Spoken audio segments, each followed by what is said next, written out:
Good morning, is my microphone on? Okay. Good morning, everyone. It's 9 o'clock. So welcome back to the California WaterFix petition hearing. Again, I have to go through some general announcements. First of all, I am State Water Board member and Hearing Officer Tam Dodek. To my right is Board Chair and Co-Hearing Officer Felicia Marcus. To my left is Dana Heinrich, and to her left is Diane Riddle and also Kyle Ocean-Desco. I expect we will be joined shortly by Board Member Didi Diadamo. Okay, all right. Take a moment now, identify the exit closest to you. In the event that the alarm sounds, we are required to evacuate. Please take the stairs and not the elevators down to the first floor, where you will exit and meet across the street in the park. If you're not able to use the stairs, you will be directed to a protective vestibule. This hearing is being recorded, so as you provide your testimony or comments or questions today, please speak into the microphone and begin by identifying yourself and stating your affiliation. We have a court reporter who's present, and the transcript will be made available on our website as soon as possible after the completion of Part 1A. If you would like to have the transcript sooner, please make your own arrangements with the court reporter. And we get to my most favorite part, and also the most important part. Please take a moment right now and put all your devices on mute, vibrate, do not disturb. I do not want to hear one ding today. I think will be the first day to get through a hearing without hearing a ding of some kind. The only ding I want to hear is that from the timekeeper there. Before we resume with Ms. Womack, who is here, thank you for coming back. I believe several questions regarding procedural matters are pending, so we'll begin with Mr. O'Laughlin, and then Mr. Mizell has some as well. Good morning. Tim O'Laughlin representing the San Joaquin Tributaries Authority. Earlier in the proceeding, you made the chair made a statement that if you weren't here for your cross-examination questions, that your turn was skipped. And I understood that because I wasn't here yesterday. I don't have any questions. But given the scheduling and the uncertainty with the scheduling and appointments and everything, as long as we inform the board staff and the chair, I'm assuming it's okay that we may start a day later or a day earlier, depending on our scheduling, if we can work it out with other parties and if that's okay with the board. That's correct, but we'd need to know ahead of time. Absolutely. Okay. Part one. Part two. And let me also add, Mr. O'Laughlin, as long as it's not disruptive to the other parties or to the hearing itself, Absolutely. Meaning we're not going to go back and forth between the different panels. Absolutely. Okay. Right. It's just mainly trying to get to the end of the line. Sorry, that was a joke. Okay, next one. 2 days ago, your Ms. Marcus made a question or a comment or a statement or a request, and I was wondering where the follow-up on that was, where she suggested to DWR, the petitioners, that they come forward with a flow proposal and a readily identifiable where the flows are coming from, who's going to be responsible, where they're coming out. And I was just wondering if DWR was going to submit something along that line so that the people here for legal users of water can tell from the proposal where these flows are coming from, at what time, and in what fashion. I don't recall that, but Ms. Marcus? Yeah, I don't recall that either. I just made a comment about people being able to figure out whether they're injured or not in general. Yes, and so I was thinking about the construction in particular at the time I said it. Oh, okay. Well, But either way, make your point or whatever. I just well, no, want to I be think, specific. Well, I'll get to the second point then. So sitting here and in my office for the first part of the hearings, it's pretty obvious that basically the responses have been, please see the operations panel or please see the modeling group. I mean, some questions have been answered, but for the most part, when it comes down to the question that we're here for in part one, which is injury to legal user of water, there's been little or no substantive or relevant testimony that's been given by the petitioners. So now we're entering to the second part, or I'll call it part 2, where we're getting to what the nut of the matter is. And when you look at it, we have a draft BA that's just come out. We have 10,000 pages of EIR, EIS. We have the testimony that's been submitted. And quite honestly, having participated at the state board proceedings for 30 years and being fairly knowledgeable, but not the smartest tool in the shed, I still don't get it. And I'm sitting here, and I don't know if you're sitting here, but I haven't heard anything yet from DWR in their presentations that leads to any relevant or admissible testimony in regards to the issue that we're here for. And your question, Mr. O'Loughlin? Well, here's my question, or my statement. So we're going into the second part, and I realize there are time limits, and I realize it's within the board's discretion on time limits. But given the amount of material that we have to wade through, and given the obfuscation by DWR on these issues. Mr. O'Loughlin, again, your question, request? Yes. Well, the request is, my request is, or my statement is, the time limits or extensions for cross-examinations are probably going to have to be extended, because there's a ton of material here, and if there's not what I was hoping for. Mr. O'Loughlin, let me keep this short. Sure. We have said in the past, and it is our continuing practice, to provide additional time as necessary for cross-examination upon demonstration of relevance and direction and all of that. So I'm not going to cut you off at 60 minutes and that's it, unless you're wasting time. Absolutely. I agree with that. So let's make sure we all understand that. I'm not committing to giving everyone unlimited time, but I recognize that efficient and productive cross-examination benefits all of us, especially this board, as we're considering these very complicated issues. So I will grant the additional time as appropriate, as necessary, upon demonstration of relevancy and substantiation, I guess, is the word I'm looking for. Great. Thank you very much. I have one final question or request. There's we have two parallel processes going on here right now. One is we're in this phase part 1, and part 2 is coming up. I was wondering if the state board was going to inquire of DWR now that the reconsultation has been requested by NIMS and NIMS by Reclamation and DWR to NIMS and to U.S. Fish and Wildlife, whether or not the Section 7 for the California WaterFix is still on for the time period in finishing time that we were told back in April. That's it. All Thank right. you. Thank you, Mr. O'Loughlin. We'll notice that. And you want to answer, Ms. Riddle? We just received a letter from DWR that's posted on our website giving an update on the schedule. That DWR can correct, that schedule if it's incorrect, but that was just fairly recently, last couple of weeks. So it's posted on our website, provides an update.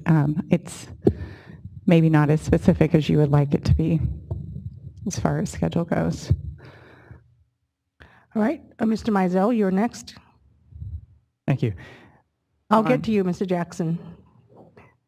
So in response to David DeLagim's questioning on August 5th, he asked for certain citations to the draft environmental documents, and I provided those to him via email last night, and I wanted to inform the board and the public as to what the content of that email was so that everybody has reference to the documents as we were discussing on the 5th. Excuse me. So as for information on the North Delta bypass flow criteria, that can be found in Table 3-16, pages 3-184 through 3-186 of the draft EIR, draft EIS.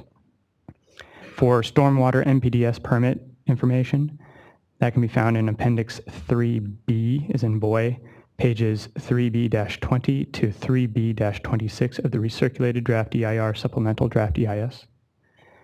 And the differences between Alternative 4 in the draft EIR, draft EIS, and Alternative 4 in the recirculated draft EIR, supplemental draft EIS, can be found in two places. One, on page ES16 of the recirculated draft EIR, supplemental draft EIS, or through comparing the tables, Table 3-111 in the draft EIR, draft EIS with table 3.2.1 in the recirculated draft EIR supplemental draft EIS.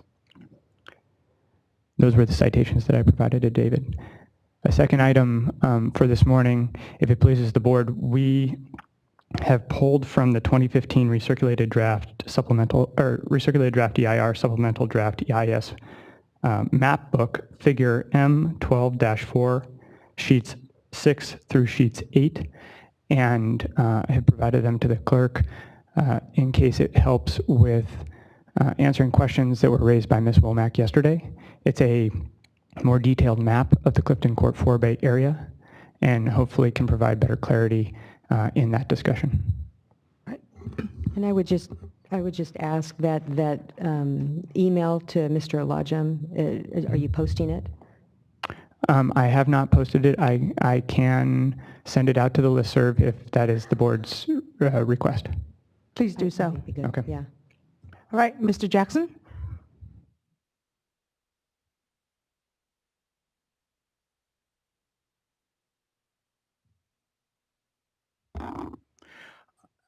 Now that we're getting very close to the meat of the material, I would like to make an oral request if you'd like to have it in writing. I understand there's one coming, but at the start of the hearing, DWR and the Bureau received 2 extensions of time. And my request would be, since we're not going to start again on Part 1B until late October, that the respondents, now that they've heard this kind of evidence, may have to change their testimony for clarity and to be responsive. So I would like to ask for another 15 days from the September 1 deadline. Please put that in writing, All right. and Thank then you. we'll give petitioner a chance, or others a chance to respond to that as well. Thank you. Yes? Ben Eichenberg for PCFFA. I just a scheduling question. When do we expect Mr. Pirabarubin to be available for cross-examination? We'll fit him in as schedule allows after he returns on August 17th? Would that come after the water rights panel, do you think? Or do we just, whenever it happens, it happens? Yep. All right. I've given up since yesterday trying to predict the flow and the timing of these things. All right. If there are no other procedural matters, Ms. Womack, please come back up.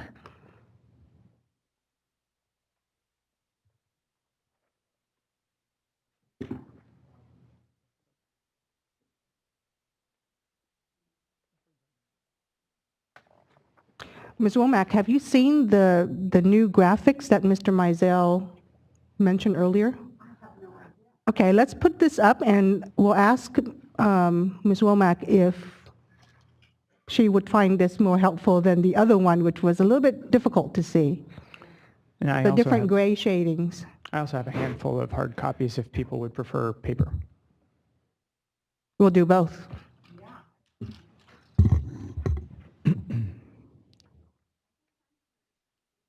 Your microphone is not on? Okay, sorry. I guess I'm curious if this is it. Why wasn't this in the testimony? I mean, I just don't know. It's very hard to plan things. Okay, and I don't know what cross means. Why do I not know what cross means? I don't, there's crosses on this. Mr. Bernosky or Ms. Burkholt, could one of you walk us through this graphic? This is an excerpt from the recirculated draft EIR, supplemental draft EIS. The map book pages on this item, I think there's 8 pages. This is page 6. And the front page, and we didn't put that up there, has the key so that the crosshatches are permanent surface impacts. And the reason we thought this might be a little more helpful to discuss is that the figures that we had up yesterday as part of the testimony from, I think it was DWR 2, Two. Were much more of the engineering aspects, and so they're very specific of where the facilities are located on those maps. In the environmental documentation or environmental analysis, this was to show what we assumed, because we're more conservative in the environmental analysis to allow for actual siting that could occur during design construction. So throughout our environmental document, respected to land use in this area, we've assumed that the entire area between the new Clifton Court 4-bay levee and the water body would be permanently impacted. So all of our analysis associated with agricultural resources, this happens to be natural communities map, habitat, overall land use, we've assumed that this entire area in the environmental documentation would be changed into become part of the project. What are the 3 dots? There's 3 dots. Those are transmission tower locations. That have been moved. Okay. Yeah, because right now they're in the middle of my fields. Right. And you're not taking my island. And do you take all the way up to on the other side of Herdland Road, all the way to the Delta Mendota Canal? The area that we're looking at permanent surface impacts is the crosshatched area. I can't tell. Is the Herdland Road in there? I am trying to remember where Herdland Road is, and I should remember. Herdland Road is parallel to the Delta Mendota Canal. So does that go all the way to the Delta Mendota Canal? It would, as you can see, it goes up through to the Byron Highway, and then there's the rectangular area to the north or to the southwest of Clifton Court, where the word siphon is.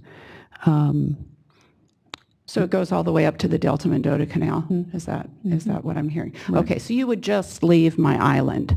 I have a 3.7 acre island. No use for that. Okay. Good to know. Good to know. Well, then it's really important. And this is what's shown in. This is what was analyzed in the environmental documentation. Okay, so is this? I've been trying since last October to find this out. Are you going to take all my land? So you said 75 acres would remain yesterday. That is apparently not true. Is that correct? When you look at not the two, you, but no, the panel did. Let me just see if I can explain the differences between the two maps. The other map was showing specifically where the engineering facilities would be constructed, and there was a border area between that portion of the map and the water body that was around 75 acres of land. In the environmental documentation, we wanted to complete a more conservative impact analysis and just the positioning of this. And again, these are just proposals, and full land acquisition would occur subsequent to this. But I just wanted to let people know that when you look at acreages in the environmental document, they included the entire property up to the water body and the levee.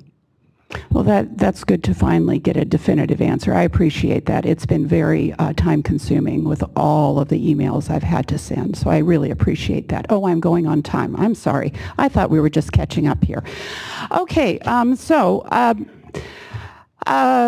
then my next question is, we've had huge problems with our levees due to the intake at both the Clifton Court and at the CVP.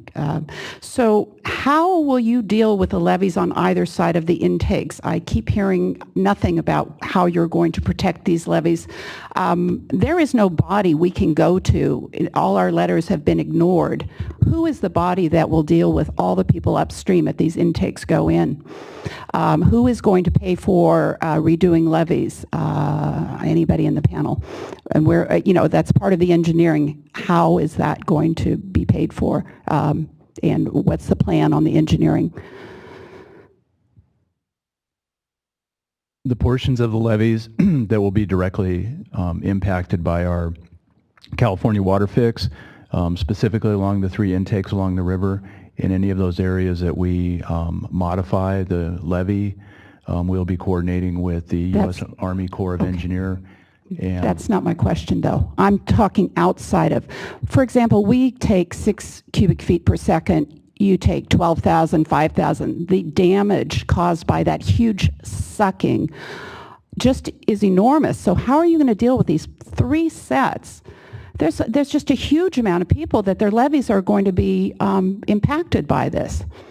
I'd like to object to the characterization of the new intakes taking 12,000 Oh, I did. CFS That was at a time. If we're talking about Clifton Court 4Bay, again, beyond the scope, if we're talking about the North Delta intakes, those are 3,000 CFS each. I apologize. I thought I said 3,000. 3,000 is a lot. We take 6. 3,000. All right, Mr. Womack. Let's give them a chance to answer if they're able to. yes, our intakes will be located along the Sacramento River on the east side, and our obligations will be to comply with all of the requirements in our 408 permit in the design and the construction of any modifications to those levees that would tie into our new intakes at those locations. As I discussed yesterday, as we're doing work down through the Delta to gain access to the tunnel alignment, we may be finding the need to make improvements to portions of the levees that our construction activity will be impacting. And so we're committed to investigating what improvements or upgrades may be necessary in those portions of the levees and making those improvements and monitoring the conditions of the levees in those areas related to our construction.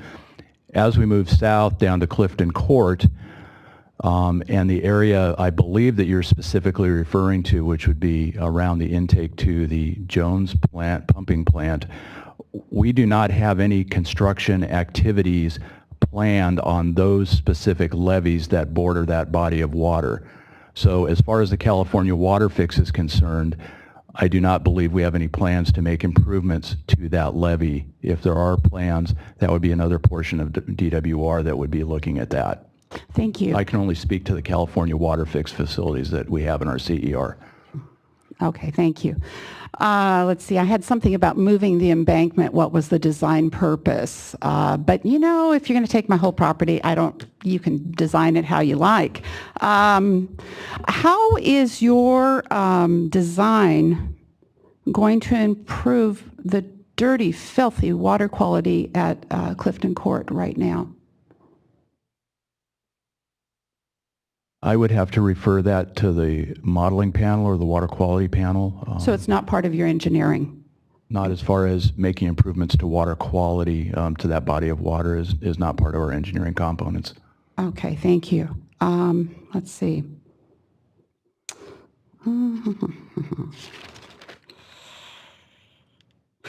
Let's see. I think we've done this, but the original CVP was engineered without a fish screen. When it started, the pumps sucked in all the fish and dirt and debris, and the pumps were stuck. So the engineers decided to build a fish screen in 1955. They took part of our property. They took our floodgates, which were free ways of getting water. They took one of our floodgates. So there is nothing that shows fish screens that are going to improve the 1950 CVP fish screens and the 1960 SWP fish screens. Why aren't you improving? Why is your engineering not improving these fish screens?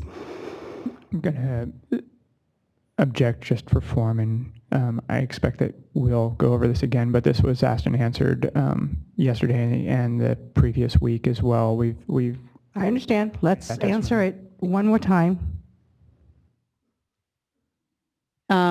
There were several studies done in the early 2000s, but early to mid 2000s under the CalFed program. And this was actually an alternative that was looked at initially and not evaluated in detail.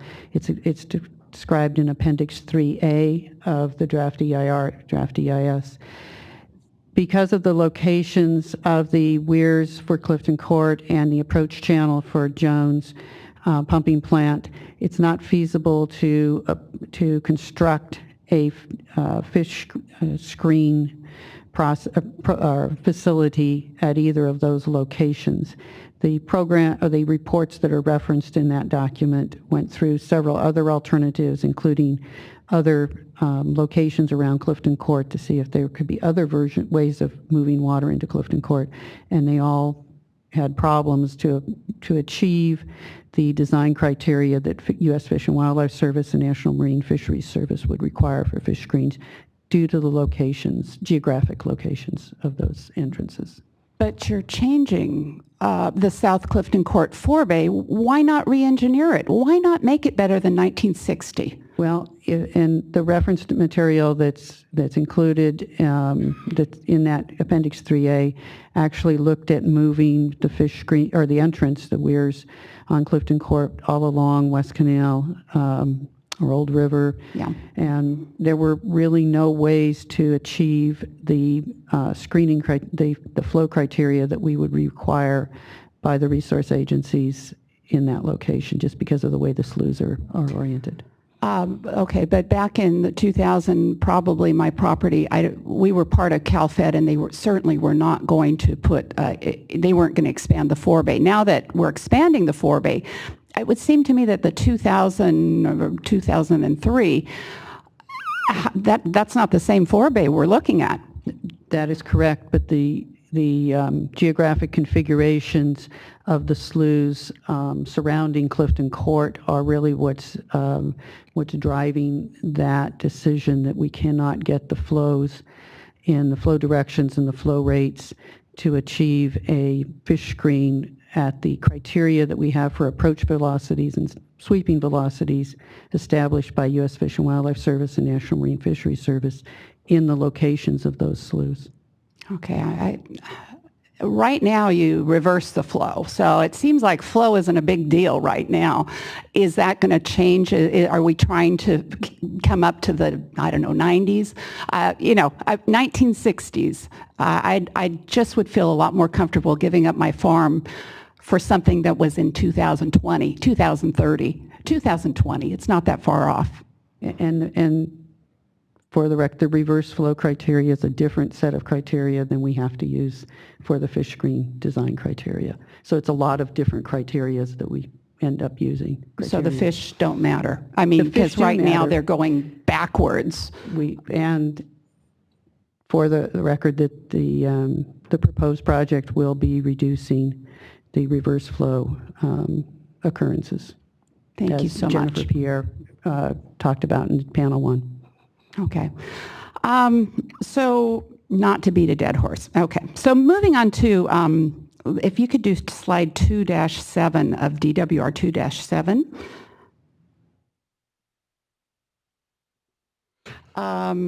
It's about sediment. Again, your original intakes are at the Clifton Court forebay. That's your first intake. Your second one, or maybe your first one, is CVP, where you just the canal. Who knows? But your 3 new intakes, you're adding sediment ponds. You're addressing your sediment problem. And there's a huge sediment problem in Clifton Court. We all know that.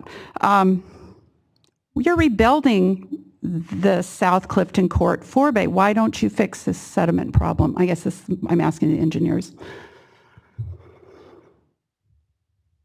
The sediment issues in South Clifton Court were not included as part of the California WaterFix for the engineering team to, conceptually design. Do you know why not?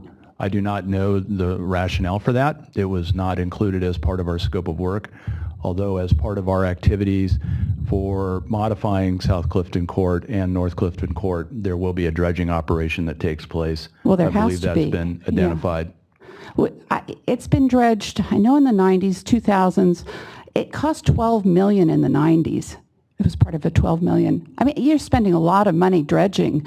But again, you weren't asked to, and so you did not step out of and look to solve the problem. Okay. So I understand that you do what you're paid to do. Okay. The next problem, let's see, so you have nothing with sediment. We'll continue to silt up that whole area. DWR, if you could put up DWR 212, page 49. Could I just clarify I'm for sorry, the yes. record that last slide was DWR 2, page 7? Yes. Thanks.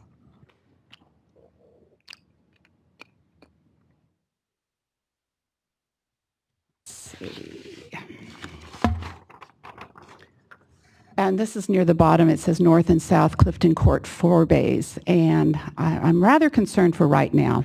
Available subsurface information indicates that the potential for liquefaction exists along all sides of the expanded Clifton Court forebay. I'm not sure what that means because north and south. But does that mean that my property right now, if there were an earthquake, there's danger of liquefaction? Are you, I want to know, are you going to flood me now? The danger, it says it's with the expanded Clifton Court. If there's danger, going to be danger, is there danger now? Preliminary liquefaction analysis. So I guess I'm worried about how you've built the Clifton Court forebay in the past. And it sounds like what you're going to do in the future could also, liquefy. Yeah, I think the intent of this paragraph is to say that due to the relatively flat embankment slopes, that even with some settlement of 1 to 6 inches, a failure is not anticipated. Oh, it's not. Okay. Potential for Is not exists. considered likely to result in a failure of the embankment. The potential for liquefaction exists along all sides. I guess I'm just not reading that. I'm reading the first sentence. Okay. Well, as long as I'm cool for a few more years until you take me, cool. Let's see. Ms. Womack, please keep your commentary to yourself. I'll try, but Just ask the questions. 55 years is hard. Just ask the questions, please. So DWR 2-19, if you could see that slide about water rights. In your presentation, the existing water diversions permanently affected 5. I'm not even a dot on your map. I'm permanently affected. Why am I not considered? The diversions that we identified that were affected were listed in our testimony, and these were the 15 that were identified at the intakes. We reviewed the alignment and all the facilities on the California WaterFix and looked for other diversions that could possibly be impacted by our construction activities within the footprint of the California WaterFix, and these are the ones that we found.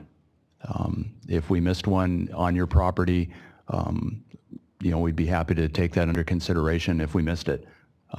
I have 3 diversion points that I'm not part of that team. I understand I'm not at the intakes, but you can't do the intakes with having somewhere to take the water. I'm a part of the WaterFix up north. This wouldn't happen. There's no question pending. I'm sorry, I didn't catch that, Mr. Mizell. Objection, there's no question pending. Mr. Womack, what was your question? My question is, why am I not on this slide as permanently affected? Okay. It's very clear. And I'd say asked and answered. Yes. Let's see if we can try this again. The slide is referring to the water right holders that will be affected in the 3 intake locations that you're proposing. Did you do any analysis, and you've been asked this as well, but let's get it again, of potential water rights that might be affected in other parts of the project? Our team was assigned to look at them throughout the alignment from north to south. If there, again, I'll repeat, if there are some that we missed in the south end, then those should be brought to our attention so that we can include them on our list.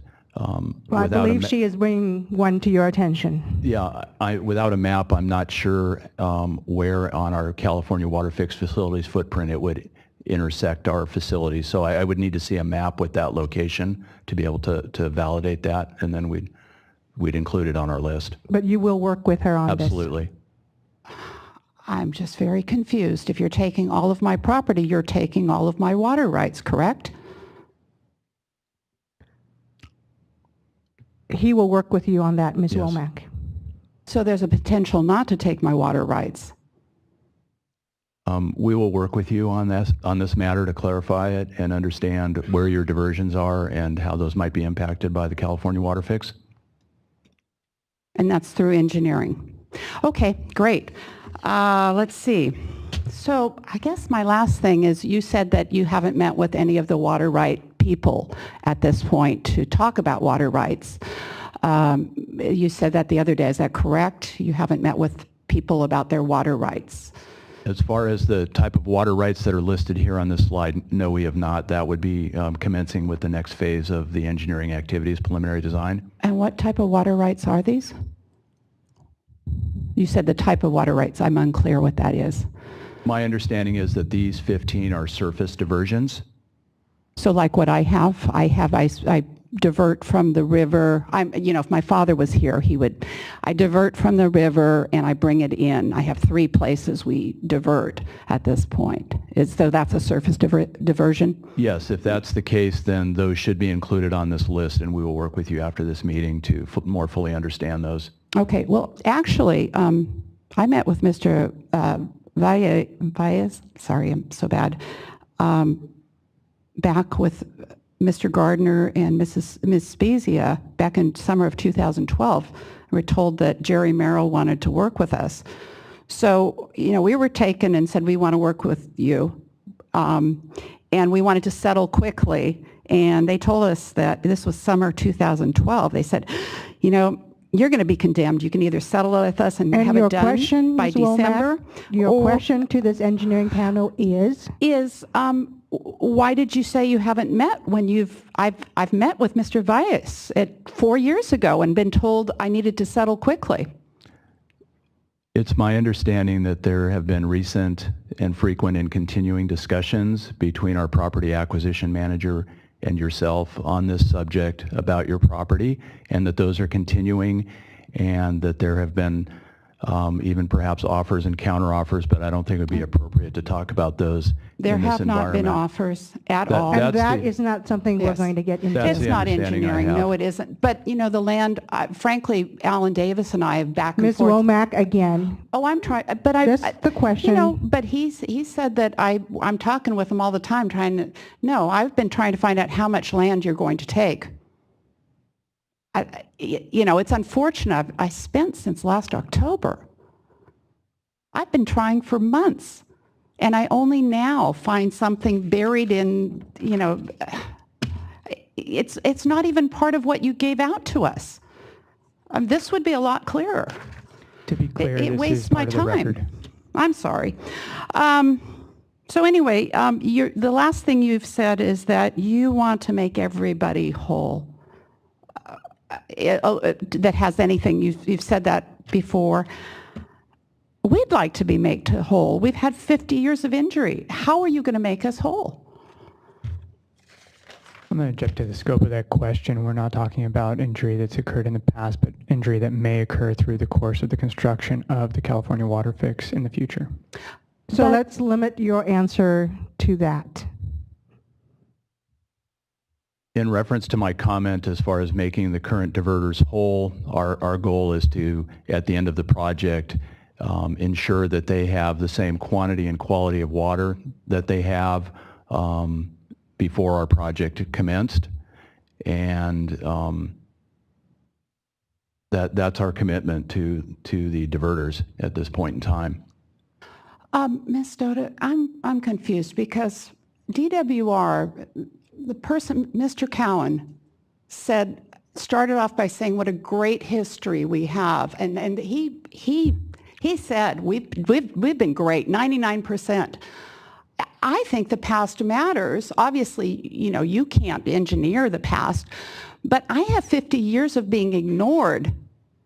I think that's a huge part of this engineering. See, when you stop your project and go away, the problems keep happening. And we have so many years of nobody paying attention to us. I don't have the money to sue the state. This is my only chance. I know this isn't appropriate, but that's why, you know, especially since Mr. Cowan said, we're great. Just look at our history. Ms. Womack, I appreciate, actually I can't because I haven't gone through your frustration, so I can't imagine what it's been like for you. And I am a bit concerned myself at what seems to be a lack of, I guess, productive communication between DWR and you and potentially others. But that is also something that we're not going to get into with respect to this engineering panel in particular, but also, you know, I would encourage DWR to improve your coordination in working with Ms. Womack to address some of these issues as appropriate outside of this hearing. And to the extent that some of your concerns relate to actual operations, results of operations, the modeling effort that's being done in support of this proposal, you may bring those questions up when you cross-examine those panels. I plan to. Thank you so much for your kindness. I know I get upset, but it's, you know, I moved here when I was 3, so it goes back a long way. In fact, Mr. Vaya, somebody, either Mr. Gardner or Mr. Vaya said, why do you care so much? And my sister and I were at the same hearing. We said, because this is our farm. This is where we grew up, the Delta. It's magic. Thank you. Thank you. Did you I'm have done. something to add? Oh. Ms. Heinrich? Well, I hesitate to do this, but I do think there may actually still be a misunderstanding with respect to this figure that DWR pulled out of the record. So I think it This may be figure? worthwhile. Yeah, I think it may be worthwhile just to clarify one point, which is that Ms. Buchholz, I think you clarified that the crosshatch indicates an area where, and I'm referring to figure M12-4, sheet 6 of 8. Mm-hmm. You indicated that the crosshatch is an area where you've identified in the draft environmental impact report that there may be a permanent impact to the land. Right. And I think that Ms. Womack interpreted that to mean that this is all land that you propose to take through inverse condemnation or eminent domain, and I'm not sure that that's necessarily the case. I appreciate the opportunity to, you're correct. It is what we analyzed in the environmental document. How that relates to eventual land acquisition are two different things. Thank you. Thank you very much. And again, I encourage you to work with Ms. Womack and clarify any misunderstanding in terms of her land and her property. Could I, Ms. Heinrich, that means permanent isn't permanent? I'm trying to, you know. Again, I would encourage you to work with DWR on that, or their representative. Okay. My staff is not the best person to give you answers with respect to the project that is before us. I'm just trying to figure out what you brought up. So I think it's best for you to follow up with the department. Oh, okay. Well, thank you so much. Thank you. I think that's it. Should I look through my notes? Okay, yeah, no, I'm done. I'm looking forward to the next part. Thank you so much. All right. Well, Ms. Heinrich, you've started, so let me go ahead and that concludes the list of parties conducting cross-examination. Let me turn to staff and ask if you have any questions for these witnesses.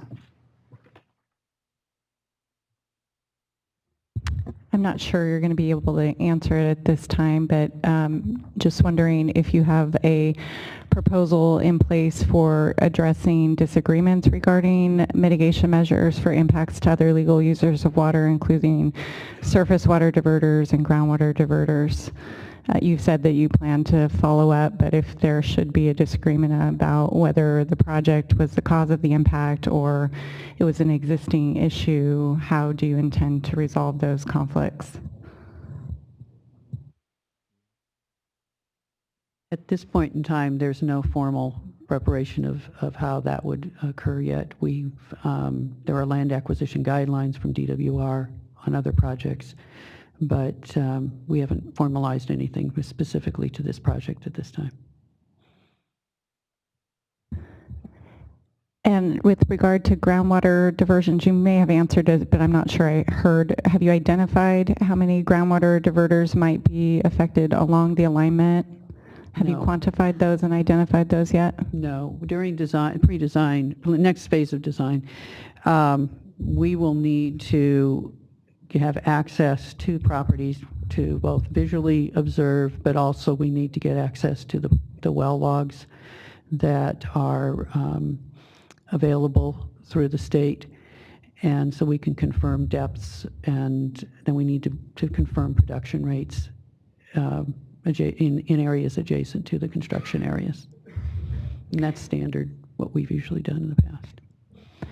And with the unknown diverters, do you have any information regarding those diverters, their quantities, rates, any other information, GPS coordinates, any of that available, included in any of your materials? Which unknown diverters were you referring to? The ones that were unlisted in the... I think there were 4 of them that were not identified in the board's water rights information management system. Yeah, I believe the only information that we have on those is what was listed in that table. Let's see.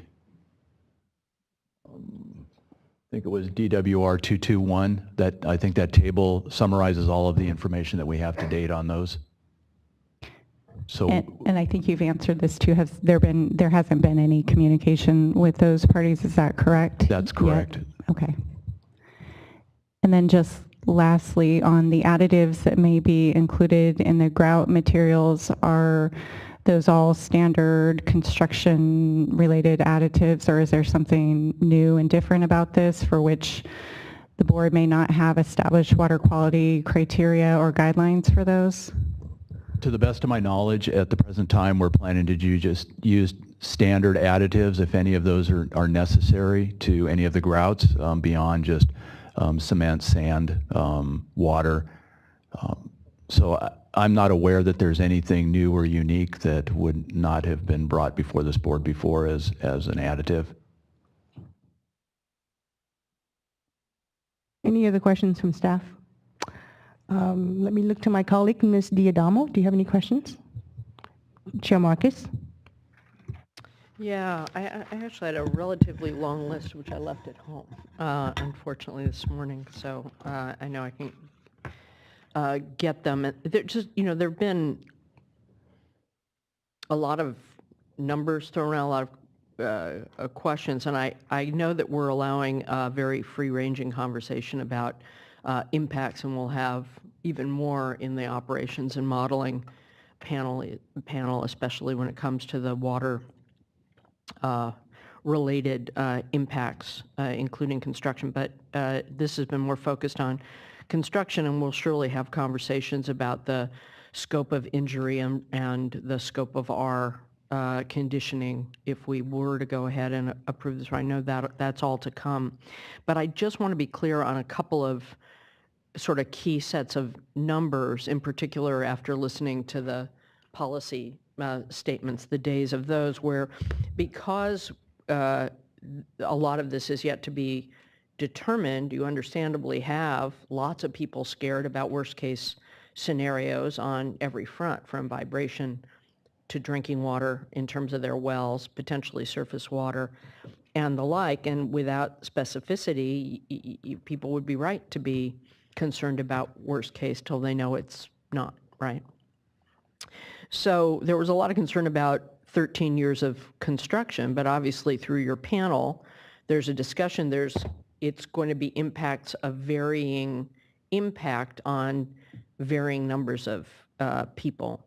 So we heard a lot about the piles, and we heard about the vibration approach, which sounds like it would be less. We heard about the dewatering and the slurry process, and have the memo that Ms. Buchholz talked about in terms of changing that to minimize some of the ongoing impact, or what would have been a 13-year impact. And then there's the issue of the tunnel going by and what's potentially in the way or affected by it, whether drinking water wells or gas lines and all that. Can you just help me understand levy and all of that, understand the timelines a little clearer? So you talked about construction of the intakes being around 3 years. Is that simultaneous? When you were talking about the issues around the intake structures versus the tunneling? Yeah, let me answer that. Each intake will take anywhere between 3 to 5 years. Okay. It depends on the intake. Okay. There's a little bit of a stagger in between intake 2, intake 3, and intake 5. If I remember correctly, I believe intake 5 is the first one, then followed by intake 3, then followed by intake 2. And overall duration, I think it's like total of 7 years for the construction of the intakes. All right. So for folks that are concerned about either the dewatering or the piles or those things, it kind of depends on what thing they're nearest to. Yes. All right. And then how long, I thought I heard a number of months, will it take in each of those to do the dewatering and set the slurry wall? So that would be the period of time in which you estimate that there could be an impact to their wells or et cetera. Yeah, I expect that the slurry walls would take about 4 months, 5 months to construct. The actual dewatering within the slurry walls would take, depending on the soil conditions, several months. It totally depends on what the geology looks like. But would there be any more impact after the slurry walls were in? Would the dewatering of the internal thing have any impact on people around I would the not facility? expect so. Yeah, I mean, that's what I'm understanding Right. in terms of the explanation of what it is you're going to do. Yeah, in essence, we're creating a bathtub. We're solidifying the ground or going into clay layers, and once we put that the slurry wall in and dewater, there should be no impacts after that outside of the slurry walls. And then the pile vibrating or driving, that whole process, how long does that take? I know you have to figure out the geotechnical. Obviously, if it's deeper, it might take longer, but maybe not. Yeah, we're obligated to only construct between I believe it's June through October for the piles. We believe we can get piles installed during that period of time for all of the, certainly the sheet piles. If it's necessary to build the foundation piles for the intakes, that potentially could be done in a separate season. Okay. And then the complaint process, which was asked about, thank you, and we have to figure out how that factors in. As a big question, that would be for drinking water levies and the undermining homes and facilities?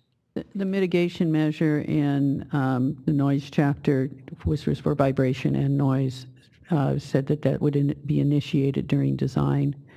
And then there would be a monitor that would be actually a person assigned to that, so they'd have one point of contact at each of the probably at each of the locations or total locations. I'm not sure how that'll work, how many people. But it's already in a mitigation measure, so we'd have a complaint monitoring program. Can you point people to, you say it's what is usually done, but can you point people to an existing or a prior system that employed the noise, vibration, building, dewatering, groundwater impact, so that it's not just a promise, but there's a model?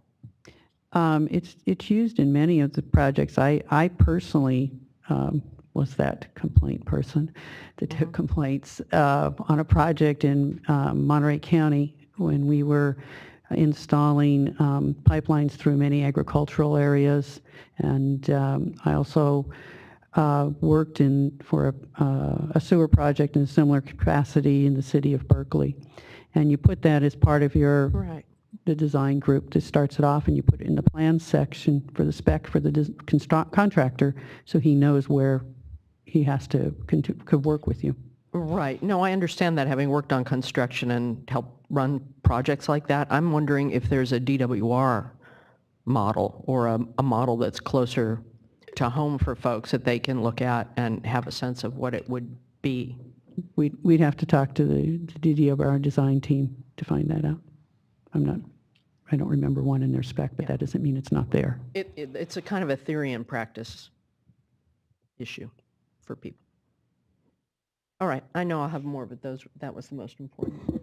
I had one follow-on question to Chair Marcus's questions regarding the pile driving. You mentioned there were two different types. How is the decision going to be made? I imagine there's a cost difference between the cast-in and the driven pile. Are the considerations of the landowners surrounding the area come into play, and how is that decision made? I think it's going to be based on the permit conditions that we're obligated to follow. Right now, we're looking at the vibration type to minimize those impacts. I don't see that we would do anything different than what we've stated before. Yeah, I'm not anticipating that the decision would be just left solely to the contractor based on what's the cheapest approach to drive these piles, that our specifications will be very prescriptive from the standpoint of having like a performance specification on how much noise and vibration can be generated by the equipment as it's driving these piles, the sheet piles or the concrete piles. And so through their submittal process, once they're awarded the contract, we'll understand what type of equipment they're planning to use to install these temporary and permanent facilities, and then we'll be able to judge at that point in time whether, we expect that they'll meet the noise and vibration criteria, and if their means and methods are not, then they would be compelled to modify their proposed operations to something that does fall within the specifications. And then during the actual construction activities, in addition to having, people that the residents of the Delta can call, we'll also have inspectors on the sites monitoring these activities and monitoring vibration and noise to make sure that the contractor's in compliance with the contract specification. So I think there's multiple levels to this process. And so the specifications would be designed around preventing settling of homes and foundation issues and those sorts of things. Is that correct, near the construction site? Yes. Is it designed around those types of impacts, or more the integrity of the facility that you're building, or both?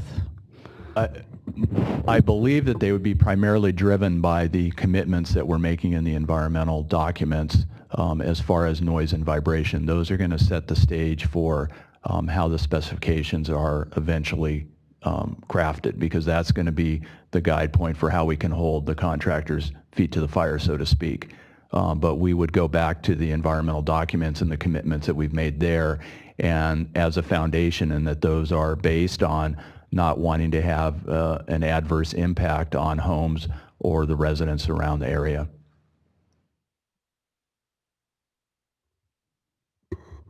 Any other questions? Any redirect to Mr. Mizell or Mr. Berliner? No, thank you for asking. All right.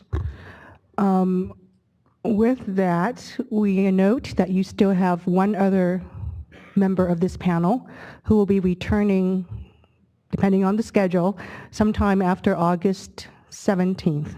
That's correct. Okay. Right. With that, I will thank you, and you are dismissed. Do you need a break, Mr. Mizell, or are your panel 3 witnesses available right now? Our panel 3 witnesses are out in the lobby. Okay. If we could take 5 minutes to gather them, and then we will be prepared to start. We will do so. Thank you.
All right, it's 10:05 and we're back in session. Is this the entirety of your panel, Mr. Mizell, panel number 3? No, Hearing Officer Dodek. Mr. Ron Milligan is On his way. walking down the aisle now. There is an additional witness who is going to be arriving from the airport. He's part of the cross-examination panel. He's not presenting direct. He will be here within the hour. All right.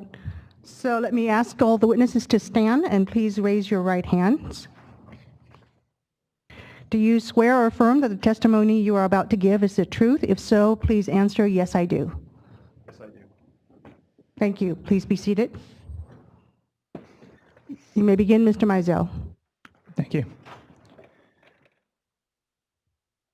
So the panel we have before you at the moment is operations experts who will testify about the operations of the project today and under certain circumstances as projected in the future, as well as providing you an example of what could have occurred should the project have been in place over the first part of this year, just for illustration purposes and discussion purposes. The members of the panel you have before you are Mr. John Lehi, Mr. Mark Holderman, and Mr. Ron Milligan. As indicated previously, Mr. Michael Anderson will be joining us for cross-examination purposes today. Oh, and here's Mr. Anderson. Mr. Anderson, before you sit down, please raise your right hand. Do you swear or affirm that the testimony you're about to give is the truth? If so, please answer, yes, I do. Thank you. Please seat it.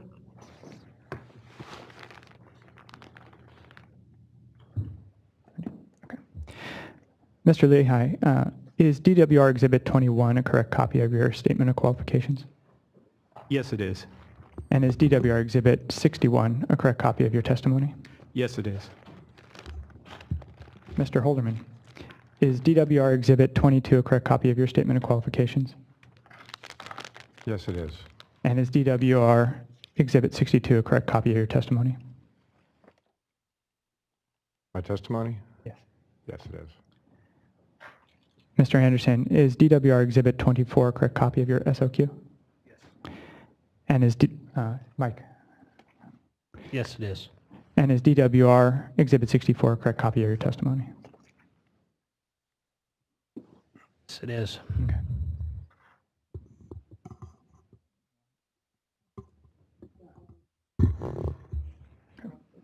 This on? Mr. Milligan, is DOI 3 a correct copy of your Statement of Qualifications? Yes, it is. Is DOI 7 a correct copy of your written testimony? Yes, it is. Thank you.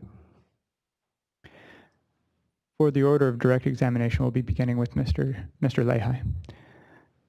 Mr. Lehi, please introduce yourself to the board and also then provide them with a summary of your written testimony using the PowerPoints you've prepared for them. Okay, yes. Good morning, hearing officers, Dodek and Marcus, and board staff. But again, my name is John Lehi, last name Leahigh, and I am the water operations manager for the State Water Project with DWR. I'm responsible for operating the system as it currently exists. I will go ahead and step through my summary of my written testimony, and I will be using a PowerPoint as many of the other previous testimonies have done.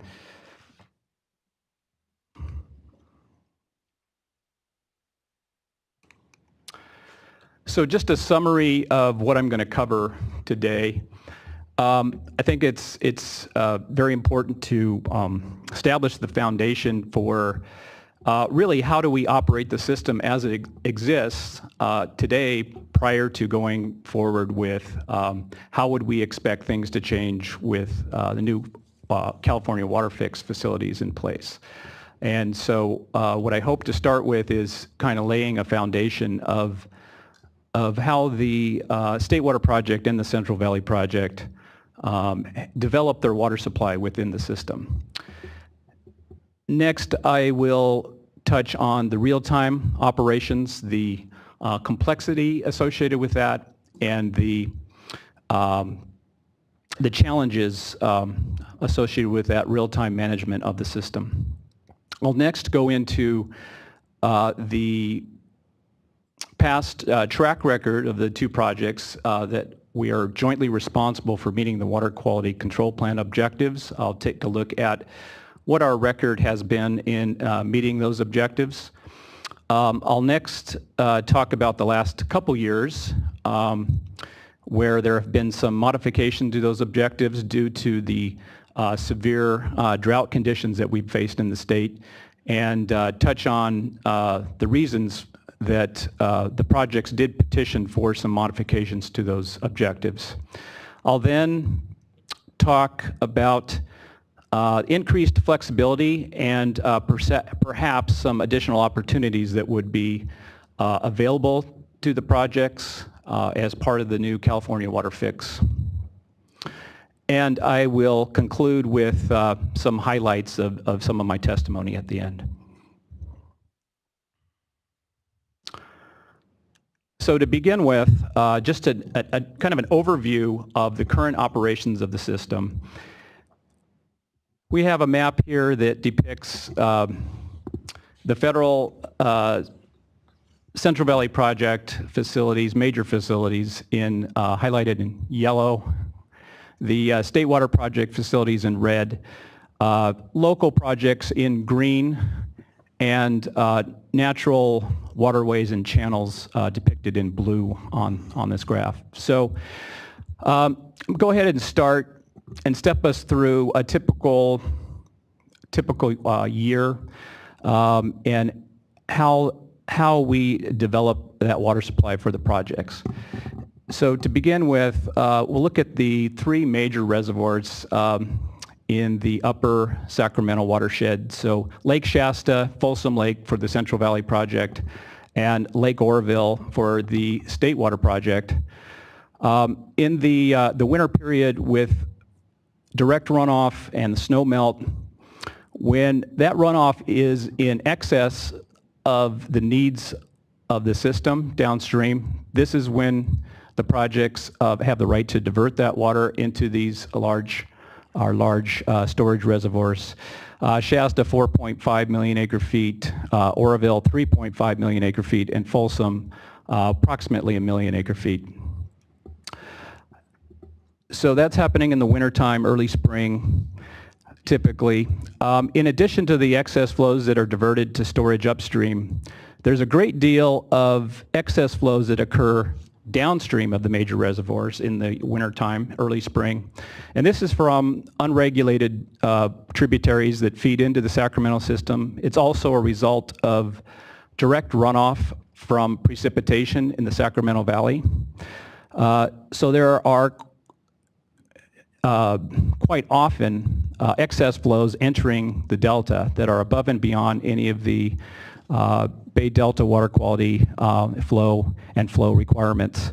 At that point, the projects will divert to San Luis Reservoir storage south of Delta,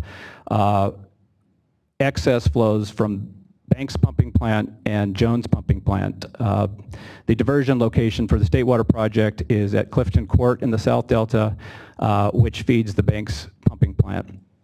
So you can see San Luis Reservoir also depicted on there in orange, and it's in orange because it's a jointly operated facility. It's about 2 million acre feet. A little over half of that storage is for State Water Project storage, and the other half for the federal Central Valley Project storage. So again, this is our opportunity to divert excess flows that are excess to the system into that reservoir during the typically winter, early spring period.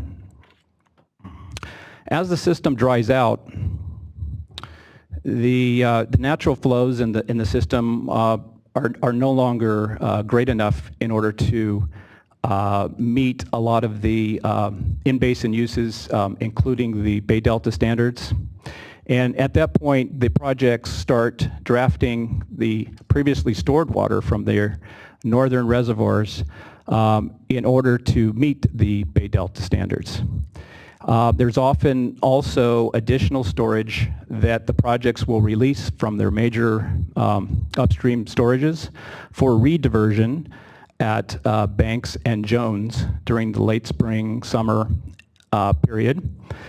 And so this rediversion of stored water is used to meet our deliveries along the California Aqueduct, there shown in red, and the federal facilities, Delta Mendota Canal, the San Luis Canal portion of the California Aqueduct. So these rediverted diversions of stored water from Banks and Jones are supplemented from the previously stored water in San Luis Reservoir in order to meet those peak demands during the summer period. So that sort of lays the foundation. A lot of these concepts will be important as we move forward in this testimony. So I talked about excess flows, that's what the projects are picking up to develop their supply. And how do we determine what's excess? Well, we have to ensure that the higher priority needs of the system are met first. And so I've couched those into two groupings here. In-basin requirements. There's, of course, the Bay Delta Water Quality Control Plan objectives themselves. So these are, typically flow and water quality objectives as implemented under currently under Decision 1641. And we need to also ensure that natural flow that's going to other legal users of water is not restricted as well. So those would be the two in-basin requirements that we're have to ensure are met before we develop our supply. There are other regulatory requirements that limit the amount of excess flow that we can divert to storage, either upstream storage or in San Luis Reservoir. One example on the limitations on our diversion of excess flows would be the example of the recent biological opinions for both Delta Smelt and under the NIMS BIOP of 2008 and 2009, which limit the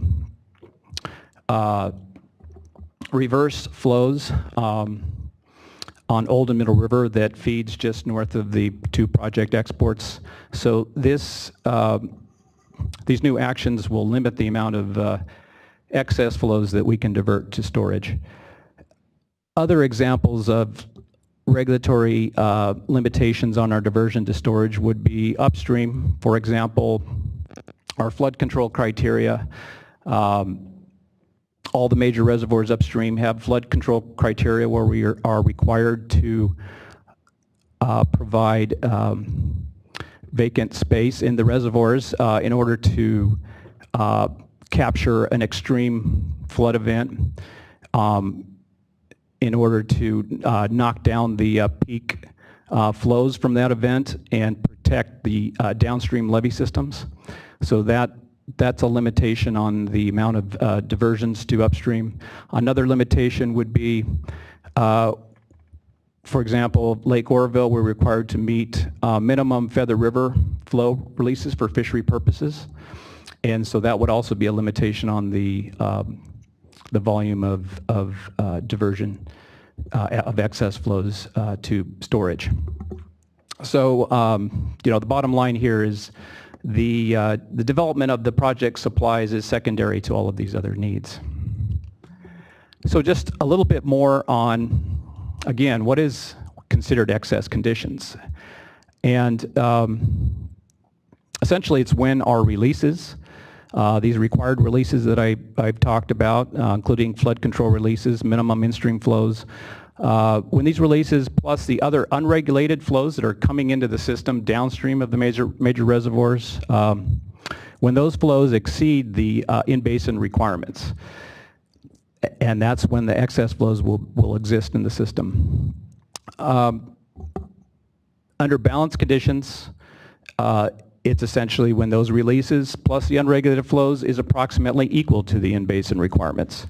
And under some circumstances and in balance conditions, there's enough unstored or natural flow that will meet all of the in-basin requirements, and there's additional unstored flow that's available for diversion at the South Delta diversion points, Banks and Jones.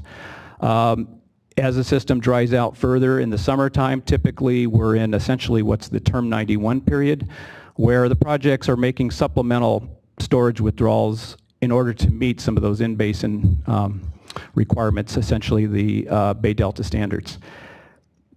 Another way to describe the balance condition is that the two projects are actively managing the system during balance conditions. So this leads us to what does it mean when we're actively managing the system?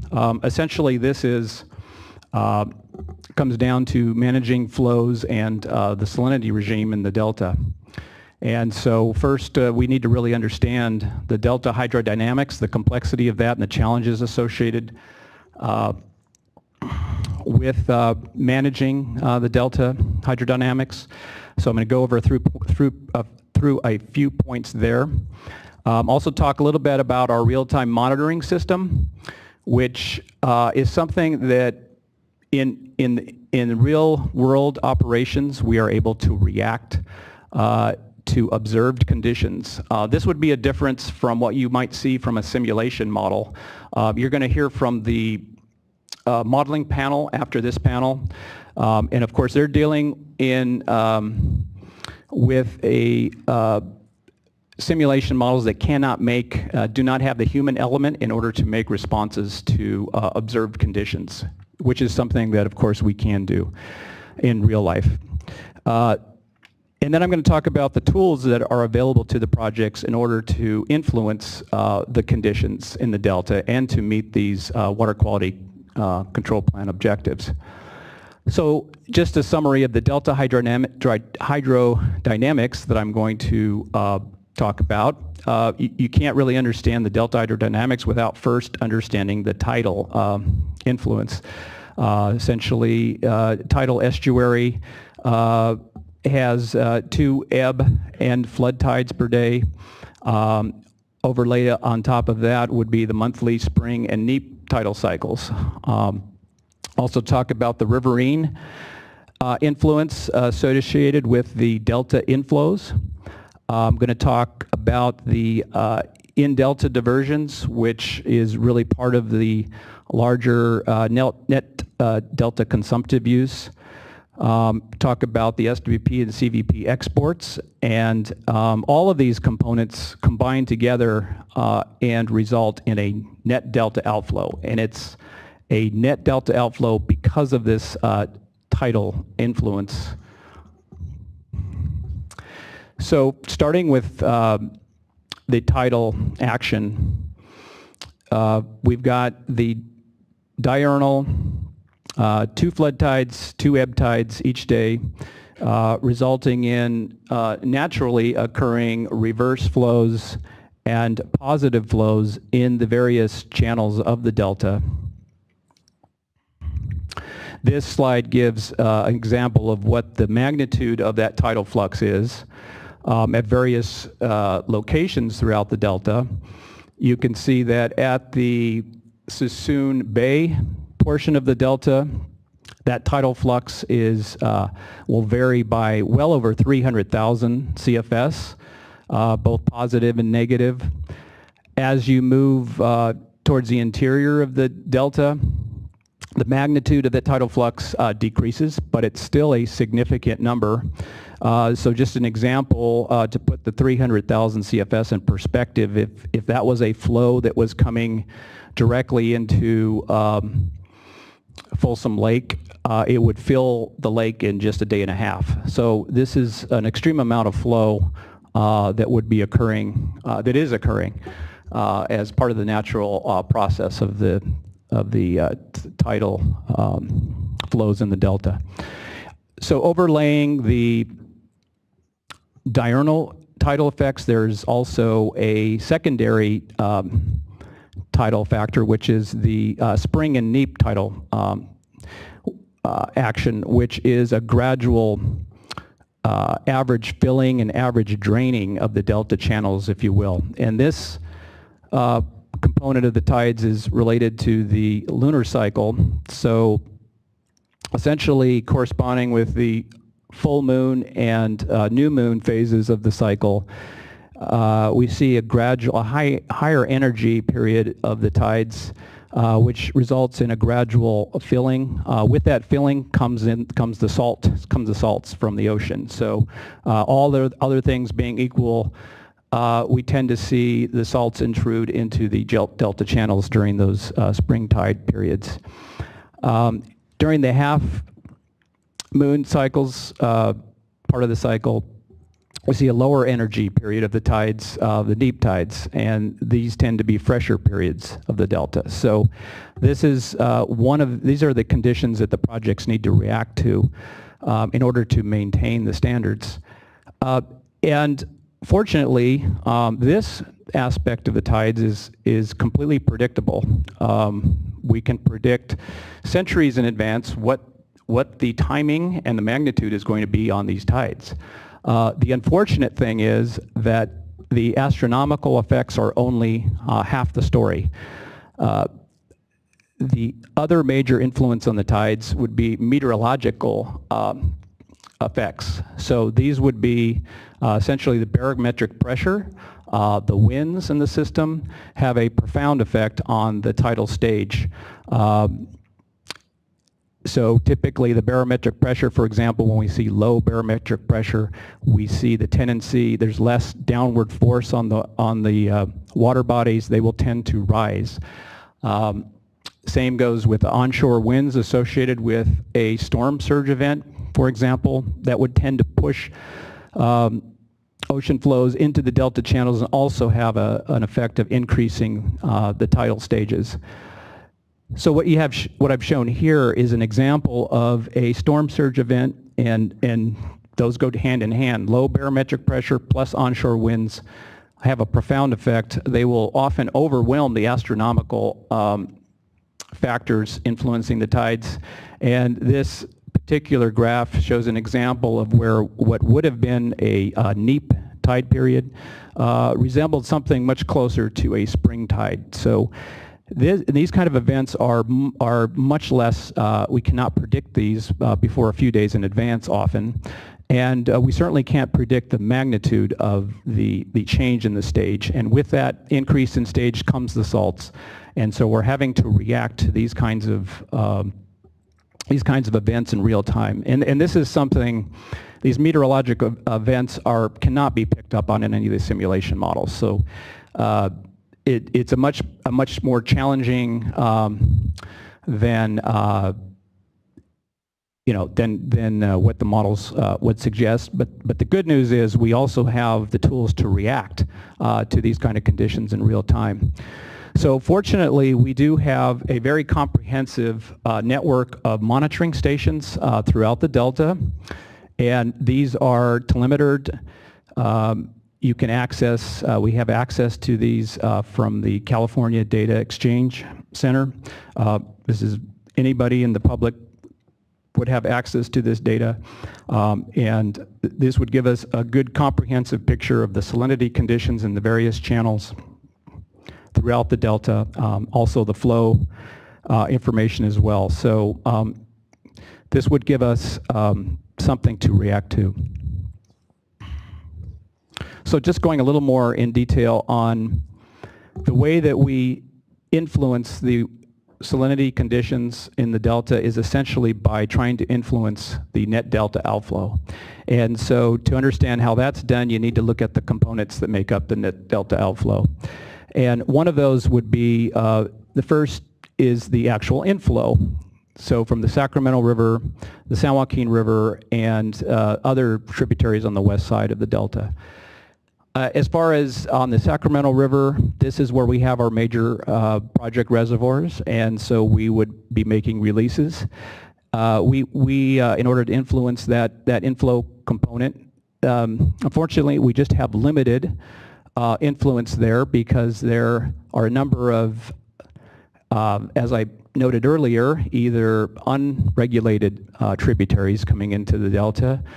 In the summertime, we have substantial amount of diversions, of course, that are taking place in the Sacramento Valley. So much of the time when we make a release change upstream, there's no certainty that we're going to see the same amount of flow show up at Freeport, which is the measurement point for the Sacramento River as far as that inflow component. So we know what it is.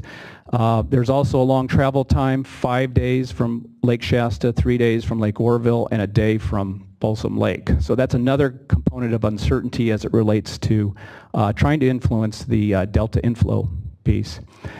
The other component I'm showing there is the delta, net delta consumptive use. So again, that wrapped in that assumption is there's a lot of unknowns, and certainly nothing that we can really control. There's the 1,800 or so diversions located throughout the delta. There's it's also going to include any accretions, rain events directly on the delta itself, any losses in the system, evapotranspiration that occurs in the delta. So it's a very not well known and certainly not controlled piece of the net delta outflow. We only have assumptions that we're working with on that particular component. The final component would be the actual project exports themselves in the South Delta. And of course, these are well known and are something that we do control. So that piece, all of those together leads us to a net delta outflow. And the net delta outflow is defined by this equation in D1641. And essentially it is the additive, the delta inflows minus the delta, net delta consumptive use component, and also minus the delta export. And as I stated earlier, the projects do influence the delta inflow piece of that. We do not have full control, but we can influence it, and we do have direct control over our exports from the South Delta, of course. So again, here are those two principal knobs, the releases down the Sacramento River from the major project reservoirs, and then the exports in the South Delta. And so all of this management of the salinity conditions and flows is, of course, all in our effort to meet the Bay Delta D1641 standards. And I'm going to go over what some of the key compliance stations are, and then I'm going to review what our historical compliance record is. And, you know, important to note again that I think one thing you'll see as a difference between this testimony here, this presentation, and the modeling group is you'll be able to see our track record as it has been historically in meeting these objectives versus some of the results that are coming out of the model. And even in the modeling of no action conditions, you may see a disconnect as far as much higher non-compliance in the model versus real time. The difference is in real time we can respond to actual conditions.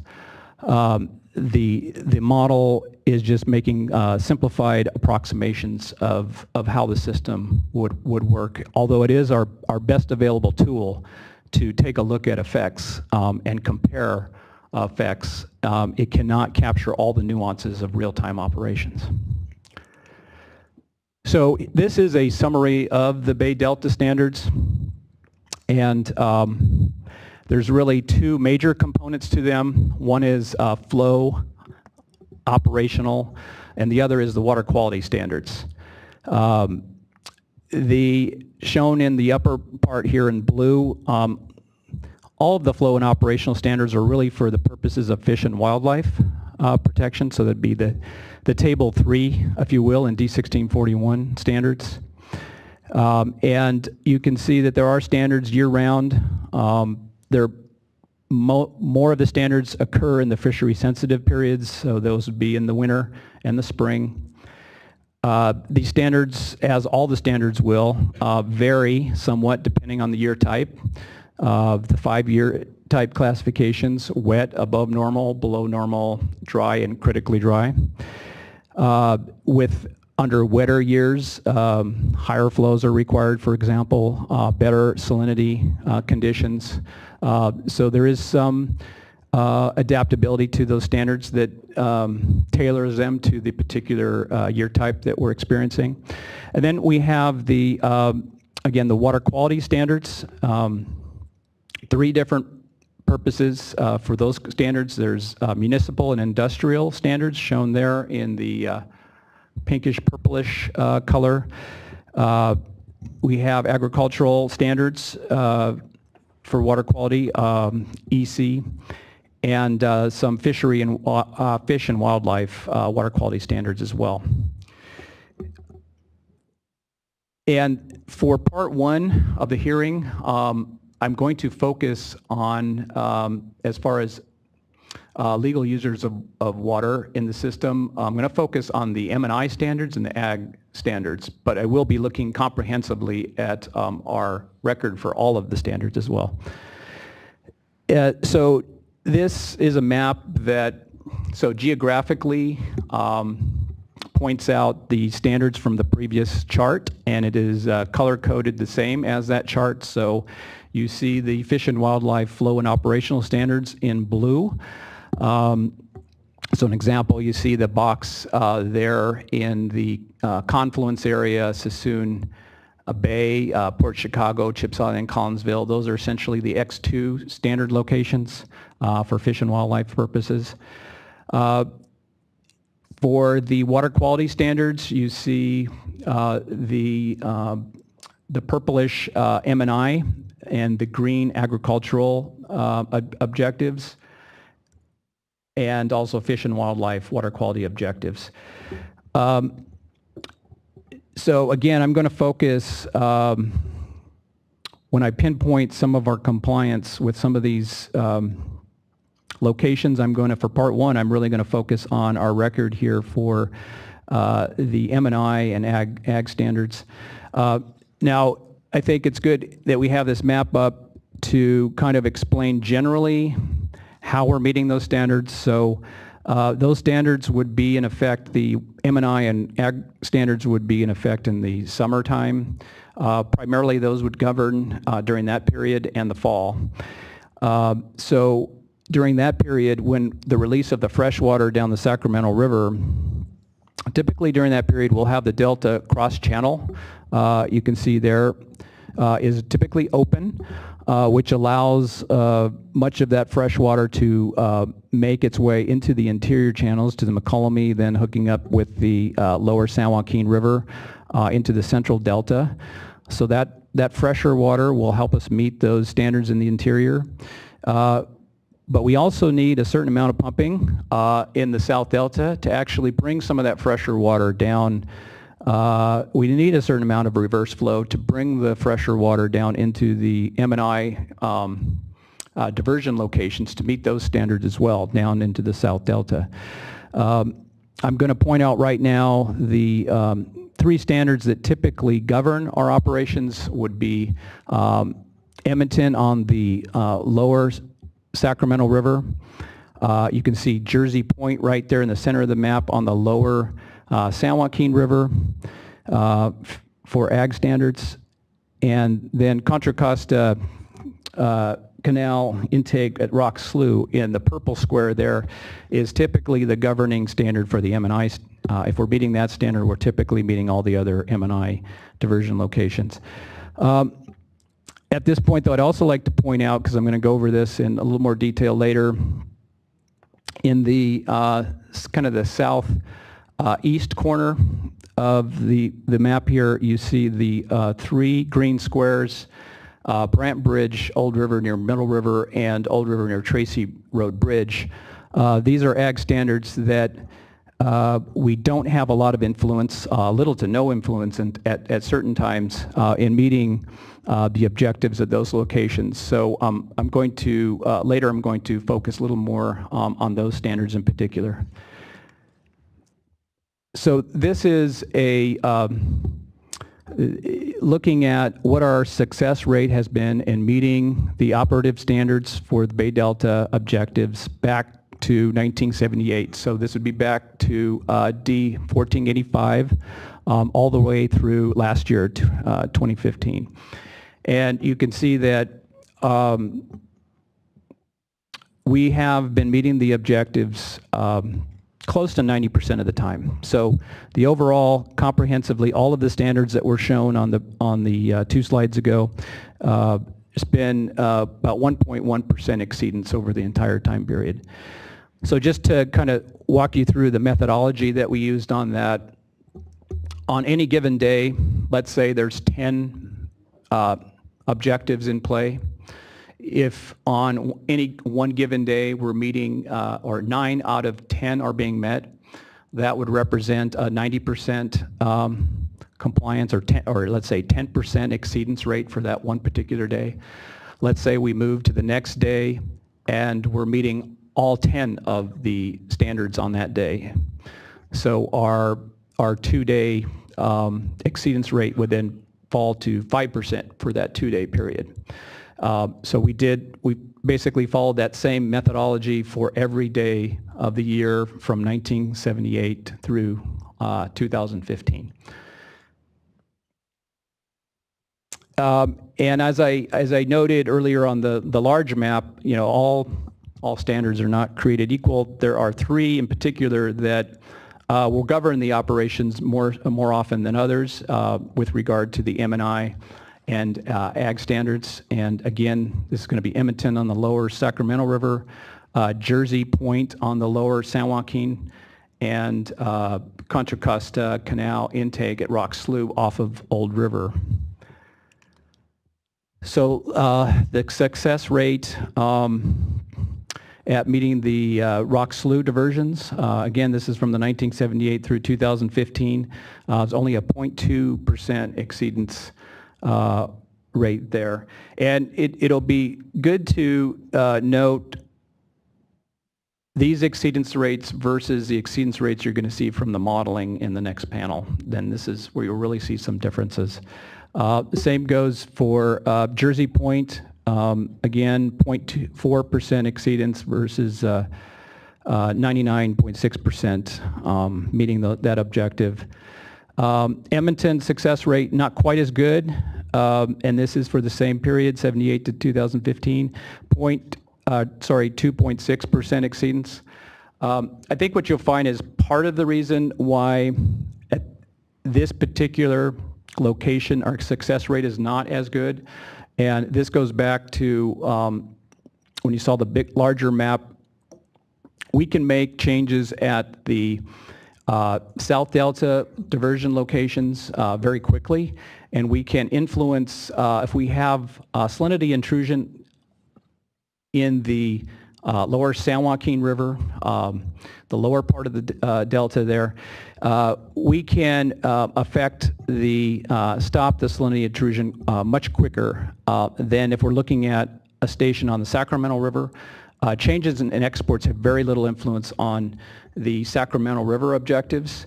We're going to rely more on release changes on the Sacramento River. And as I've noted earlier, there's limited, our capabilities are limited on that side of the delta, where we have the long lead times from Shasta, Oroville, and Folsom, and we don't have complete control over how much of that change in flows are going to show up in the delta.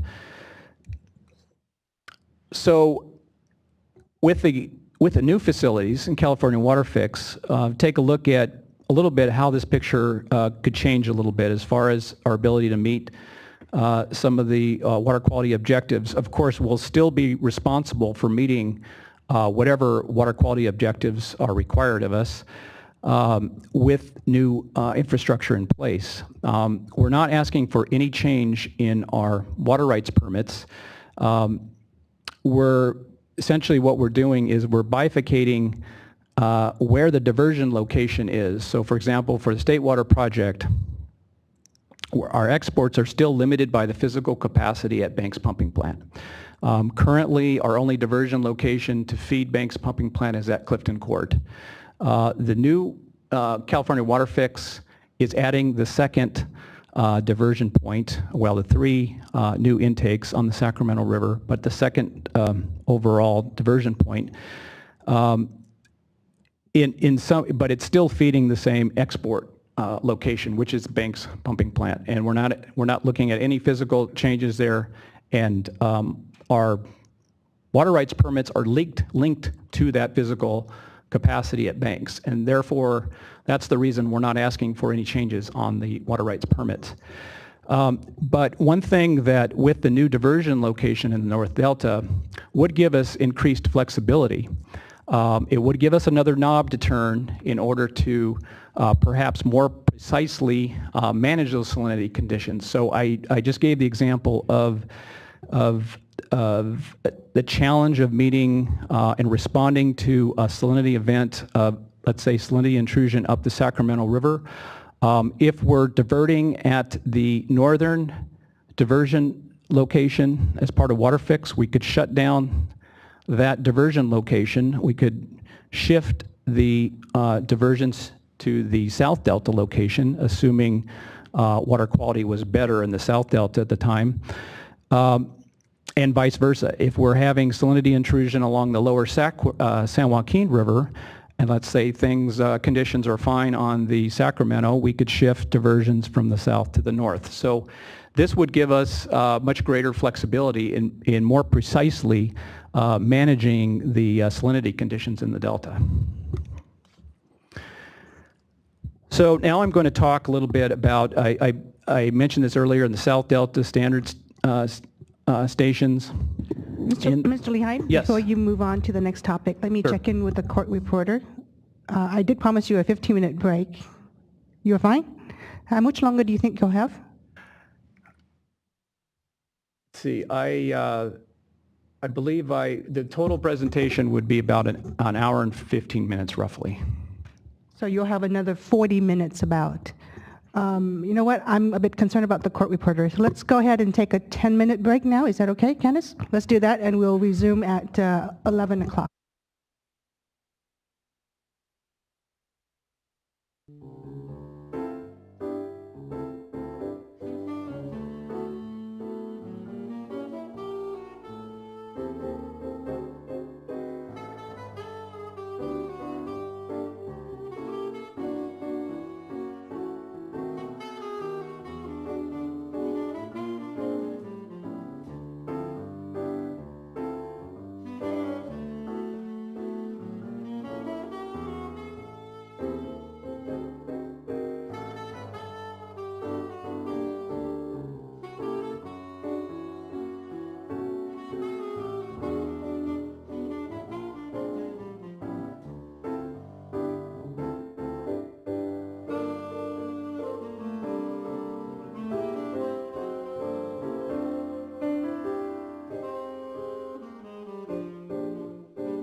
All right, everyone.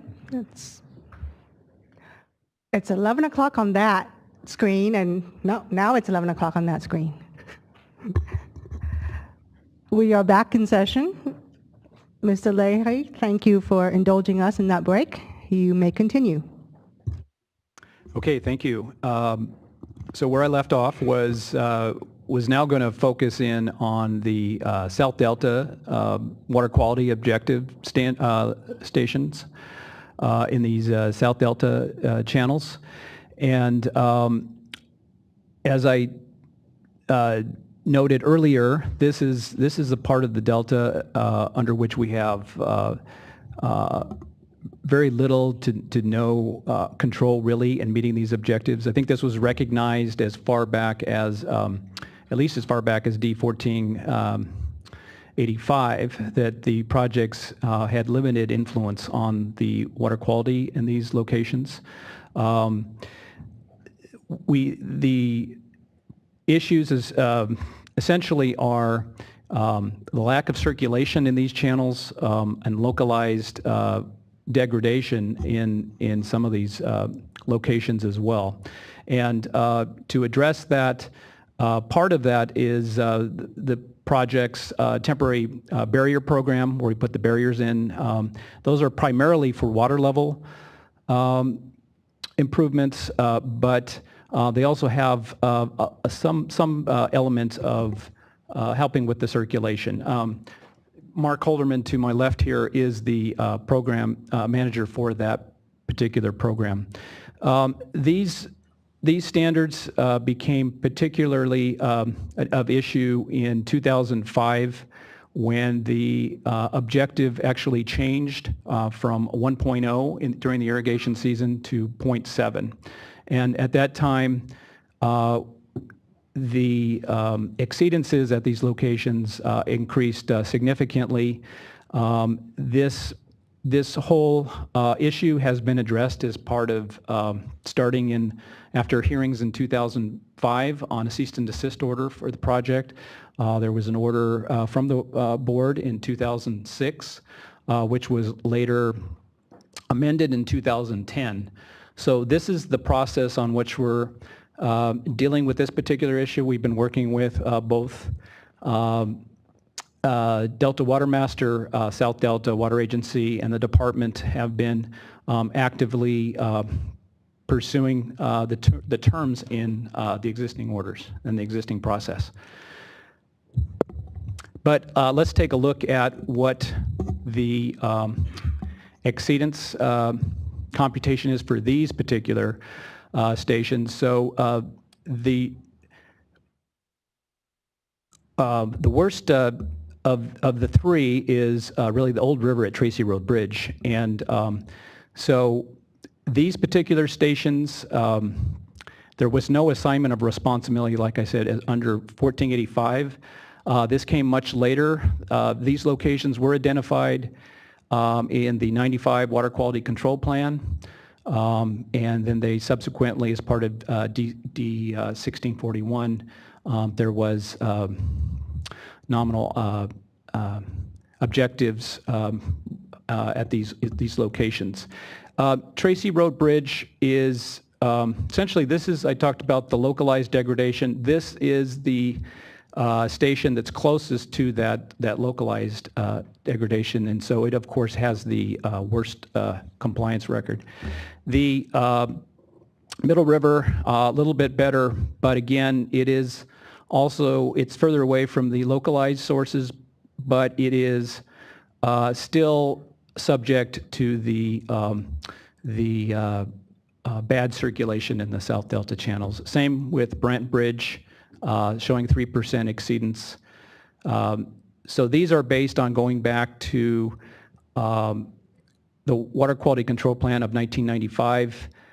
Many of the objectives as part of D1641, the projects as part of the Bay Delta Accord did start meeting some of the D1641 standards early as part of the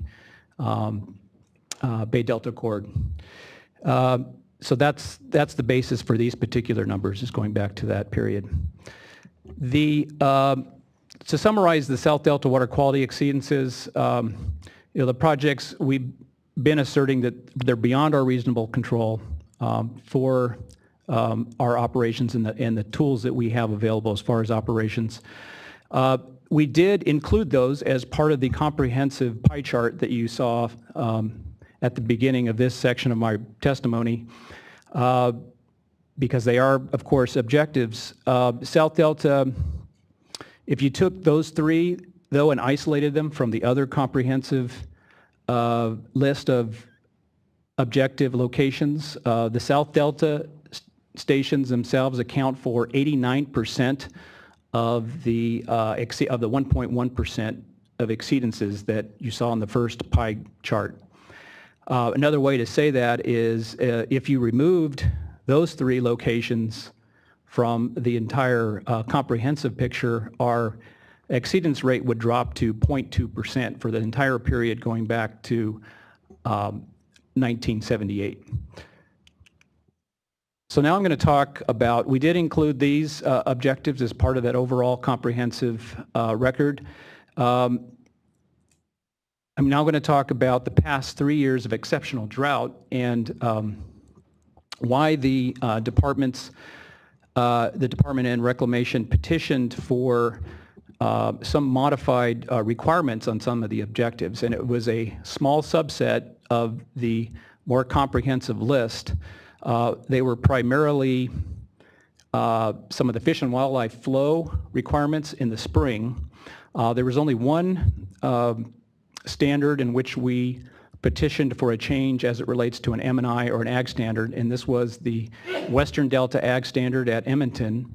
We essentially asked to meet the same requirements but at upstream location at 3 Mile Slough, and that was the one change to an ag standard that we petitioned and received approval for over the past 2 years of exceptionally warm and dry period.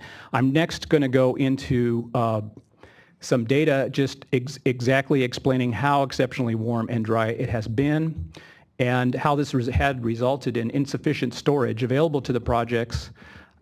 We were unable to store enough water in order to meet all of the standards. We had been projecting that there was a substantial amount of risk that if we had tried to meet standards early on in the spring, that we would have ran out of stored water to meet the M&I and ag standards later in the year, and that there was a substantial risk we would have completely lost salinity control of the delta. And so this would include a threat to the health and safety M&I diversions as well. And that was essentially the reason for us going to the board in this extreme case during this drought emergency in order to ask for some relief on some of those standards. So these next 3 slides were prepared at my direction by the state climatologist, Mr. Michael Anderson, on the far right, my far right of the panel here.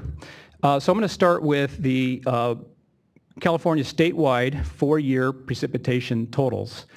And this is going back to 1899. And you can see that indeed the 4-year sum ending in 2015 was indeed the driest for the entire record, going back to 1899, at almost an inch drier than the next driest 4-year period in 1920. In fact, you can see that in modern times, this has been by far the driest period for California history. The next 6 driest years were in the 1920s and the Dust Bowl 1930s period. So not only was it record dry, it was a record warm period. So this graph here, which is the Sacramento Valley calendar year data from 1895 back to last year, 2015. What we have on the y-axis is the annual precipitation, and on the x-axis is the annual average temperature for all of these calendar years. The blue diamonds are the data points for everything prior to the 21st century, so 1895 through the year 2000. The black squares with the yellow shadow represents all of the 21st century data points, so from the year 2001 through 2015. And the yellow triangle is the period of record average for the entire period, 1895 to 2015.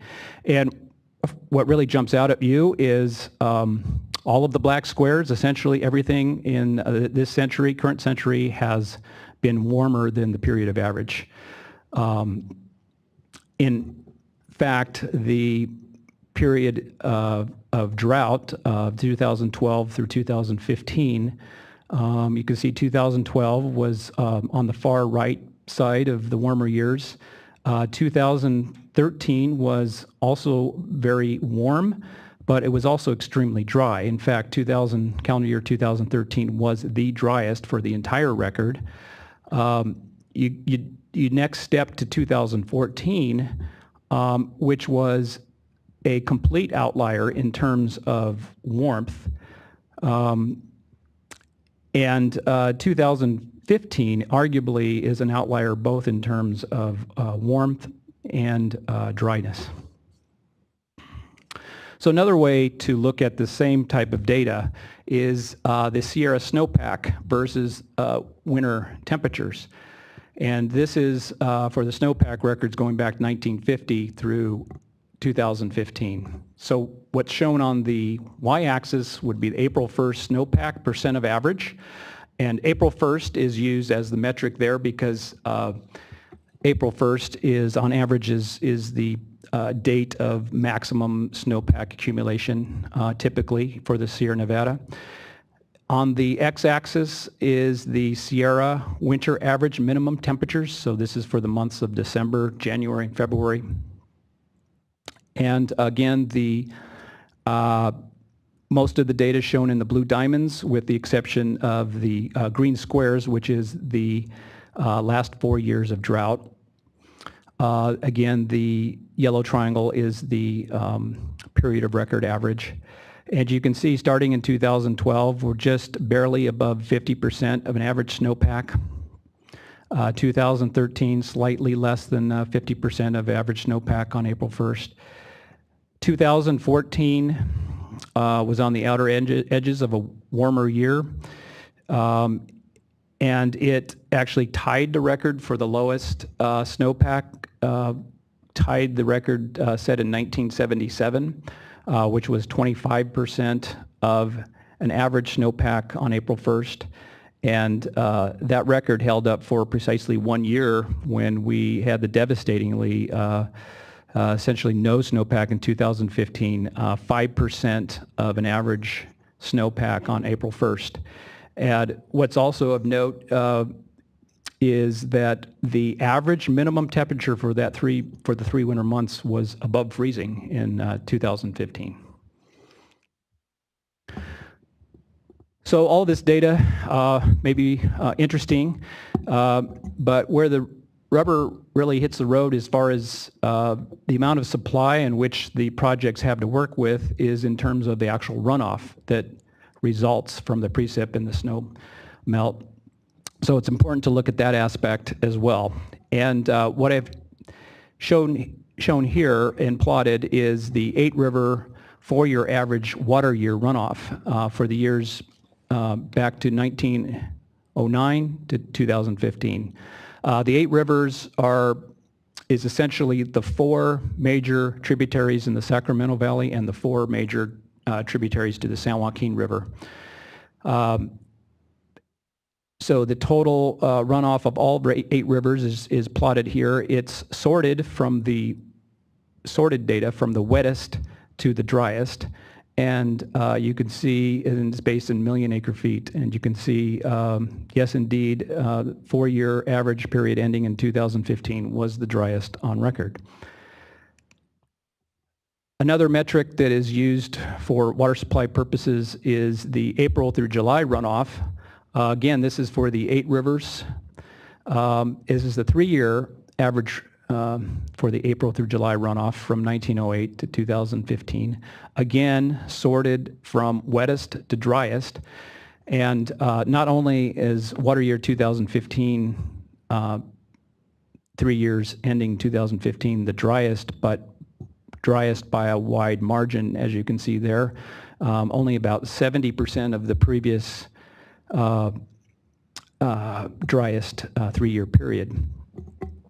And why is the April through July runoff so important? Well, part of the reason is this is the natural flows that would be some of this unregulated flows coming into the system, helping meet some of the Bay Delta flow and water quality standards. To the extent that the natural flow is not there, the projects need to make up that deficit.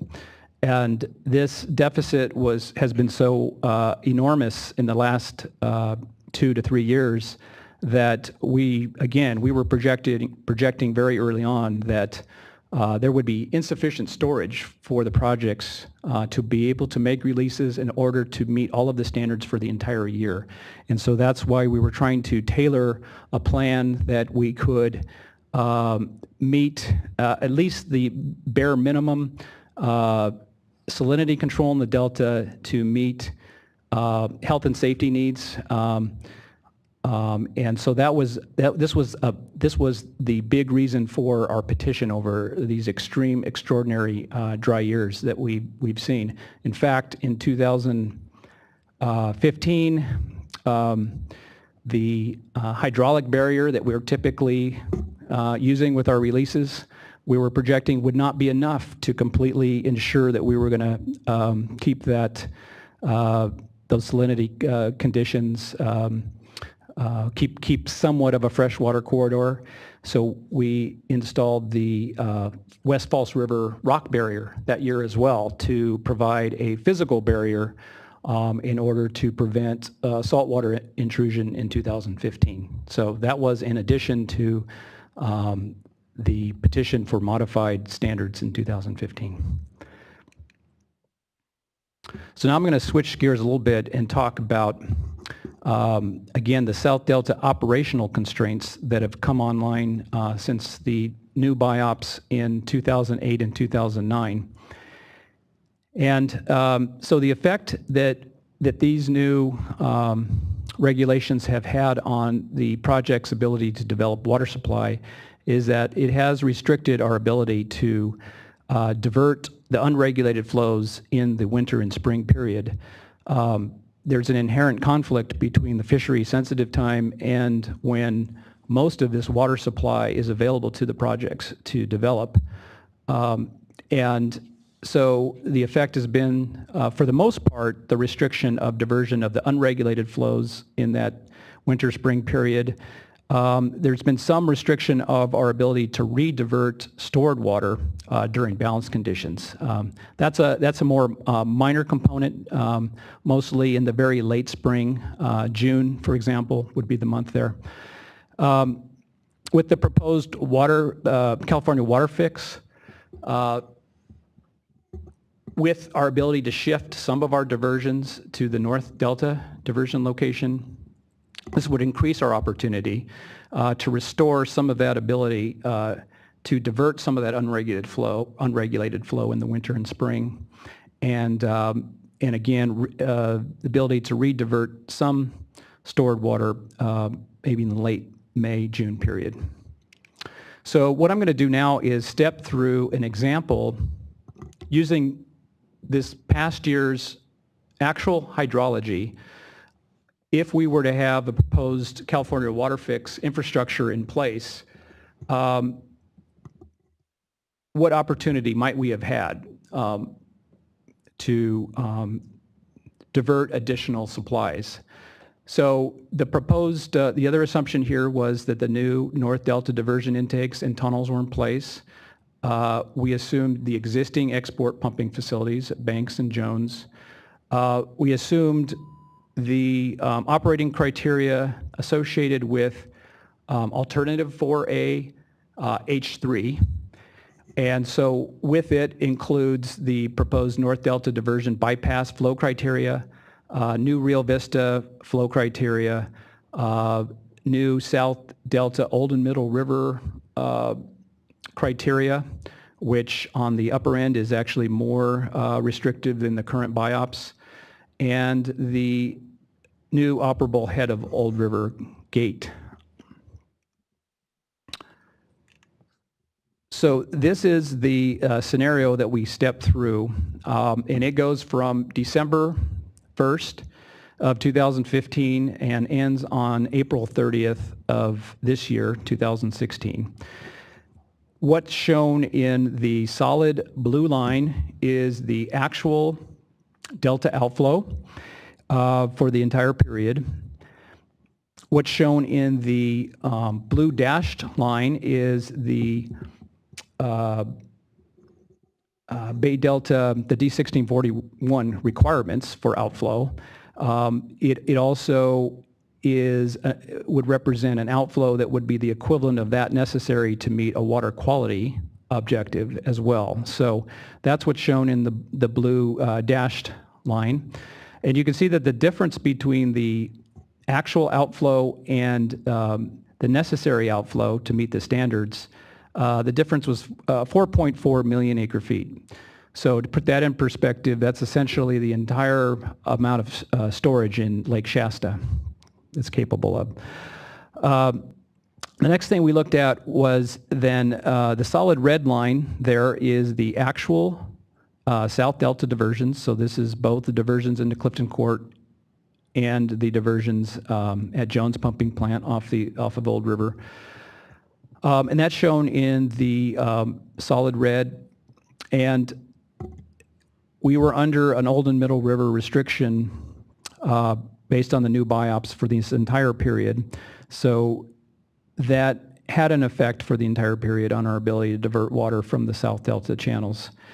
The dotted red line there is what hypothetically would have been available if the California WaterFix infrastructure were in place, including the North Delta diversion. So that dotted red line represents the combination of the South Delta diversion plus the new North Delta diversion capability.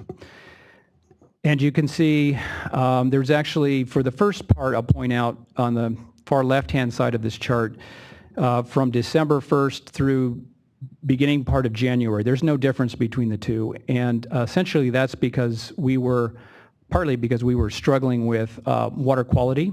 So the first couple of little freshets of outflow were really just to get although we were meeting the standards, we needed the system to freshen up before we could really start some additional diversion. Even with the WaterFix in place, we would have to wait until the conditions were fresh enough in order to begin additional diversion. But the difference you can see between the California WaterFix from that early January period through the end of April was about 1.2 million acre feet of additional diversion. Now this would have gone a long way in helping to recover from what has been record low allocations to both State Water Project customers and Central Valley Project customers over the last 3 years through the exceptional drought that we've experienced. Our customers on the State Water Project side have seen their internal storage capabilities used up to a large extent to just get through these last few years, both in terms of surface supplies and additional groundwater pumping in order to mitigate effects of the drought. So this additional diversion of 1.2 million acre feet, to put that in perspective, that's more than the storage capacity of Folsom Lake. Now, during this entire period, we were making minimum required releases from the reservoirs, and those would have been either for flood control releases or minimum in-stream minimum in-stream flow requirements. So the trade-off between this additional diversion would have been a reduction in total delta outflow because there's no change in the upstream operation between the California WaterFix case and the actual condition. So the dotted blue line shows if you reduce the actual outflow by the amount of the additional diversion would be 4.4 million acre feet. Subtracting out the 1.2 million acre feet of additional diversion would have resulted in 3.2 million acre feet, again, of excess outflow above and beyond what was necessary to meet the current set of standards. And 3.2 million acre feet is almost as much as what we can store in Lake Oroville. So the next thing we wanted to do was, and again, one of the reasons we used H3 as the assumption for this particular scenario that we walked through was that, if you recall, this is on the bookend that is more aggressive in terms of the exports and also lower in terms of outflow. So we wanted to take a look at the more aggressive scenario to test the effects on other legal users of water in the system. So the next graph here, we're showing the daily average EC at Bacon Island on Old River. And the reason we use this particular location is it's a good representation of the type of water quality that we would expect to see at the M&I diversion locations in the Delta. And that was essentially the major standard that would be in effect during this period. We've highlighted a couple of levels of where standards apply, and this is at Rock Slough. The lower gray dash line is the approximation of 150 milligrams per liter chloride requirement. It's couched here in terms of EC. And then there's also the 250 milligram per liter chloride requirement on the upper gray dash line. Now, the 250 milligram per liter standard is required year-round. The 150 milligram per liter level is only required for a certain amount of days every year. And we had already met the requirement for 2015 earlier in the water year, so that what shown in the solid red line is the actual EC at this particular location. We had already met the days that were required at the 150 milligram per liter location. So that does not represent an exceedance there. But again, the solid red, solid brown line here is the actual EC. The next step we took was to utilize the Delta simulation model, which has, in addition to simulating the hydrodynamics, the hydraulics through the Delta channels, it also has a component which can simulate the movement of salinity in the Delta channels. So we took that model and apply the actual conditions, input the actual conditions into the model, and we also put in the hypothetical California WaterFix scenario in the model as well. And we took a look at the difference, and that's the proper use of simulation models, is to use them in comparative mode. We took the difference from the two Delta simulation model outputs, and we applied that difference to the actual EC that's shown on this chart. And so the degradation in water quality that we would have expected to see as part of this WaterFix scenario is shown in the dotted brown line on here. And so I think, our conclusion is, although there certainly would have been some effect in terms of water quality degradation, it doesn't come anywhere near having any sort of impact on the ability to have met the standard. In fact, water quality was much fresher than required under the objectives for this entire period. So I'm now going to conclude with just some of the high points of what I've just discussed. Again, looking at our historical compliance record, this is going back to 1978, so this would have been when 1485 standards came into effect. Our records show that there's only an exceedance of 1.1%.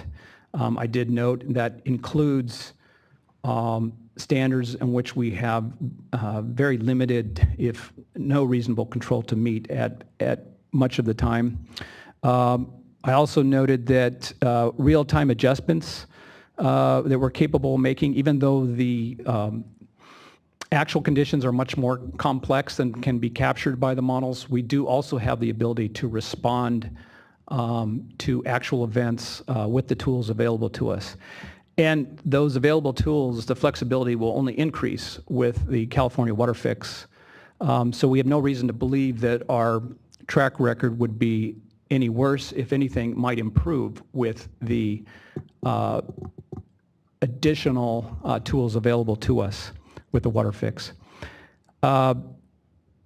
We will have to continue to meet all of our in-basin requirements, including whatever water quality control plan objectives are assigned to us.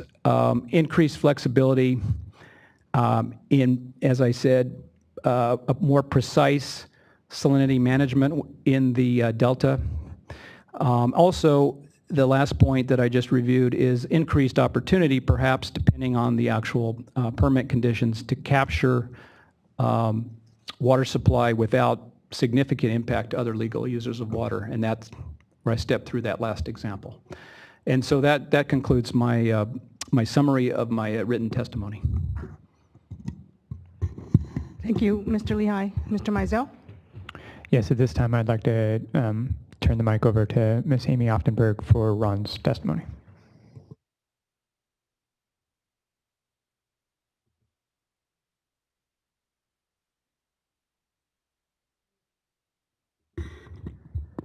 Yes, my name is Ron Milligan.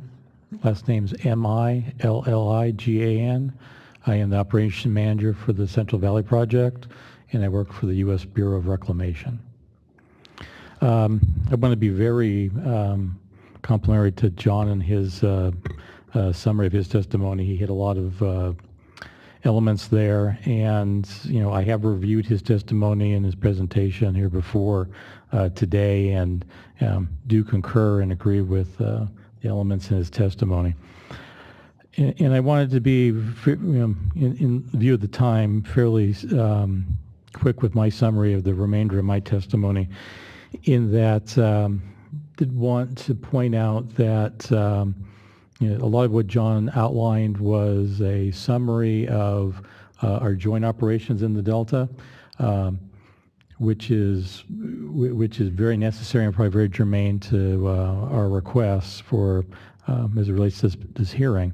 But we do have a number of CVP-specific obligations and criteria that relate back to our congressional authorization for the Central Valley Project, individual regulatory requirements on the reservoirs and the streams that CVP operates along, specifically the Trinity, the Upper Sacramento, and the American, as well as the Stanislaus.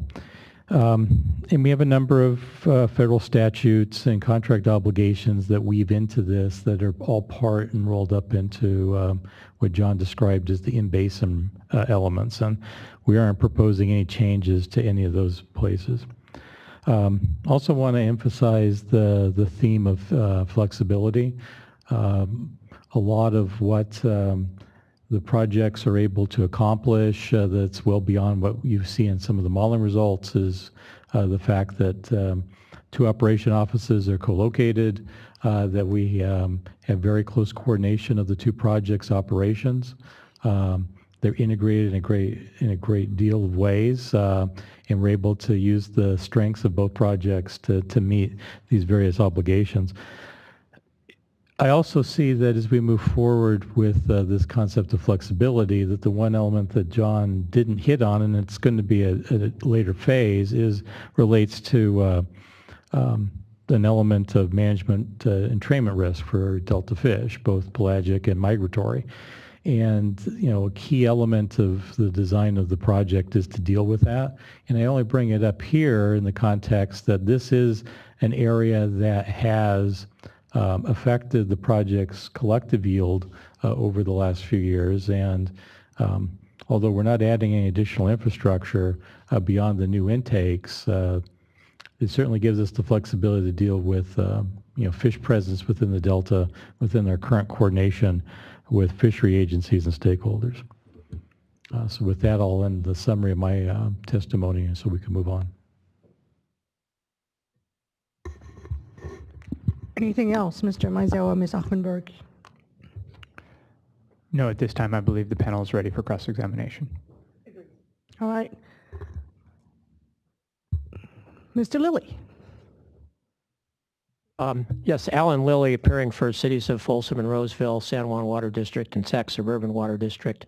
I just have a question before cross-examination starts regarding the version control of these slides. It appears that the slides that were projected today have one additional slide and that they've been renumbered. And this is going to create some confusion because all of us have prepared our cross-examination questions based on the version of DWR4 that was filed back when the petitioners filed their exhibits. So I understand that from time to time it may be necessary and even appropriate to add a slide after the submission date. We may need to do that too. I think people should tell the board when they're doing that. But beyond that, I just think we need some guidance. I would like to have our questions refer to DWR Exhibit 4 and those slide numbers and not the slide numbers that were posted today. Any objections to that, Mr. Mizell or Ms. Offenberg? I believe that if the references are made to DWR4 and not DWR4E, we can make the match between those two. Our July 21st notice to the board and to the public as to what was contained in 4E will help to alleviate some of the concerns Mr. Lilly is talking about. All right.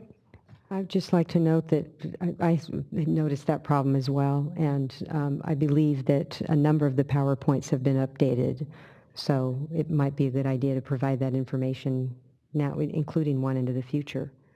Yes, our letter of July 21st actually detailed all of the changes that were contained in the errata slideshows that were submitted at that time and that we have been presenting.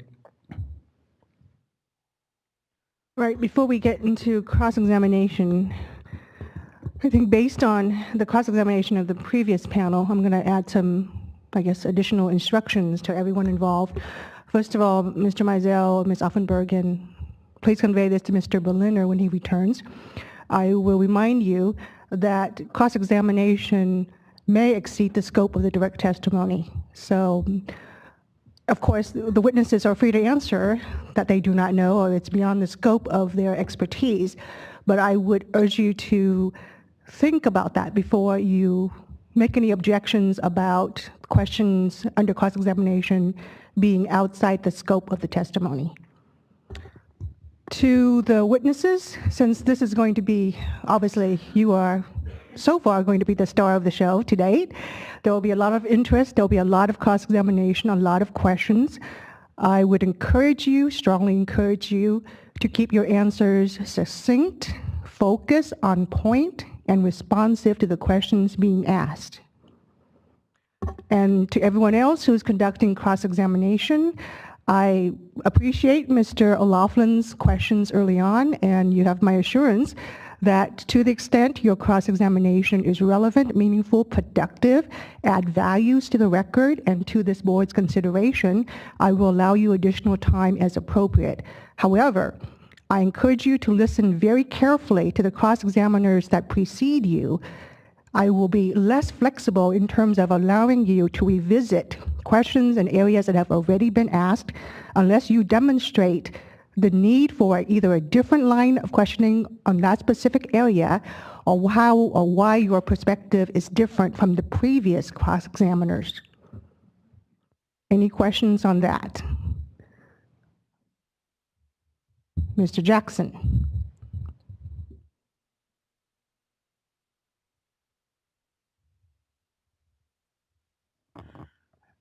Since the Delta is a large place and the hydrodynamics are different in different parts of the Delta, it would seem to me that if we're going to try to protect our property from legal injury, we're going to have to be pretty specific in regard to our area. And therefore, the answers that someone gives in the South Delta, for instance, Ms. Womack's questions, are going to be very different than mine at Collinsville. So I would ask that be considered. Yes, I understand since that. it's a legal injury investigation. Definitely. All right. With that, then, let me start with group number 3, the state water contractors. Stephanie Morris, State Water Contractors. I have no questions for this panel. Group number 4. Daniel O'Hanlon, appearing on behalf of the San Luis and Delta Mendota Water Authority. We have no questions. Thank you. Thank you. Group number 5. Philip Williams, appearing for Westlands Water District. No questions, ma'am. Group number 6. Group number 6 is not present. Group number 7.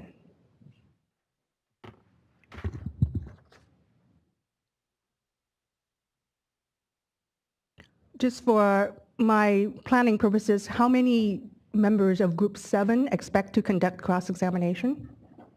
2, 3. All right, thank you.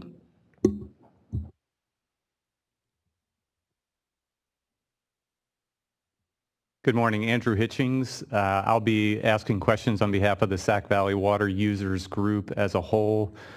We've tried to coordinate our cross-examination for time purposes, and then also I individually represent a number of the Sac Valley Water User clients in this proceeding, including Glen Clusie Irrigation District, Biggs West Gridley Water District, Sacramento County Water Agency, Placer County Water Agency, and Carmichael Water District.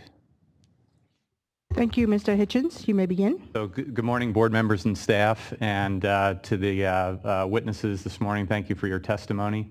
I would like to direct primarily a number of my questions to Mr. Milligan this morning. So I think we'll start with you, Mr. Milligan, and then it may be that some of the questions bleed over into some of the other witnesses' testimony as well. So I will start there. And then I did give a thumb drive to staff, and I have them labeled docs 1 through 8. And so if you could pull up document 1, that's Department of Interior Exhibit 7, which is Mr. Milligan's testimony. I have certain sections of that highlighted, so it's a little bit easier to follow. And if I could direct you to page 4 and the 3rd paragraph of that exhibit.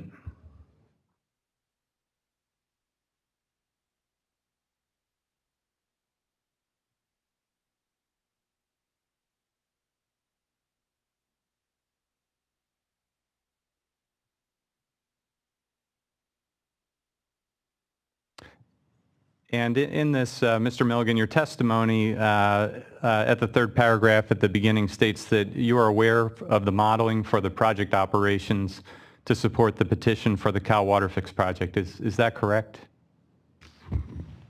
Yes, it is. And when I say Cal WaterFix project or project throughout these questions, when I just use the term project, I'm going to be referring to the Cal WaterFix project, which is the project, the subject of the petition for change. So just as I go through this, unless it has a different meaning, I'll indicate that, but assume that that's what my questions are covering. Okay? Very well. Mr. Milligan, did you have any role in developing the operation scenarios used for the project?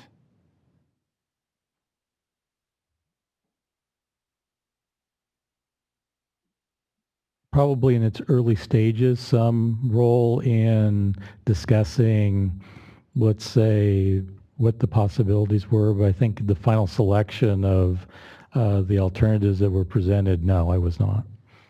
So when you say the early stages, did your role in providing any input on the operation scenarios end as of a certain date?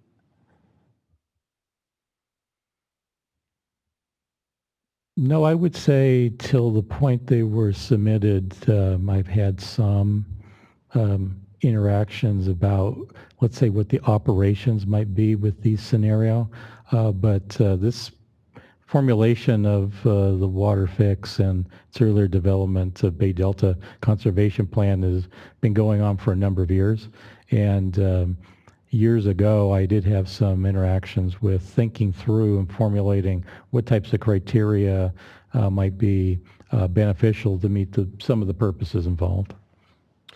And when you say once they were submitted, are you referring to the submittal date of the actual final written testimony and exhibits, which was May 31st of this year? Yes.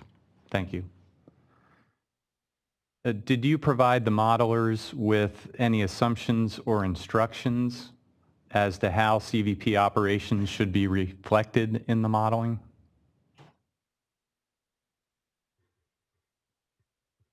Nothing particularly.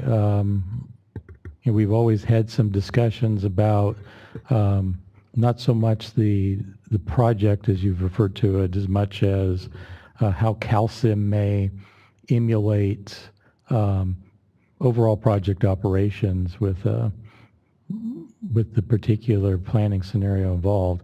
But that's not unusual given planning studies related to the CalSim use.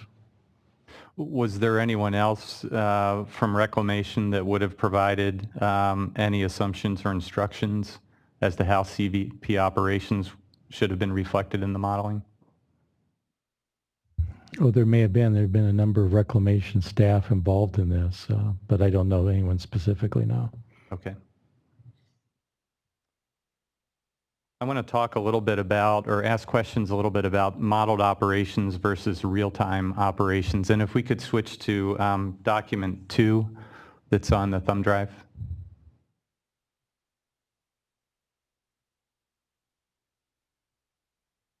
And this is State Water Board Exhibit 2. This is a copy of the petition.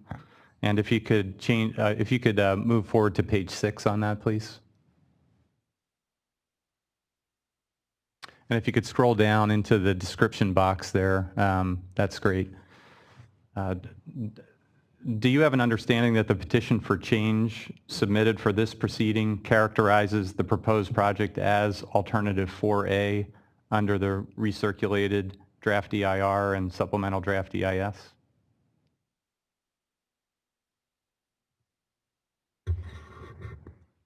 That is slightly different than my understanding, but I certainly see the words here.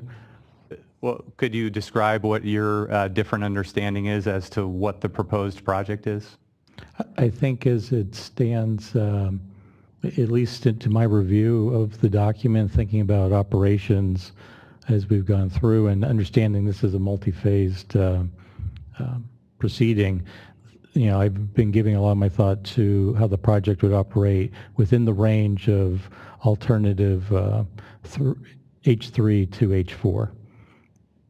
But those operational scenarios are embedded within alternative 4A, isn't that correct? I believe that's correct, yes.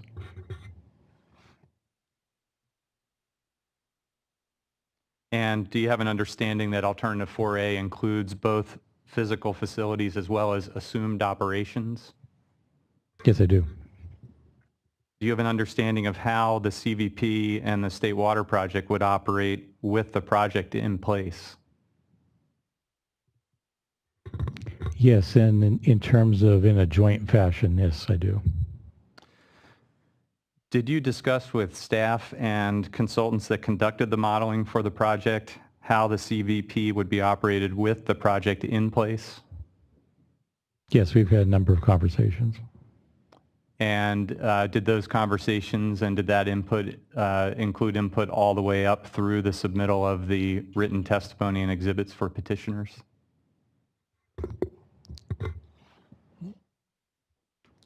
To some degree, yes, but certainly more intense as the modeling effort was compiling this was probably well before the May date that we talked about. And can you identify who in particular would have been primary contacts that you provided your input to for the modeling purposes? Oh, God. A number of these things are settings with meetings with the contractors, meaning the consultants involved and various staff from both Department of Water Resources and Reclamation. So depending on the particular meeting, there'd be a number of different people. I think that from what I've seen of the panel that'll be put together for the modeling group, that covers the prime representatives there. And would that be the lead representatives, Mr. Tarani and Munavar? Yes, but then also some staff from the consultant groups that were working on doing a lot of the modeling as well. So Mr. Minever as well. Would you characterize that the input that you and Reclamation provided would have been less than the input that DWR provided with regard to operations assumptions for the modeling? I wouldn't be able to gauge the relative input. Well, let me put it this way, did DWR take the lead more so than Reclamation in providing those operations assumptions for the modeling? Well, all I would say is that DWR was the contract for the consultant work for the modeling was, through the Department of Water Resources. So on one level, I would have expected them to have more input to the consultant. But I think as it related to CVP operations, and then the joint operations of the two projects, they're probably a joint effort. Okay. If we could go back to document 1, which is Mr. Milligan's written testimony. And you have a section starting on page 2 with the following heading, Statement on Real-Time Operations and Working with SWP. Is that correct? Do you see that? Yes, I see it. And then if you look at, if we could go ahead to page 3, the first full paragraph of your testimony. You state there that real-time operations dictate actions. Do you see that? Yes, I do. Do you agree that managing and coordinating state water project and CVP operations in real time is different than analyzing and critiquing operations through model simulations? Yes, I do. Do you agree that real-time operations of the project will deviate from the operational scenarios embedded in the modeling for the project?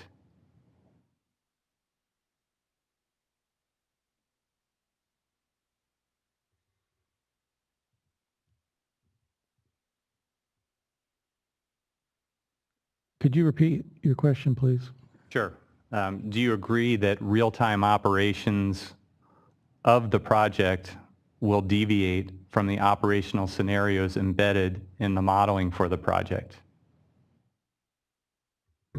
Yes, real-time operations will be different, primarily because the hydrology is different. Many of the models employed, depending on which one, operate on what we call different time steps, whether they are based on monthly averages. Some of them are more crude averaging. So the circumstance that the projects may be, or the operators may be confronted with on a given day is probably something that's not specifically identified in a planning simulation like is used and been presented to the board. Notwithstanding that, would you agree that the operations assumptions in the modeling should be as close to how the project would actually operate in real time as is reasonably possible to do that?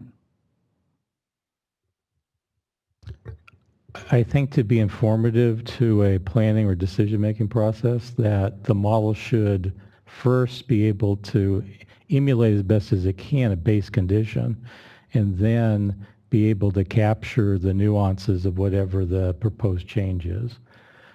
That's typically how we do a lot of our planning work, and to the degree that that can be then identified into actions that could be translated into some instructions for operators, that makes a lot of sense.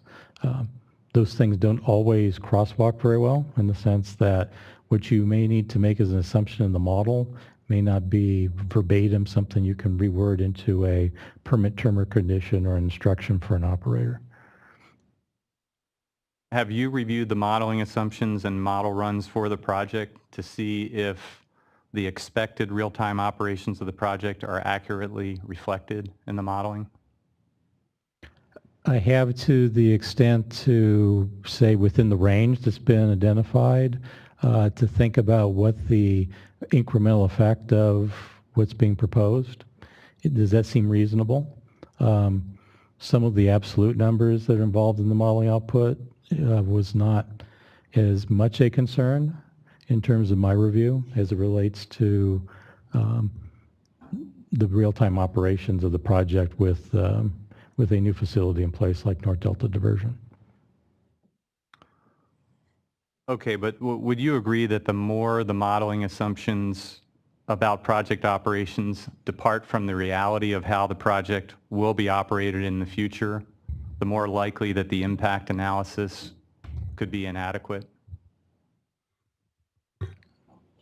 It would depend on the particular element involved, and again, the model output needs to be kind of evaluated in the context of what particular element we're looking at.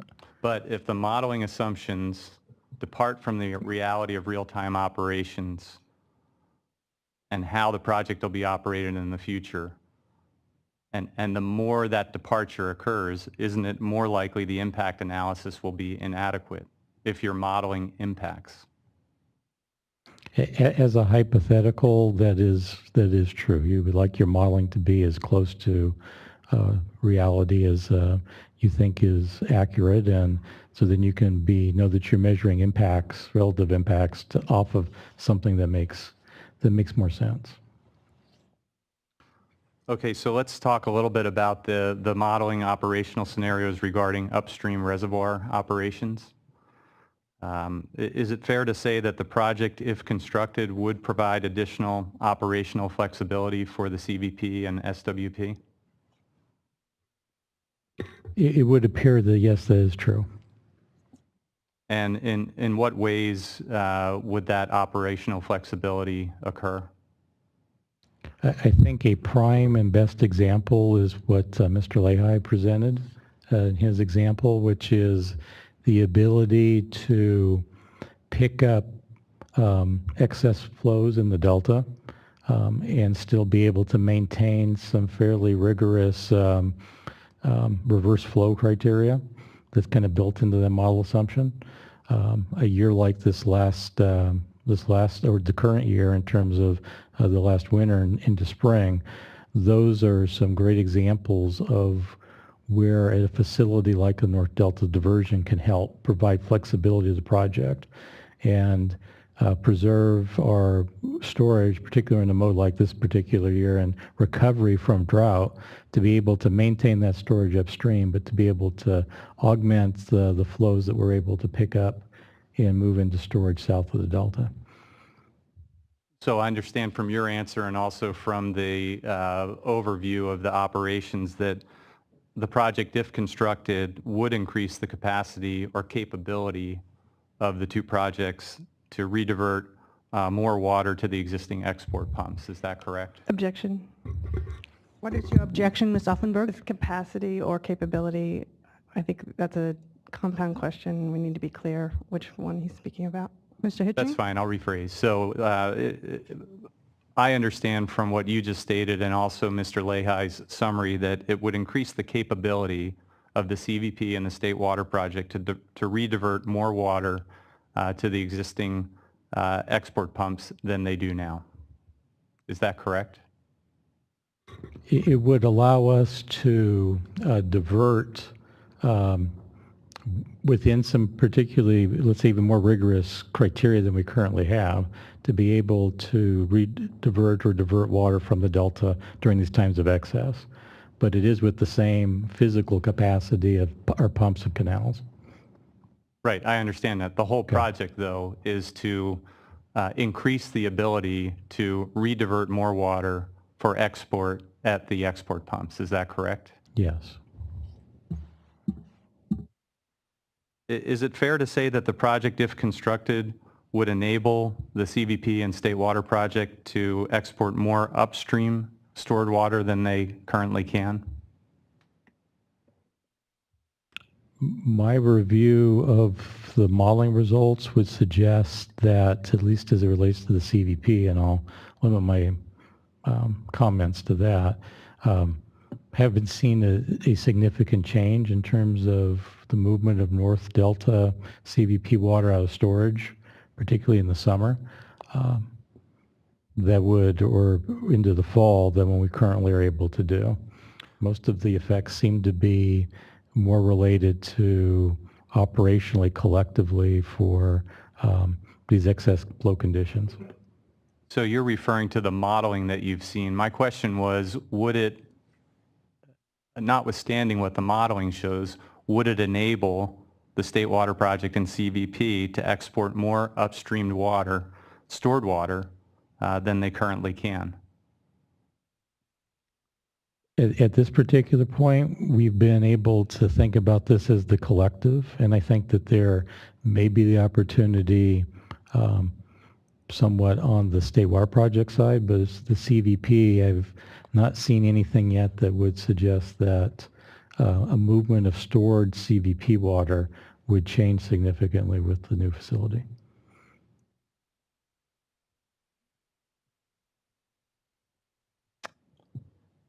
In the modeling that was done for the different project alternatives, the rules governing upstream reservoir operations were never varied.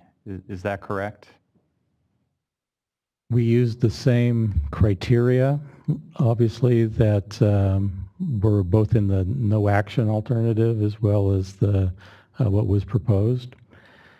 So the criteria that would govern regulatory-wise upstream were not changed, and we didn't make any changes in the model that would relate to how water would move out of storage upstream as well. Okay, let me if we could pull up document 8 that's on the thumb drive. It's DWR Exhibit 1, page 7. Actually, I'm sorry. It should I need DWR Exhibit 1, page 11, and it's not on the thumb drive.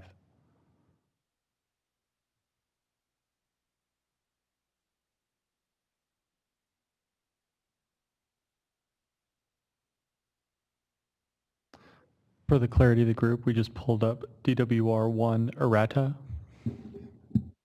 Thank you. Have you seen, this is the project overview that Ms. Pierre presented as part of the project overview panel. Do you recall seeing this PowerPoint and DWR Exhibit 1? Yes, it's been a little while ago, so it may not be the errata version, though. But that slide hasn't changed from the prior version, correct? To the best of my knowledge, no. And the key point in this slide are it's indicating things that aren't changing and the assumptions within the modeling of what's not changing. And in this slide, and as it's been presented in this proceeding, it's been represented that upstream operations of the CVP and State Water Project are not changing under the project as it's been modeled. Is that correct? I'm going to object to that. Ms. Pierre clarified it was upstream operational criteria, not upstream operations as it would relate to Ron and John's real-time decision-making. I'm not sure I understand your objection, Mr. Mizell. I'm objecting to Mr. Hitchings mischaracterizing the testimony in Ms. Pierre's slide. All right. Mr. Hitchings, I'll rephrase. Thank you. But the modeling assumptions assumed that upstream operations for State Water Project and CVP project will not change. Is that correct? My understanding of the modeling was because you don't fix the operations as such, the criteria involved, though, would not change. And I think that was the intent and the clarification of Ms. Pierre. Now, what it does appear is that from the modeling that very small, if any, changes to the actual operations in the modeling have occurred, and primarily given that the criteria upstream hasn't changed. But It doesn't necessarily mean that the added flexibility of the existence of a new set of delta criteria with the North Delta diversion from an operator standpoint, as we talked about, would have some flexibility, which may allow us to operate more efficiently throughout the system. So there probably would be some small changes to operations when you add a significant piece of infrastructure, but the modeling and our collective understanding is that if anything, that would probably be better on the whole and be very small in terms of changes. Okay, well, let me be more specific on that. The operational scenarios that were embedded in the modeling assume that even with the tunnels in place, the project operators would not release additional water from the upstream reservoirs for diversion at the 3 new intakes or the South Delta diversions. Is that correct? That's what the model is saying, yes. Okay. And this assumption was made not only for dry years, it was also made for wetter years. Is that correct? I think this was across the full simulation, which captured all those year types. Okay, thank you. Did you or did anyone from Reclamation ever suggest that this operational assumption is unrealistic given real-time operations? I think there was a recognition kind of consistent with my last answer is that depending upon what the rule sets are, and we're still dealing with kind of a range here, that there may be opportunities to be more efficient both with upstream operations as well as delta operations that have yet to be captured and probably are a point of resolution that we need to narrow exactly where we're going to be going with the full set of criteria, which may be the product of something you could look at after the next phase. So is it significant? Would I say that if you add a piece of infrastructure like this, there would be no changes to operations upstream? I would probably concur that's not realistic. Is it a difference, though, that shows up within the time step that we're talking about in trying to assess what adverse effects are, particularly as it relates to other legal users of water? It does not appear that we have anything to be concerned with there. So to summarize, what I think you just said distilled down is that there's a possibility that Reclamation or DWR would make additional releases from upstream storage to increase delta exports under real-time operations with the project in place. I wouldn't infer that from my statement, no. I said that could happen, and I understood that that's essentially what you said distilled down. It is possible, but that's not really the point of the project. And given the fact that particularly from a CVP standpoint, I can't speak to how John and his group may operate the State Water Project, but from a CVP standpoint, we are typically limited to our South Delta capacity in terms of what we can move through the Jones Pumping Plant and the DMC. And what was being proposed doesn't change that. And that's typically what would drive the release of stored water.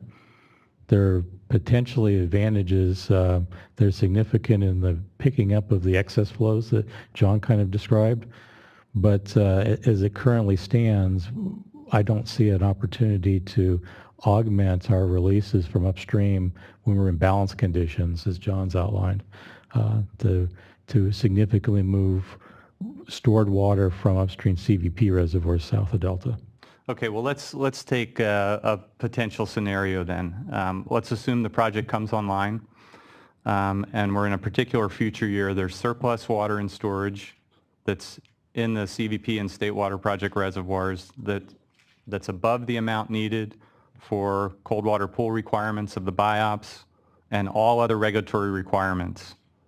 So if you have that circumstance, based upon your experience, don't you think DWR and the Bureau would release more water from upstream reservoirs to take advantage of the new conveyance capacity?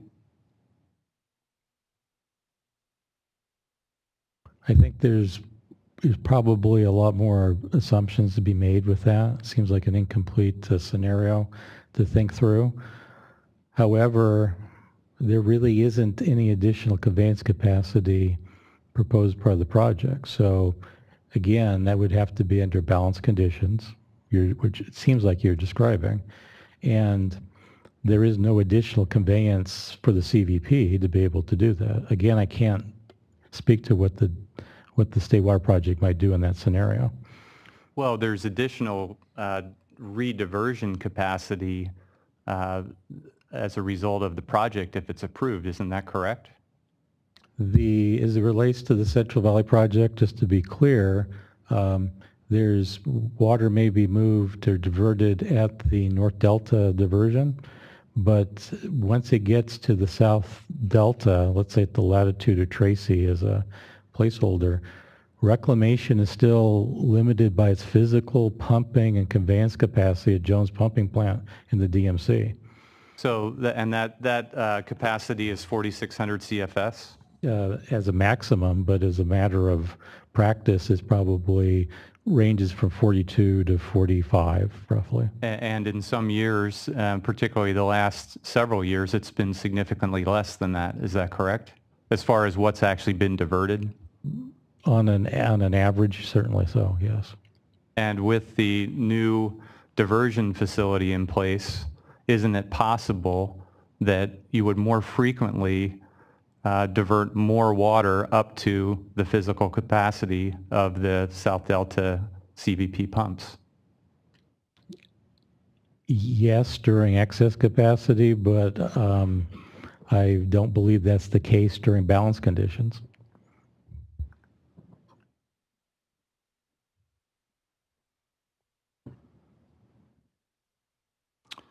To the best of your knowledge, are DWR or Reclamation proposing any conditions in their water right permits requiring that with the project in place, the CVP and the State Water Project may not release any more water from upstream storage than they do now under current conditions?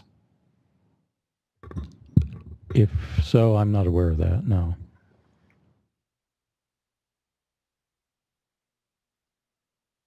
Okay, I'd like to change gears slightly. If we could go to back to document 1, Mr. Milligan's written testimony. And to page 3, last paragraph of the testimony. In this section, Mr. Milligan, you identify the water supply allocations to CVP South of Delta contractors for ag purposes from 2012 through 2015 as follows. 2012, 40%, 2013, 20%, 2014, 0%, 2015, 0%. Is that correct? Yes, it is. In your opinion, could any of those allocations have increased if the project had been in place and functioning?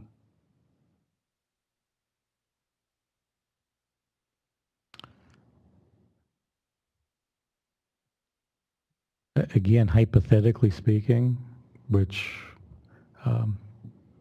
may be difficult, but it does seem, based on some of the information John showed, would be that there, and from what I've seen in some other rough analyses of some of the earlier years, that it would have been possible to, let's say, have additional CVP supply south of Delta in some of these years.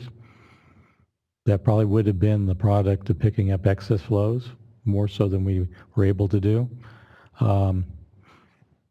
But these 2 years with the zero allocations are years where we were not able to fully meet the terms of the exchange contract from the Delta, or from the Sac Valley side of the system, and had to make a call on the Friant system to be able to do that.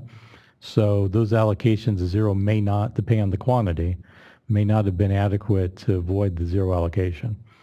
So the 1.2 million acre feet that Mr. Lehi discussed in his overview of his testimony, based upon what you just said, I'm understanding that that would have been more yield available to on the State Water Project side as far as allocations. Is that correct? No. John's presentation related to 2016. I don't know that we have, let's say, a comparable analysis of 2015 or 2014. So I'm not quite sure what volume of water may have been available for that, and we certainly haven't been able to do enough analysis to say just how that would be split between the two projects. So that's another uncertainty. But there would have been more CVP water available. My assumption would be that some of that would have been available to the Central Valley Project south of Delta. How it would have been distributed in an allocation process is probably a little bit of an unknown depending on what the quantity is. So those 2 zero amounts were very difficult to, obviously a lot more analysis would be required to come to the bottom of that.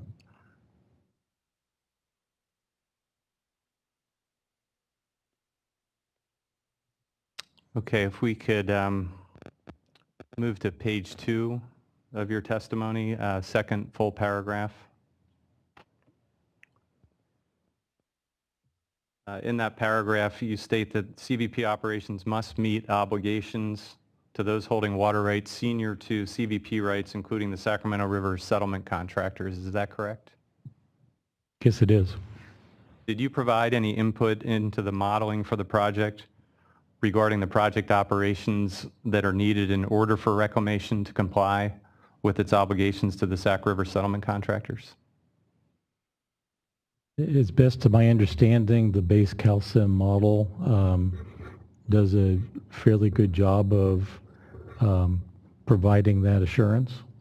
So as best as, from my recollection, no additional guidance was given to any of the modeling staff.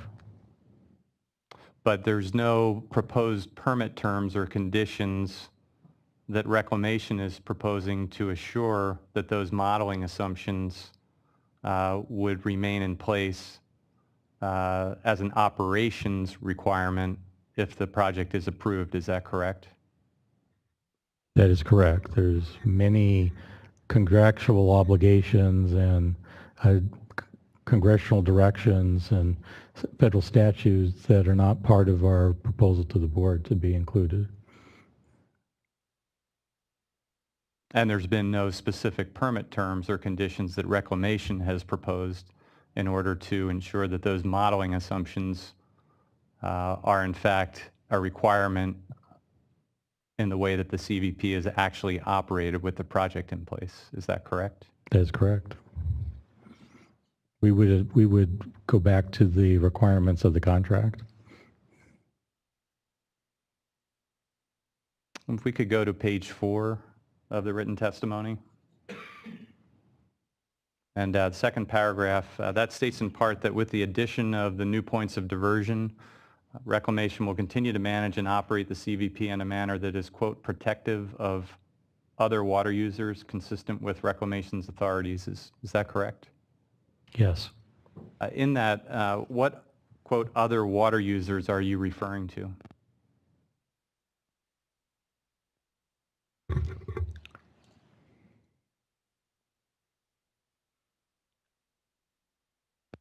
Well, specifically, I would say, first of all, senior water right holders, but then certainly in terms of our partnership with the Department of Water Resources and State Water Project as well.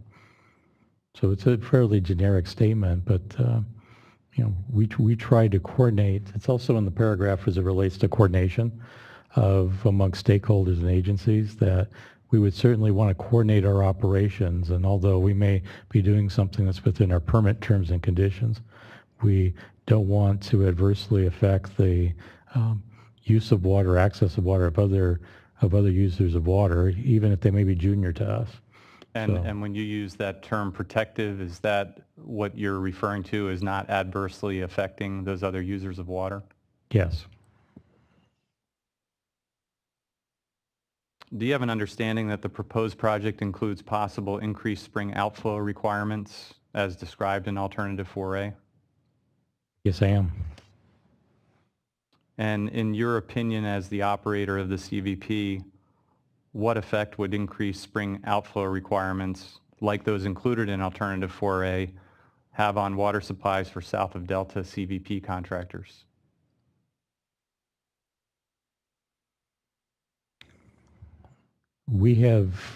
That is an area where I don't have a good answer for. we still need to work out, if we were to be at that particular high outflow, just exactly how the sharing of that obligation would work out with the State Water Project. At this particular point, we have a pretty good idea as to what the collective project operations would be, but particularly for that circumstance, how we would split that is still a work in progress. And would you have the same answer if that question was as to the north of Delta contractors that don't receive any water through the new proposed points of diversion?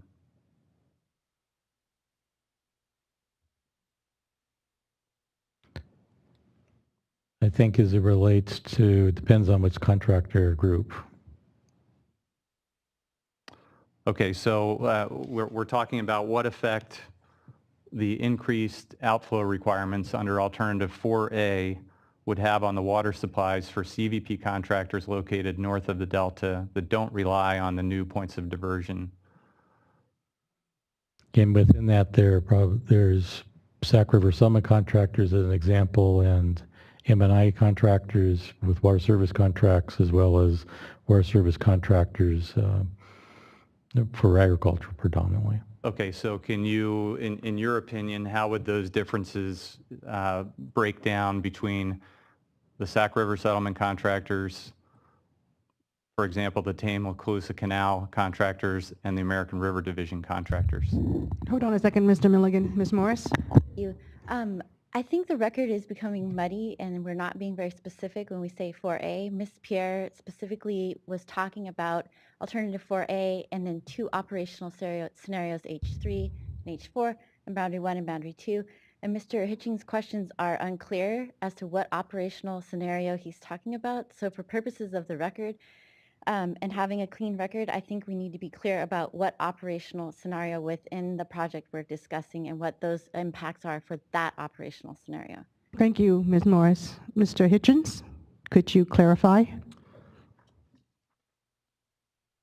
about we go to document 4 on my thumb drive? It's DWR Exhibit 515. And as we're doing that, Mr. Hitchens, I just want to do a time check. I don't want to interrupt you in the middle of a line of questioning, but I would like to take our lunch break, say, around 12:30-ish. That's fine. I think I can probably cover this subject area, and then that would be a good break. All right, good. Okay, Please thank you. proceed. So if you could scroll down to pages 2 and 3. And if you look, why don't we use the H4 scenario? That's got some descriptions of the outflow requirements. So this is the H4 scenario within Alternative 4A. Do you have that understanding, Mr. Milligan? Yes. And you'll see the heading on that is Delta outflow requirements. And under the H4, it's got those requirements that would be that have been modeled under that scenario. Is that correct? That's what the table shows. Okay, so that my questions were particular to, let's use that as an example of the Delta outflow requirements that would be in place under the Alternative 4A project. And my question to you was, what effect would those increased spring outflow requirements have on water suppliers for CVP contractors located south of the Delta? Off the top of my head, I don't recall. I would probably, in this particular case, go to the model output that's been summarized for this particular scenario, and as a first point, look at what that was suggesting.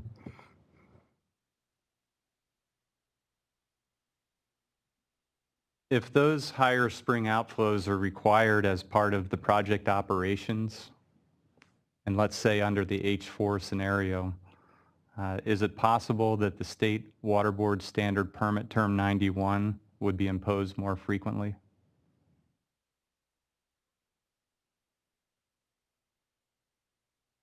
I don't have enough information to know. I'd have to look at some modeling, and I don't know if that's been modeled or not.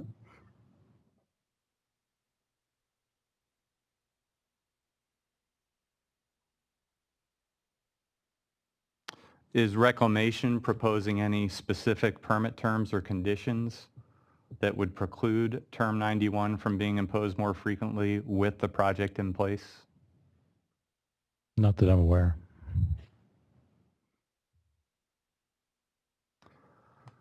I think this is probably a good place for the break, Chair Dodick. Thank you, Mr. Hitchens. We will resume at 1:30.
All right, welcome back, everyone. It's 1:30, and we are back in session.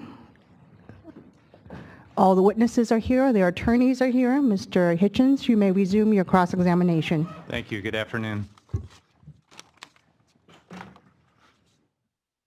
Mr. Milligan, I want to pick up on a topic that we talked about right before we broke for the lunch break, and it had to do with the 4,600 CFS limit you mentioned for the CVP diversion facilities at Jones. And I think that raises the question that how are the CVP and State Water Project proposing to share, if they are, existing south of Delta diversion facilities under the project?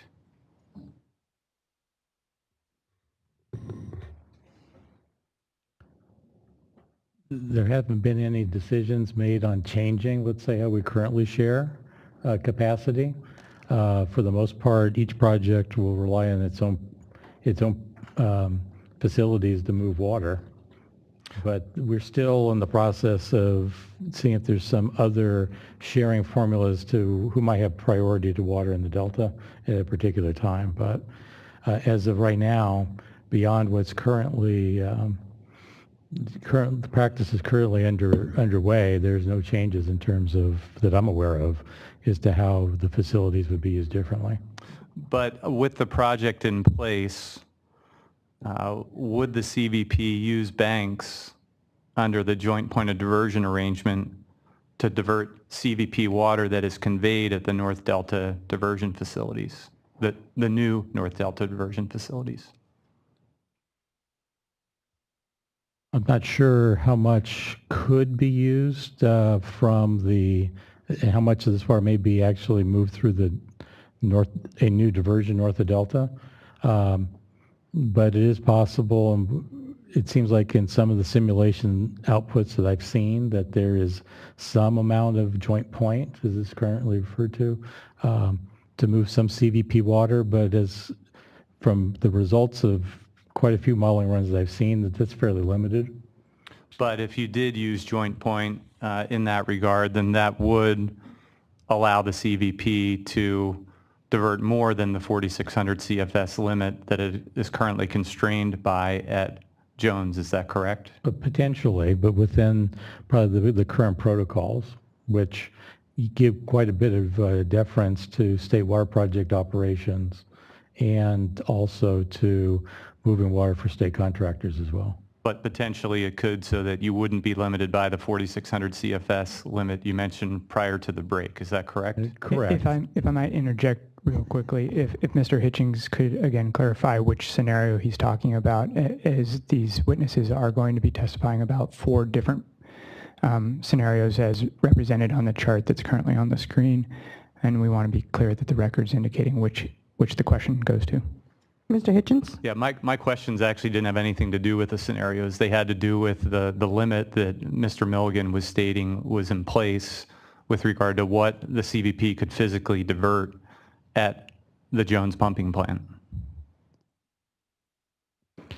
I can move on to, I think we got the answers to that question. So. All right. And I want to go back, Mr. Milligan, if I could, when there was the question about which outflow scenario was being considered under Alternative 4A. I had asked you a question, and there had been an objection interposed to clarify what outflow scenario. So let's go back to that line of questioning where I had asked and assumed that it's the Alternative 4A H4 scenario and the outflows that are required under that or that are modeled under that on DWR Exhibit 515 and described on pages 2 and 3. And my question was, in your opinion as the operator of the CVP, what effect would those spring outflow requirements have on the water supplies for CVP contractors located north of the Delta that would not receive any water through the new North Delta diversions? And if I recall, my answer was we should probably look at the results for this H4 to see what that looked like. That would certainly inform my answer. That'd be the first place I'd look. My recollection, there wasn't a lot of change. But your answer previously, when we had not necessarily specified the specific scenario, you had started to make a distinction between Sac River settlement contractors and different North of Delta water service contractors. Can you please explain or expound upon those distinctions you were making as to the relative effect, if any? Well, again, I'd look at the result. The modeling results probably in this case do show those broken out by those by those particular contract groups. So each of those could be different potentially, but as I recall now, thinking about the results, again, we should probably look at them. There was not any difference between for the H4 scenario and the no action. But sitting here today, you don't know the relative difference in impacts, if any, between those different types of CVP contractors north of the Delta? My recollection, it's been a while since I've looked at that output, but my recollection is there wasn't much change. But it would be associated with this particular modeling output for H4.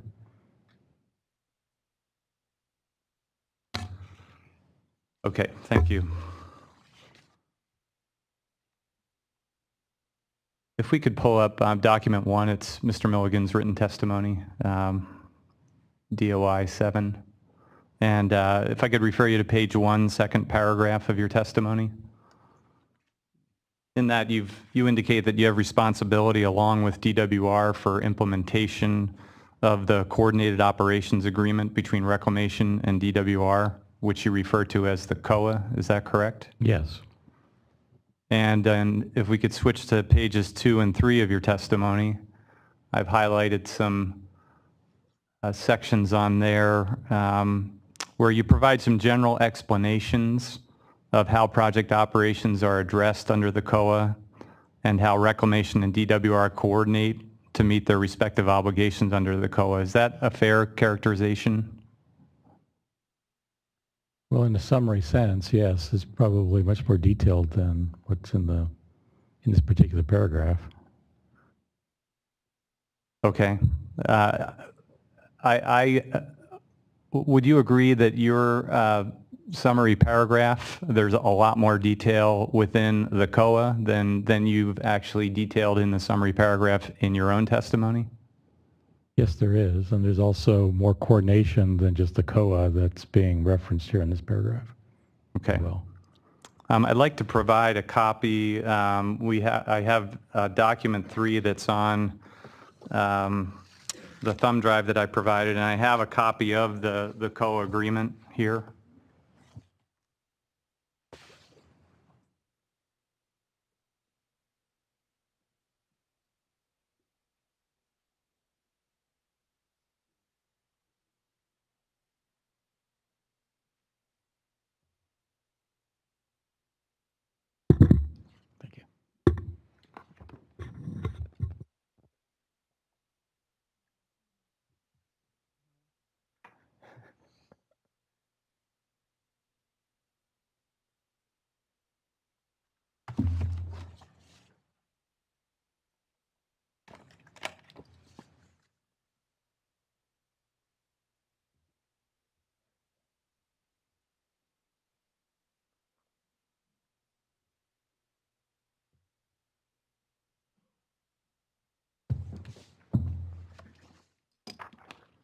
So, Mr. Milligan, is this the Coordinated Operations Agreement you are referring to in your testimony? And you're familiar with this agreement, is that correct? yes, I am. Okay, I'd like to have that marked, if I could, as, let's mark it as GCID 1, if we could. If I could refer you to Article 6 of that agreement, and it starts on page 8 of the agreement, and that's the internal pagination, yeah. And that's entitled Coordination of Operations. Do you see that? Yes. And are you familiar with this provision and its implementation? Yes, I am. in Article 6C of the agreement on pages 9 and 10, that addresses the CVP and state water projects sharing of responsibility to meet Sacramento Valley in-basin use with storage withdrawals during balance conditions. Is that correct? Yes. And under this provision, if you could scroll down to page 10, that's where it breaks down the percentages, and the responsibility for storage withdrawals is assigned 75% to the CVP and 25% to the state water project. Is that correct? That's correct. And then under Article 6D on pages 10 and 11, it addresses the CVP and SWP sharing of responsibility during balanced water conditions when unstored water for export is available. Is that correct? Yes. And under this provision, the responsibility is assigned 55% to the CVP and 45% to the SWP. Is that correct? Yes, it is. So in your familiarity with the implementation of the COA, could you briefly describe, and I mean briefly, I know there's a lot that goes into this, Mr. Milligan, but for the purposes of the hearing officers and staff and the rest in attendance, how the sharing of responsibility provisions under Article 6C and 6D are implemented? Objection. Are implemented under what circumstances? Well, how about under the conditions in Article 6C? If you've got those conditions in place, and if you could provide an example, for instance, from this year's operations, briefly describe how the 6C provision is implemented. Objection, compound question. I understood that question. I did, but he's asking for two things. He's asking for an explanation of 6C, and then he's asking for an explanation as to how it would operate this year. We ought to take one at a time. Mr. Hitchens? Well, I was trying to limit it to a specific example, which the first objection had interposed. So I'm asking, under conditions this year, could you just briefly describe an example of how 6C has been implemented? That's how I understood the question. Yes.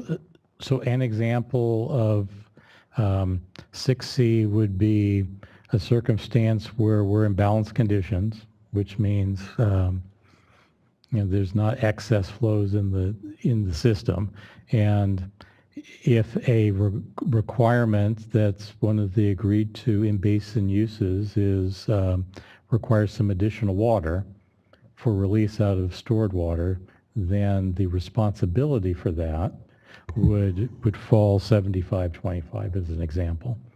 And we typically track this on a daily basis, and we're looking at the daily changes in reservoir storage at CVP and state project reservoirs, and on a particular day meeting those in-basin demands and taking into account what was rediverted in the delta under the balanced conditions, we would keep a running account between the two projects. But the basis for that accounting on that particular day would be the 75-25. And then how about the same for implementation of Article 6D? 6D is a little more, it's hard to parallel that, but in essence, if we're in excess conditions, but there are some constraints, or there are some demands that need to be met in basin demands, then we're able to basically, that daily accounting follows the 55-45 percentages. So it's important to know if we're in excess conditions or not, and whether there are some times during fairly wet periods that we have suspended accounting between the two projects. And is that spelled out in the COA, or is that pursuant to some other way that just the COA is determined to be administered? Well, I think there's some reference in the COA, but then this is an area where the two projects do get together and determine whether we have a situation where it's appropriate to suspend the COA. Okay, I'd like, if we could go back to document 1, Mr. Milligan's written testimony. And page 2, second full paragraph, states that reclamation must operate the CVP consistent with many other statutes, regulatory requirements, and contractual obligations, correct? That's correct. And does this include reclamation's obligations under the COA?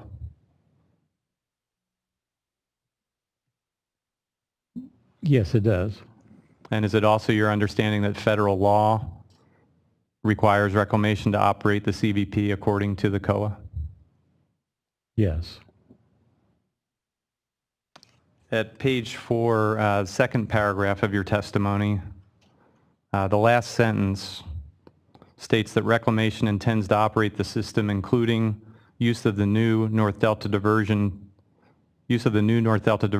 in a coordinated fashion to meet project obligations. Is that correct?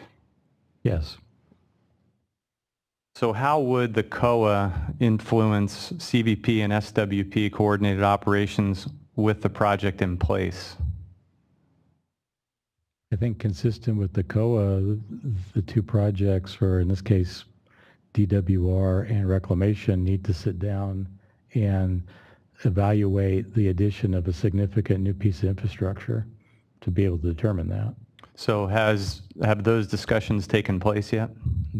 We've had discussions, but nothing has been finalized. And so compliance with the COA, has that been dealt with in the modeling for the project itself?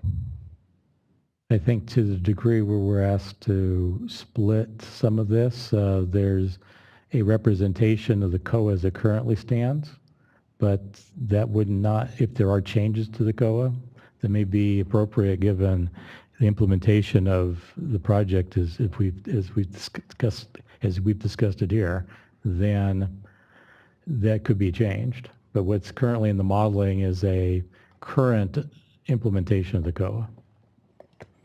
But there has not been a determination or decision yet as to actually how the project would operate under the COA at this time. As the project would operate under a modified COA, which is consistent with the COA document we just had, does outline a procedure where the projects would get together and maybe do a review and then make adjustments. But at this time, we don't know what those adjustments might be. Is that correct? That's correct. Do you know if there's been any, with regard to having the project in place, would the CVP or SWP have priority over the use of the new diversion facilities?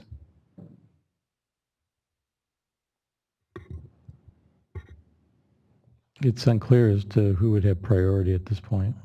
How about, have there been discussions as to the sharing of the new diversion facilities and in any percentage? There's been lots of discussion, but I don't think there's an agreed to percentage. So we don't know that sitting today here, whether and if there will be any sharing of the facilities under COA. Well, whether it's under COA or just a use agreement, the answer is no, we don't know. This is in part why the materials to volumes of water diverted south of Delta are lumped in terms of this particular material to the board, was because this is still an active discussion between the two projects. So we feel comfortable that we've identified the overall volume of water that's involved here, but the actual split of that south of Delta is yet to be determined. Do you need additional time, Mr. Hitchens? Yes, Chair Dodick, if I could. I think that I probably have about 15 to 20 more minutes, if that's okay. And On what particular line of questioning? I'm just about, I have a few more questions within this line with regard to COA, and then a couple other specific questions with regard to south of Delta refuge deliveries and specific questions about some other points in his testimony. All right, 20 minutes. Thank you.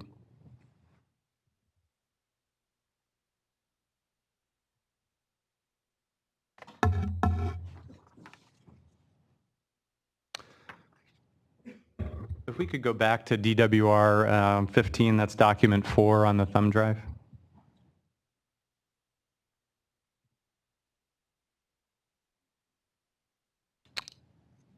And again, we specifically referred to the box for the H4 delta outflow requirements.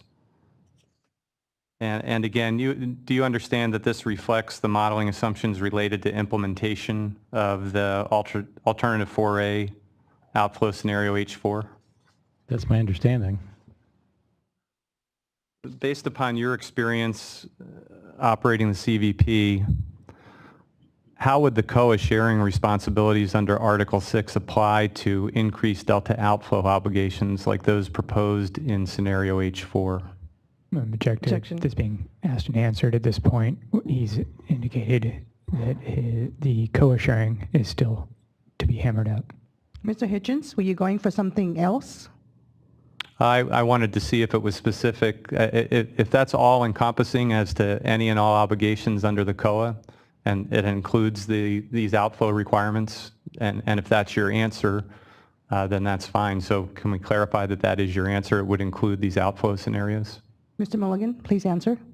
In terms of if H4 were the project, then I would see that as part and parcel to what would be the element of a review under the COA, and would be part of a discussion between the two projects.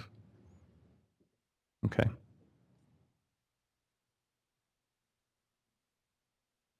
I'd like to briefly change gears here and talk a little bit about the biological assessment modeling that's been performed. Are you familiar with when I say BA, it's the final BA or the most recent BA that was just submitted by DWR and Reclamation to the fishery agencies. Are you familiar with that for the clean water, for the Cal WaterFix project?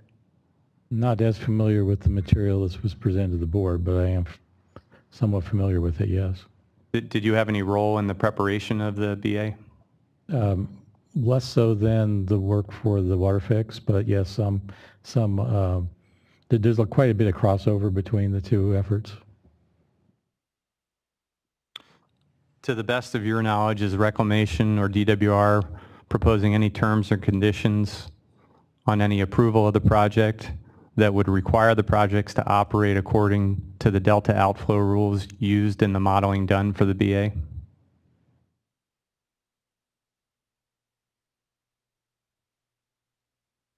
That I do not know.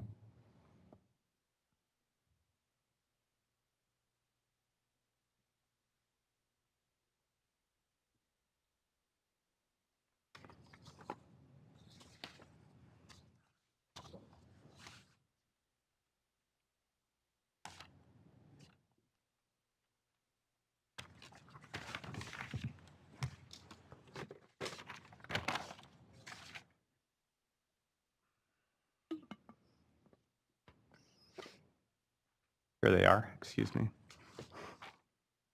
I have a few questions about the refuge, South of Delta refuge requirements. Do you know whether the South of Delta refuges have experienced any reduced allocations as a result of current operational constraints in the last 5 years? Yes, I do. Can you describe the extent of those reduced allocations?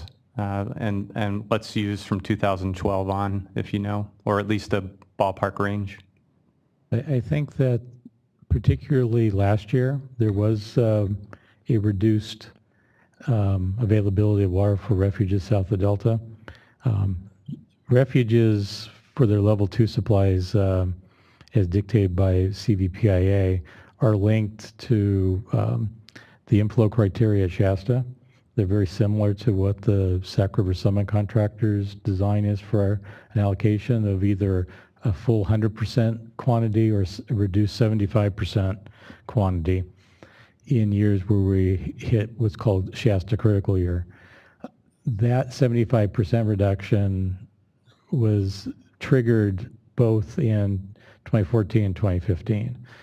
In 2014, we may have been slightly below the 75% quantity to deliveries of for refuges south of Delta, but last year they were hit even more of a reduction. Their contract entitlement would be 75%, but their quantities probably were closer to 65% of their level 2 contract supply.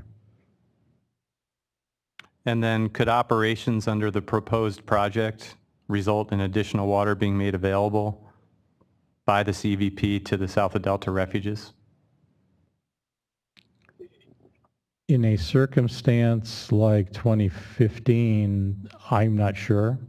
It is possible, but as I've said before, we really don't know what exactly an operation 2015 would have looked like with the facility in place, new North Delta diversion and criteria.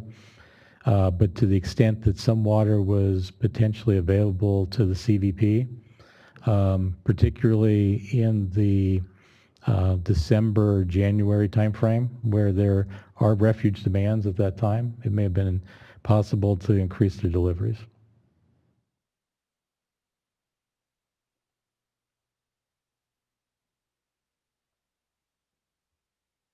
Okay, I'd like to turn to your testimony again, document 1 on the thumb drive. If we could go to page 4, second to last paragraph.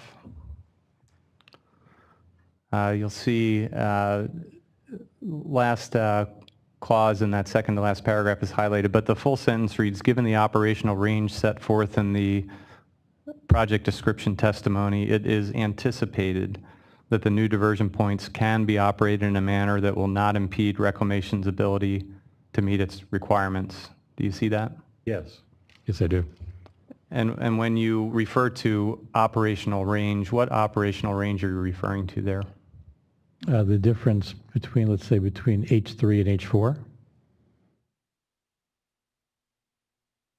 To the best of your knowledge, is Reclamation proposing any permit conditions for any approval of the project that would require the CVP to operate within this operational range? I'm not aware that we are. Also, your testimony on page 4 in a couple of places states that the new diversion points may add flexibility to project operations. Is that correct? Yes. Is there a reason why you're equivocal on this point? Partly, the existence of a new diversion certainly has the potential to have significant flexibility for the projects, but there's also some additional criteria that are in place. Bypass flows at the new screens, for example, different flows in the Old Mill River that need to be complied with.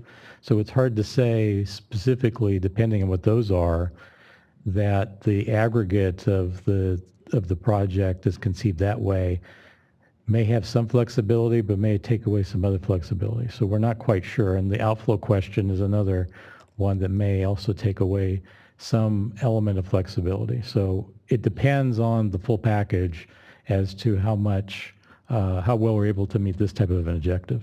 So do you have some level of doubt that if the project's constructed, it may not provide any more flexibility in CVP and state water project operations than currently exists? There is conceivably some set of criteria, even though you may have a new facility, physically North Delta diversion, that provides less utility to the projects than we currently have. All right, I'd like to direct you to just the last paragraph. It's a sentence in your testimony on page 4. It says, Reclamation has reviewed the DWR testimonies and agrees with their characterizations of the project operations. Do you see that? Yes, I do. Do you know who from Reclamation you're referring to in this statement? Well, certainly myself, but also various modeling staff and those working on the California WaterFix for Reclamation. So have you reviewed all of the testimonies and exhibits submitted in this proceeding by DWR? As they relate to the project operations, yes. And are you familiar with every single characterization of the project operations in those testimonies and exhibits? At least the ones I've seen, unless I've missed something. So is it possible that there are some statements in those testimonies that characterize project operations that you do not agree with? I suppose it's always possible, but in the coordination with DWR, I think we've hit on all the operational components of what's been presented and provided to the board. Given that there's a possibility that there is not an agreement with those characterizations as just indicated, I would move to strike that portion of the testimony on the basis that it lacks foundation and is speculative. Ms. Offenberg or Mr. Mizell? I believe that the expert's allowed to make his opinion known, and he indicated that based on the information he's reviewed and his professional opinion, the statement remains true and correct.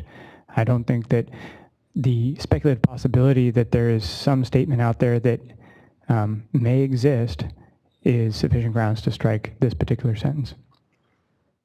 I'll take that under advisement for now, Mr. Hitchens. Okay, thank you. That's all I have for now. Thank you. Thank you, Mr. Hitchens. Next cross-examiner from Group 7. Was that Mr. O'Brien or? Okay.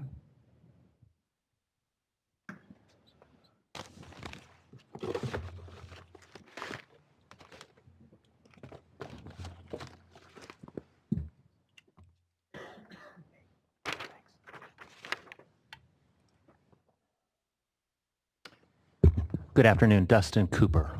Give me just a minute to set up.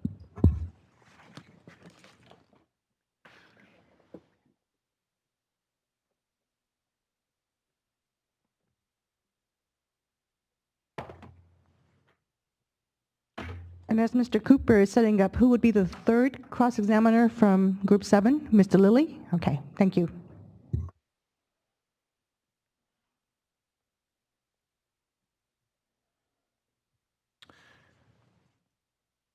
Good afternoon again, panelists, board members. My name's Dustin Cooper. I'm representing 9 separate protestants.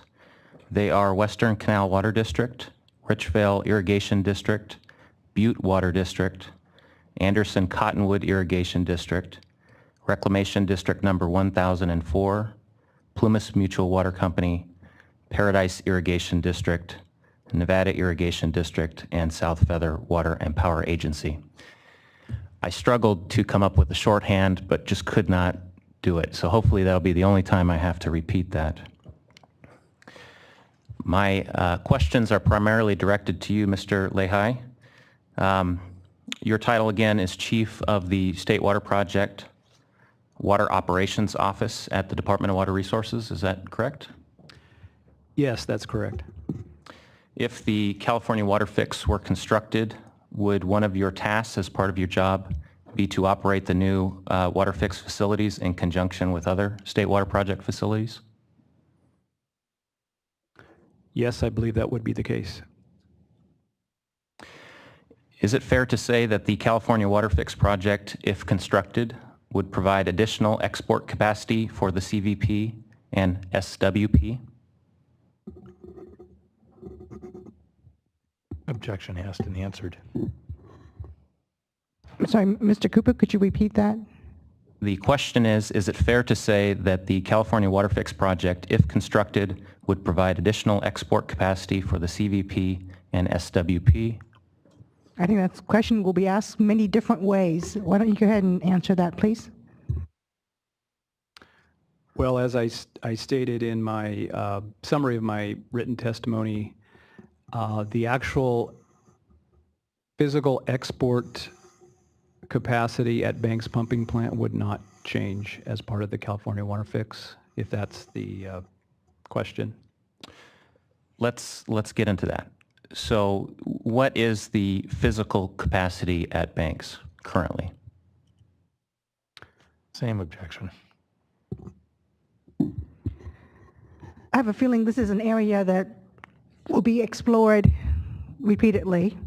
And so I will allow this question, and I will ask that, Mr. Lehi, you answer as directly as possible. And if the hearing officer pleases, rather than me being obnoxious and imposing, if we could just have a standing objection to this line of questioning. So noted. Thank you. So at the export capacity as it relates to Banks Pumping Plant, if all units were available, essentially it would be 10,300 CFS is the maximum possible export capacity, assuming water supply was available. Do you happen to know, and if you don't, I can direct this question to Mr. Milligan. What is the physical capacity at the Jones pumping plant? I'll defer to Mr. Milligan to answer that. The physical capacity, probably just so that we get this done one time, there are 6 units, pump units at the Jones pumping plant. Physically, if all 6 were operating, if my memory serves me, is about 5,200 CFS, but that exceeds the capacity of the Delta Mendota Canal just downstream from that point. So currently, we typically have 1 unit out of commission, probably undergoing or some kind of maintenance at a particular time. So the plant itself will limit itself to whatever the capacity is in the DMC. That could be as high as 5,600 CFS, but depending on tides and demands on the canal as well. So optimally 4,500 CFS, but more in the range of 4,200 to 45. Maybe I misheard you. The capacity of the DMC, I thought you said, is 5,600 CFS. Did you mean 4,600? 4,600. But the capacity of these 6 units at Jones Pumping Plant is in the 5,200 range. Okay.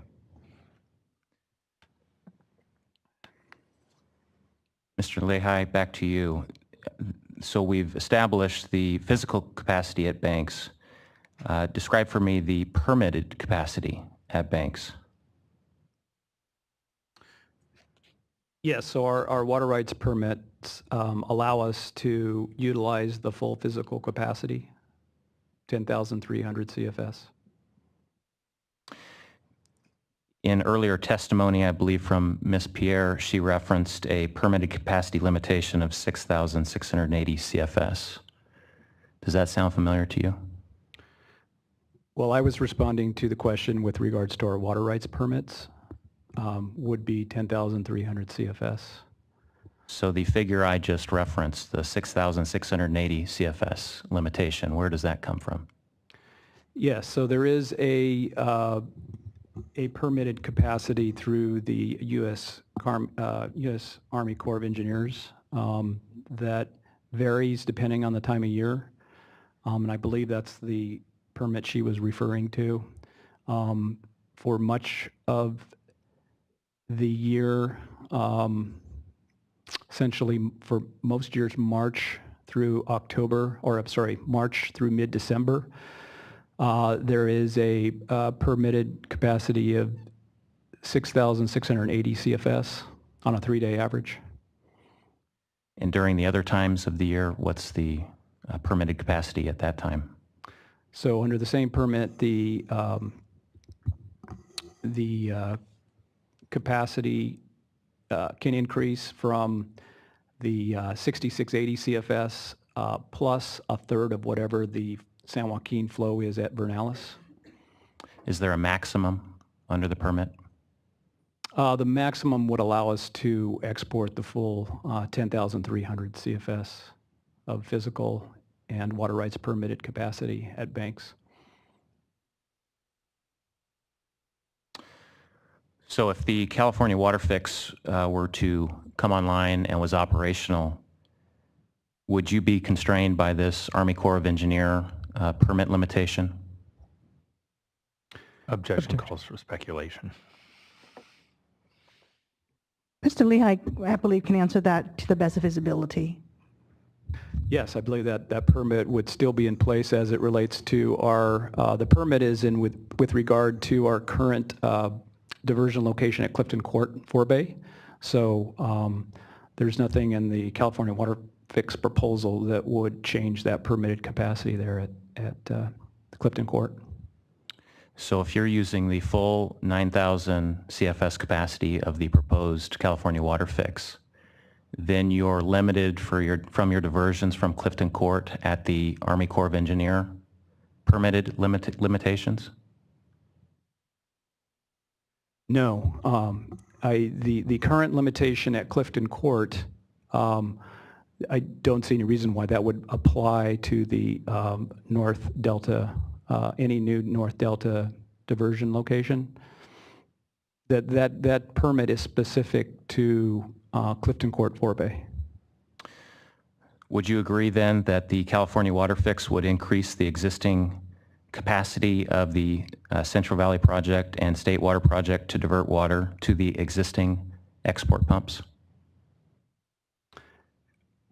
Not necessarily, no. It would depend on the final permit conditions.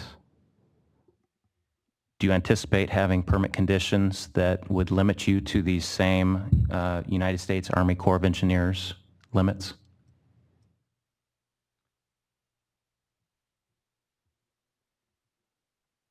No. So, okay, I'm sorry. To be clear, the capacity limits for the new North Delta diversion location are part of the North Delta diversion bypass flow criteria on which has been submitted as part of the proposed project. I'm sorry, maybe I missed the question there. Why don't we shift gears slightly? And let me ask, to your knowledge, have there been any instances during the past decade when additional water could have been released from project reservoirs to augment south of Delta supplies if there had been additional export capacity available? Objective, vague, and ambiguous. We're talking about any circumstances in the past under, I mean, that's so incredibly broad. The question was limited to the past decade. Same objection as to regards to the past decade. Let's Mr. Lehigh ponder that and answer if you can. So in the past decade, it's very difficult to say for sure. I'm sorry, can you repeat the question? To the extent of your knowledge, have there been any instances during the past decade when additional water could have been released from project reservoirs to augment south of Delta supplies if there had been additional export capacity available? I'm going to object. It's an incomplete hypothetical. We don't know what constraints are going to be put onto the new facilities that could affect the answer to this question. Do you wish to add any additional specificity, Mr. Cooper? With all due respect, I posed the question already once. There was an objection lodged that I heard you overrule. As a courtesy to the witness, I've restated the question, and now they've objected again. I'm asking if you have additional specificity, and if you don't, then you don't. No, I do not. All right. Mr. Lehigh, again, answer to the best of your ability. Yes, so to the best of my ability, I know if we're looking at the last decade as an example, I know that there are a number of years during that period where we were not using even the full capacity that we had available to us at Clifton Court. As far as the specifics to your question, I know in 2011 was a very wet year. There would have been certainly an ability, and in my example, there would have been an ability to pick up additional excess flows. As with the California WaterFix, I can't say for sure sitting here whether there would have been any opportunity to move additional stored water, if that's what the question was.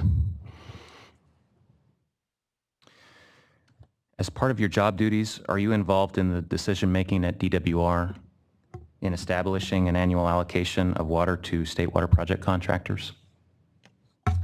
Yes, I am. We make recommendations to the Director of Water Resources for those allocation decisions. Can you maybe describe that in a little greater detail, the process you typically go through? Sure. So the process that we go through is to take a look at the potential supplies that are going to be available in the system in a coming year. So a big part of that would be the forecasted runoff information that we receive based on snowpack measurements from our Division of Flood Management. They'll provide us with various exceedances of possible runoffs to occur throughout the system, generally broken up by water basin on a monthly time step for the remainder of the year. We will also take a look at storages in the system that would also be available for that supply. Then we would also take a look at obligations that we have. Part of those would be our settlement contract obligations to the Feather River Service settlement contract group. Would also be take a look at our requirements under D1641 for both flow and water quality objectives that we would need to make and that would require some of that supply. We will essentially run through, we'll make a very conservative estimate. We'll use a very conservative estimate in terms of the amount of runoff that we would expect to see.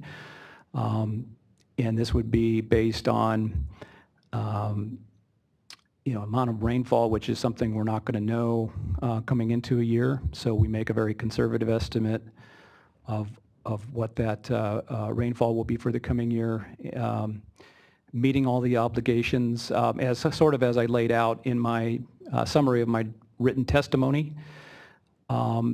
If after doing this analysis and stepping through the year, we find that there is additional supply that we're able to either through the course of the year divert to storage upstream or divert directly at the export facilities of excess flows, to the extent once we get in the summer period, if we're able to release some of those some of that stored water from upstream and redivert it in the export locations during the summer. These are all projections. We also factor in the delivery patterns from our contractors. So they'll tell us basically when they're going to need the water, and that's important in that it determines whether or not there would be space available in San Luis Reservoir south of the Delta to capture some of these excess flows in the spring period. But looking at all of these factors together, including flood control criteria, minimum in-stream flow criteria, factoring in all of the regulatory obligations that we have, will determine what the delivery capability of the project would be under those conservative estimates of water supply for the year. And that's the basis for which we make our recommendations to the director, with our first initial allocation being made on December 1st prior to the coming year. We will update those recommendations on a monthly basis as we step through the winter and then into the spring.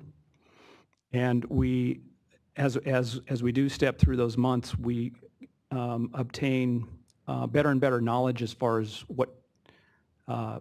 what sort of water supply will be available to the project based on the amount of precipitation that occurs.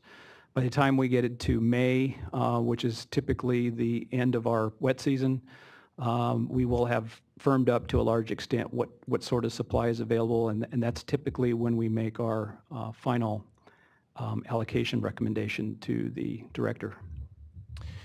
Thank you.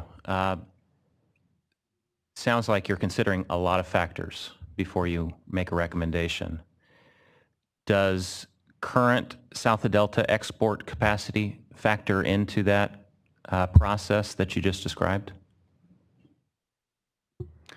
Yes, so all of the physical limitations of the system will be factored in, whether it be usable storage in Lake Oroville and still adhering to flood control requirements. It'll also consider our share of capacity in San Luis Reservoir. It will also consider our release capabilities to the Feather River from Lake Oroville. It will also consider our permitted capacities for exports in the South Delta. What about current biological opinion requirements? Does that factor into your decision-making when you make a recommendation for an annual allocation? Yes, absolutely. In fact, the way the biological opinions are structured is they actually present another level of uncertainty as far as the water supply that will be available to the projects, in that those Old and Middle River limitations are based on biological parameters, so fish distribution, salvage of listed species, turbidity, what have you. And the effective Old and Middle River constraint would be based on a range. And so by the same token that we use a conservative estimate of the precipitation, we also use a conservative estimate on how restrictive those biological opinion permits will be on our ability to export water from the South Delta. How, if at all, would you expect that current process in setting annual allocations to change if the California WaterFix project were constructed? We would basically follow the same process. The new infrastructure, of course, changing in some respects, depending on the permits that go with the California WaterFix. There may be some opportunities to move water, additional excess flows, as I noted in my example, which we would factor into that allocation decision if it's in a period that, so we have no conflict with the Old and Middle River criteria and no conflict with any other criteria. There could perhaps be additional ability to divert from that North Delta. That would be factored in. If we're operating to more restrictive Old and Middle River criteria in the South Delta, that would be factored in. If there's any new outflow requirements, those would have to be factored in as well. And so there would probably be, depending on the timing, a lot of pluses and minuses, but essentially we would follow the same process as looking at the water supply, looking at the constraints in moving water supply at the diversion locations, and come up with our recommended delivery allocation. Would export capacity at the South Delta still be as significant a factor as is currently the case? Yes, absolutely, it would be. Well, it would. Diversion capacity at South Delta will continue to be something we'll look at, and the capabilities of the new diversion location would be a piece of that as well. The biggest boost to the allocation that we would expect to see would be the increased ability to capture excess flows in the winter-spring period, essentially restoring a lot of the capability that we had at the South Delta location prior to the BIOPS coming in place. Again, assuming on whatever permit conditions we end up with. You've already referenced the analysis you did for the period of December 1, 2015 through, I believe, the end of April 2016. That's in DWR Exhibit 411. The current 2016 State Water Project allocation is 60%. Is that correct? That's correct. How, let's use 2016 as an example. How would picking up that surplus flow have affected or changed the current State Water Project allocation? Well, it's not completely certain, but in my estimate, I assume with the WaterFix under that particular scenario, which was H3, there would have been an additional 1.2 million acre feet capable for diversion. Now, as Mr. Milligan had indicated, it's not entirely clear how the split would be on that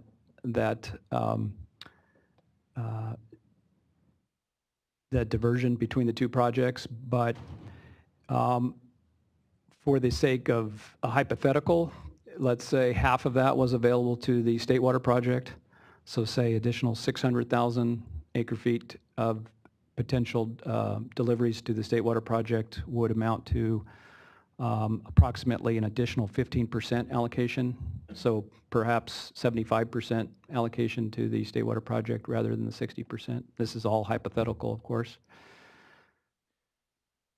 Let's go to a different year. Were you involved in the decision-making or the recommendation process you earlier described for Table A allocations in the year 2012? Yes. Do you recall what the Table A allocation was in 2012?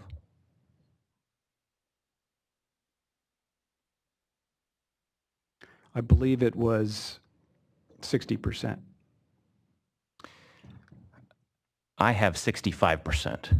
I don't know if that helps refresh your recollection or not, but for purposes of continuing our discussion here, let's assume you're correct, that it's 60%. Do you recall what were the limiting factors in the multi-factor analysis you go through to make a recommendation? In 2012, what were the factors that were limiting the State Water Project allocation in that year?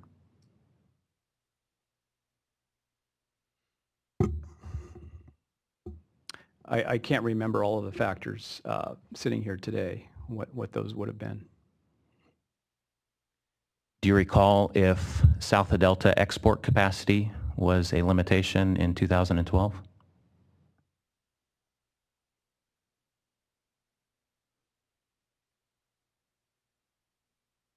I couldn't say for sure, but with an allocation at that level, we were most likely utilizing most of our capacity during the summer months. I can't say if we were using all of it. So as far as whether it was a limitation, I can't say definitively whether it was in that particular year.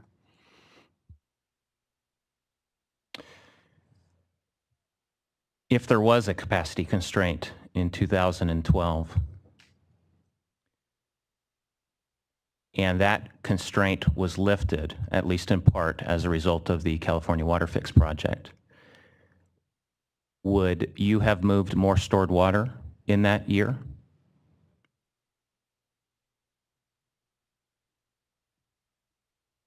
I can't say for sure unless I really looked at all of the factors for that particular year.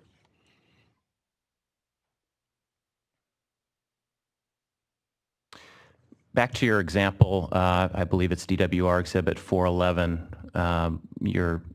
and we can bring that up if you like. But what struck me as significant is you were only conducting an analysis of picking up the delta surplus. Is that correct? That is correct.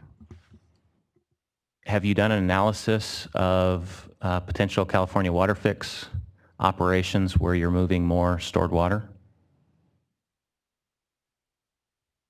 Well, in this particular example, there was more than enough excess flows through the entire period, so there would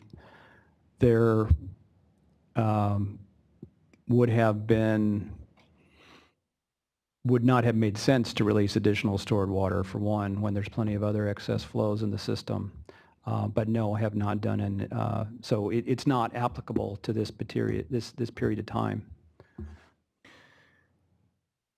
Mr. Baker, would you pull up Exhibit DWR 1, and I believe it's page 11 of that document?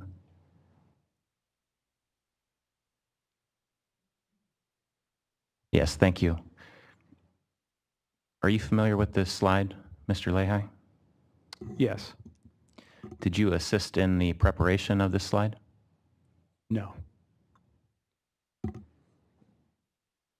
Were you here for Ms. Pierre's testimony on July 29th, 2016? Yes, I was. I believe her testimony concerning this slide was that the regulatory requirements governing the operations of upstream reservoirs are not proposed to be changed. Is that also your understanding? Yes, that's my understanding. What are some of those regulatory requirements that govern your operations?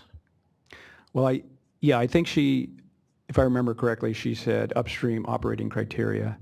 So to me, that would be not just regulatory criteria. So I'll start with the regulatory criteria, which essentially would be our flood control parameters that we would need to follow as far as limiting the amount of diversions into Lake Oroville and providing flood control space for protection downstream, flood control protection downstream. It would also include any minimum in-stream flow requirements that we currently have in both our FERC license and with agreement with State Department of Fish and Wildlife. Would also include some flow stability standards in the fall to avoid stranding.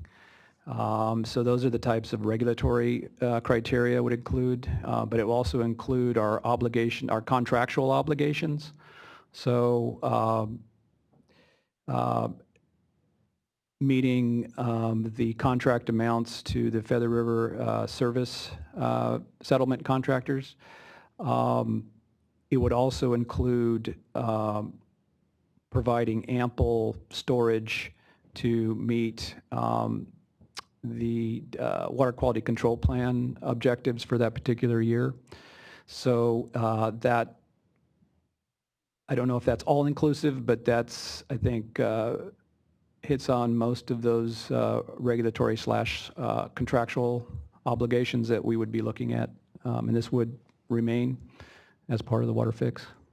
Thank you. I want to make sure we're using the same terminology. You said, as all those items you just spoke, you would classify those as, quote, upstream operating criteria? Is that fair? I want to use some term that we could both agree on for the next series of questions. I would refer to those as our regulatory / contractual obligations in the upstream, for the upstream operations.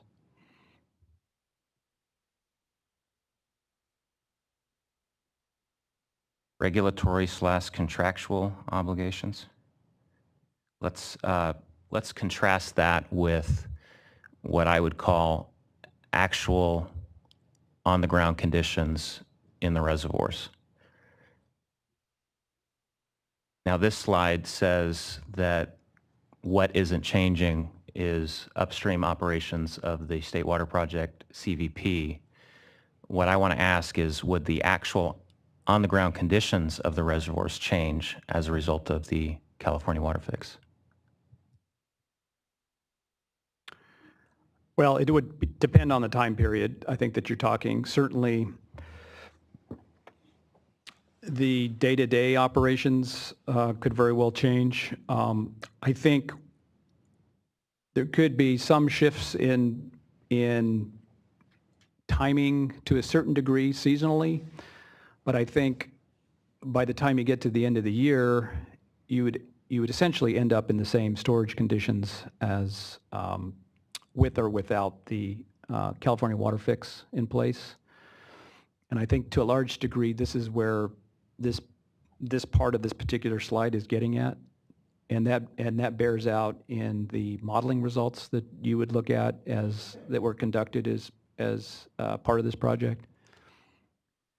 By end of year, are you meaning end of the water year, end of September storage levels?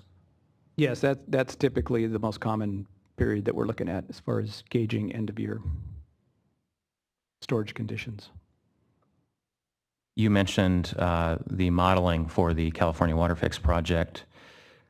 Were you involved in developing the operational scenarios used for the modeling that was done for the California WaterFix project?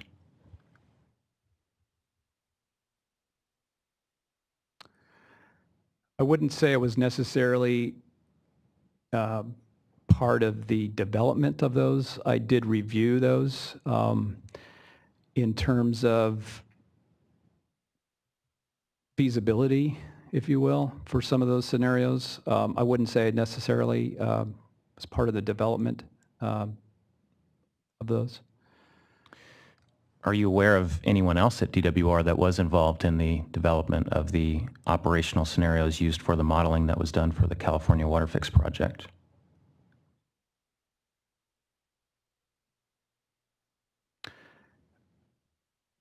I don't know about, I don't know for sure about DWR employees directly. I know that our contract with CH2M Hill, that those folks were involved in the development of those scenarios.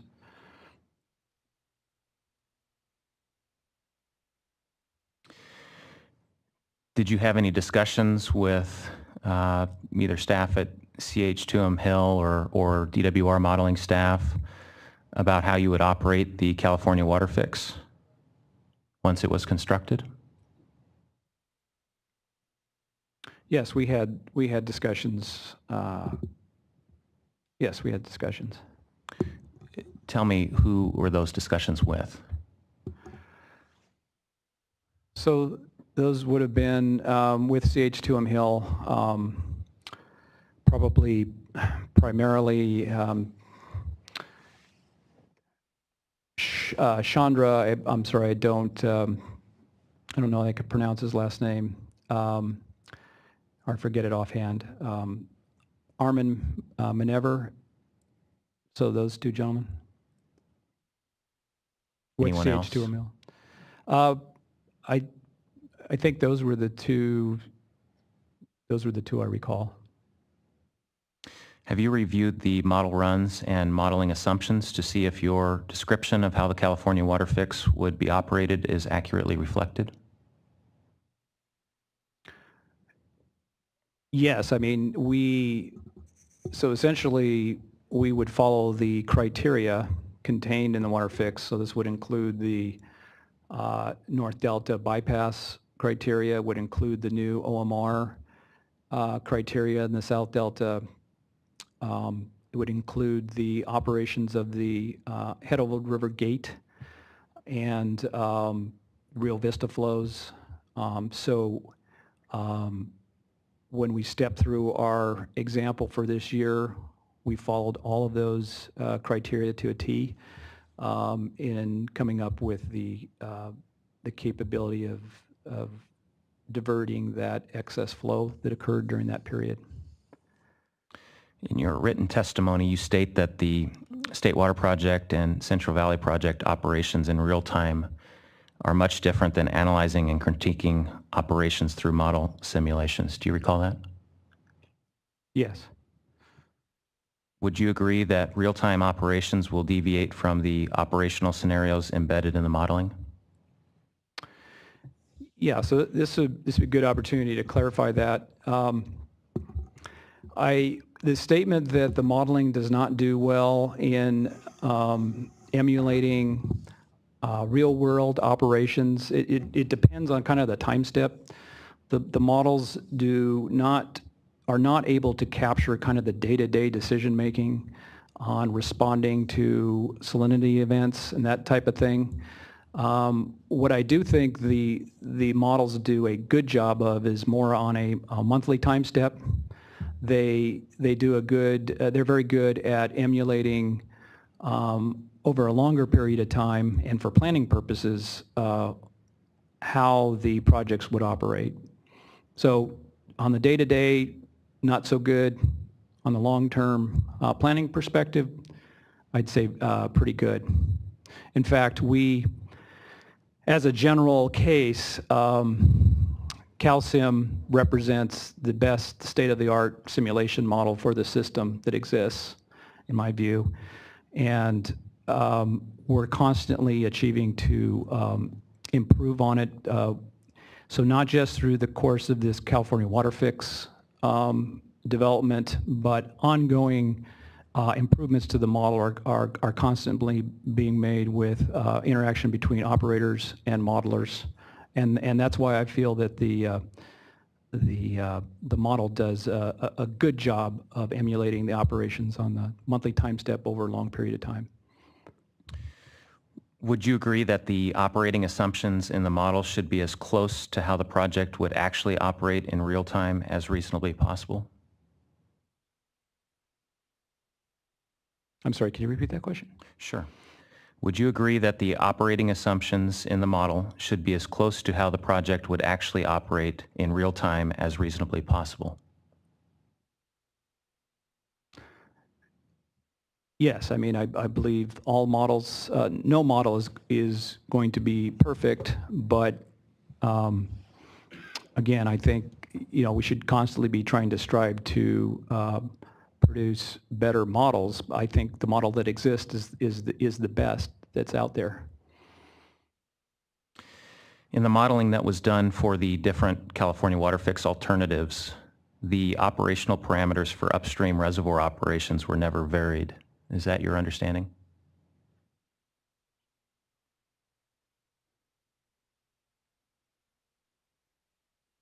I'm sorry, I'll need you to repeat that question. In the modeling that was done for the different California WaterFix alternatives, the operational parameters for upstream reservoir operations were never varied. Is that your understanding? So the modeling rule, it's too vague. I can't answer that question. Do you not know, or you do not understand the question? Well, I don't know what rules exactly you're talking about in the model. Well, let me try to ask a maybe real question from a modeling output. Are you aware in the modeling for the California WaterFix project that Oroville end of September storage is approximately 90,000 acre-feet higher than under the no action alternative modeling? Objection, vague. Can the questioner please specify under which operating scenario he's referring? I don't know that the operational parameter, I don't know that the question or answer differs depending on which version we're talking about. Mr. Lehi, could you answer, or do you need further specificity? Well, it'd be helpful if I actually saw the data, but my recollection from looking at the output is the storage levels were very similar amongst all of the scenarios for WaterFix for end of year storages. Would you anticipate that your real-time operations of the project with the California WaterFix in place would also have very little effect on end of September storage?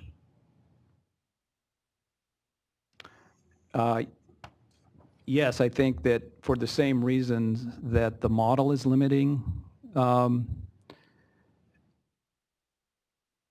the amount of stored water that's released, would those same rules, especially, well, average to drier years, the same rationale would exist whether or not there was increased capacity to move water through the delta or not. we're still going to be protecting the upstream, regardless of the amount of capacity. I could see where perhaps in the very wettest years, if there was capacity to move additional stored water and not having really any significant effect to the upstream, that would be an instance where we would look at that type of scenario. To the best of your knowledge, are DWR and Reclamation proposing that the State Water Board insert any conditions in their water right permits requiring that once the tunnels are in place, the Central Valley Project and State Water Project may not release any more water from upstream storage than they do now? That is not something that we're asking for as part of this project, no.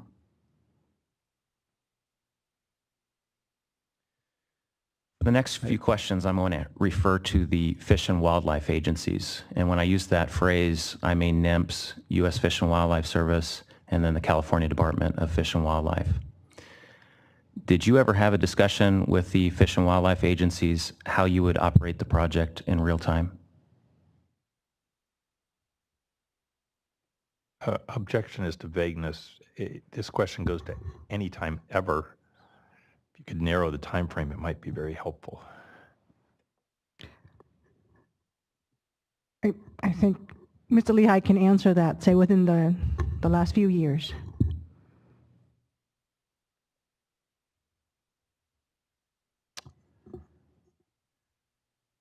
I can't recall if there was a discussion specifically to the WaterFix. I think that the real-time operations that's referred to, and this is probably a good place for clarification.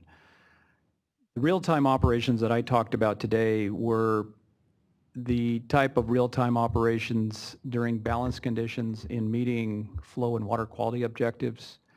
So it's not related to agricultural uses and M&I uses. The coordination that takes place in that kind of real time is really between the Reclamation and DWR because we have a joint responsibility in meeting those requirements. So that's when I was talking about real time operations, that's the context in which I was talking about it. As part of the WaterFix, there's proposal on, because there's typically a range of different Old and Middle River flows to operate to, and this is the existing case as well under the BIOPS. There's a real-time engagement with the fishery agencies on where to set that limit on kind of on a week-to-week basis. So that's the real-time operations that is referenced in the WaterFix.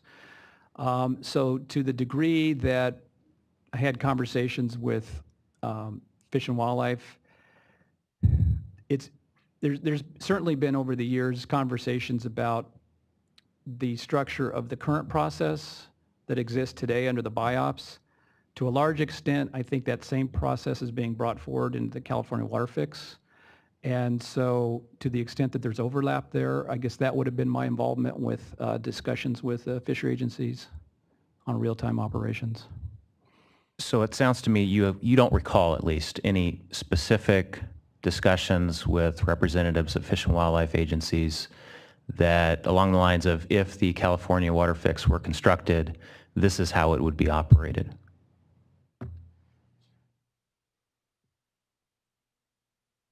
I can't recall any specific conversations to the WaterFix, real-time ops. Okay. Let's now change topics, Mr. Lehigh. And we can pull up, I'm going to be referencing DWR 61, which is your testimony, and I have a file with some highlighted portions. At page 8, lines 3 through 8, you reference the use of temporary urgency change petitions, TUCPs, to relax water quality requirements during certain extreme drought conditions. Do you recall that?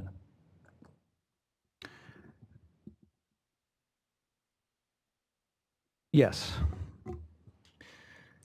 Were you involved in the preparation of the 2014 and 2015 TUCPs? Yes, I was. Do you believe similar extreme drought conditions may occur in the future in which TUCPs may be necessary? I don't know. Is it possible? The fact that it's happened, I would say it is possible, yes. Are you aware of the draft biological assessment? And the draft I'm referring to is, I believe, the January 2016 draft. That draft biological assessment sets forth a proposed future drought procedure. Are you aware of that? I'm going to object to the relevance of the January draft of the BA.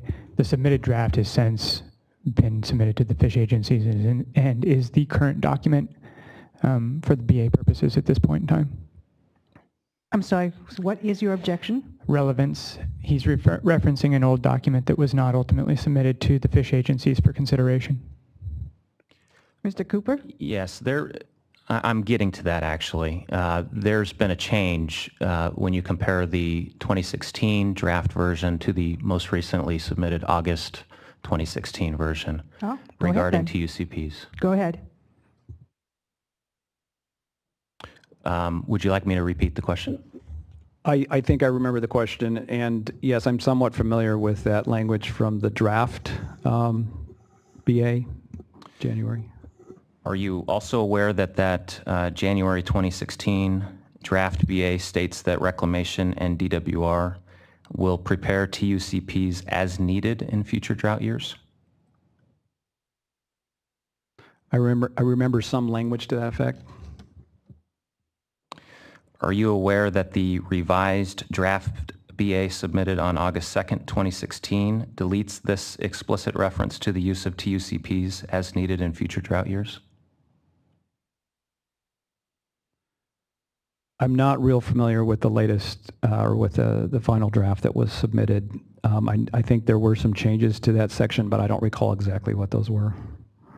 So then, is it safe to say that you were not involved in the decision to delete this reference as to the possible future use of TUCPs? That's correct. I was not involved. Do you know who was? No, I do not.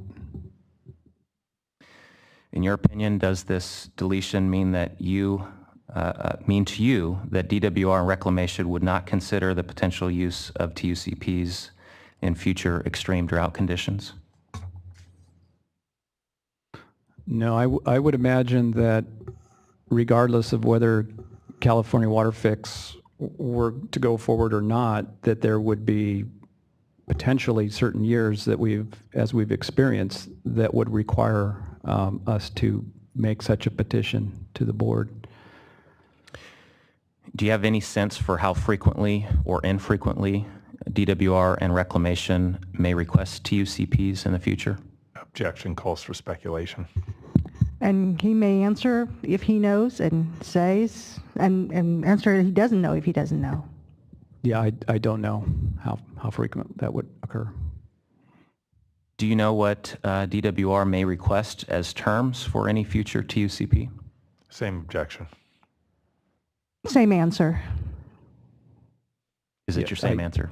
Same answer. I can't say. It would depend on the particulars of that year. Is it possible that the State Water Board, in considering a possible future TUCP, may impose conditions of approval? Yes.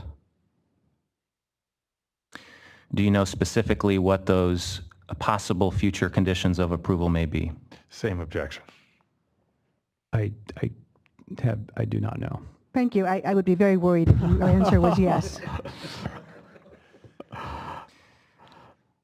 Is it possible the State Water Board may place conditions related to temperature management at Shasta Reservoir? I have no idea. Is it possible the State Water Board may place conditions related to minimum carryover storage levels at Folsom Reservoir? I have no idea. Is it possible that conditions of approval on one or two project reservoirs may place additional water supply burdens on the remaining project reservoirs? I'm going to object to asked and answered. At this point, I think we've well established that John can't speculate as to what the board might impose upon us in a future TUCP. I hear that, but this is a different question that Mr. Cooper just asked. Repeat that, Mr. Cooper. Sure. Is it possible that conditions of approval on one or two project reservoirs may place additional water supply burdens on the remaining project reservoirs? Then I believe it's a vague question because he's not specifying approval of what he's referring to. Is approval of this project or approval of a future TUCP?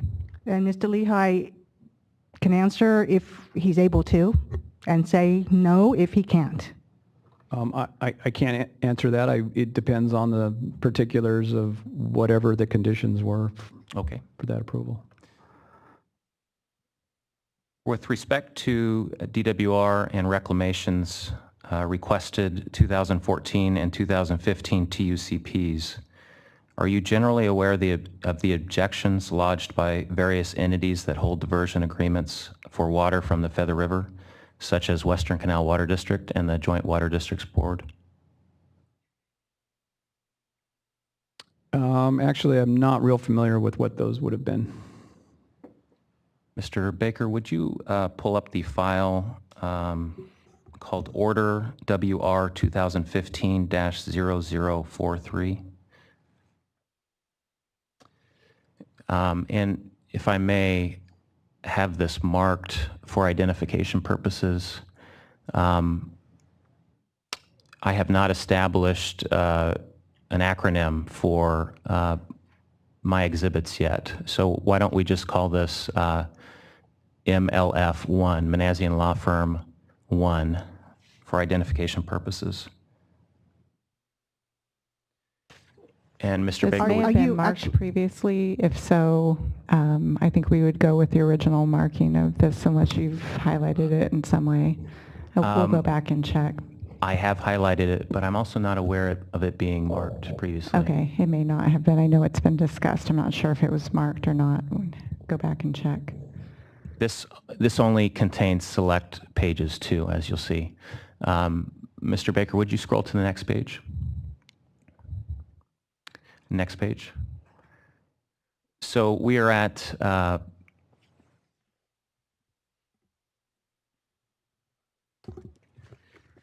if anyone would like, I have hard copies. I should have distributed these right at the outset.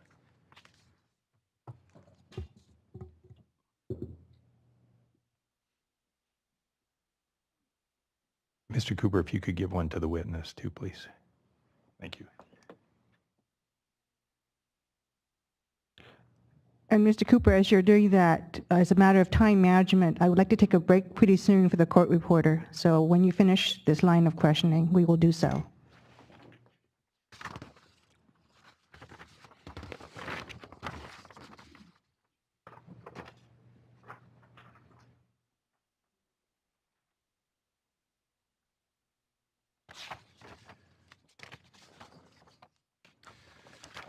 Okay, Mr. Lehigh, at page 49 of the document that's been marked as MLF1 for identification purposes, do you see the highlights where it says NCWA and the Feather River contractors asserted that before imposing such a condition, the executive director was required to make the 4 findings set forth in Water Code section 1435, including findings that the TMP would not cause injury to other lawful users of water or have an unreasonable effect on fish and wildlife.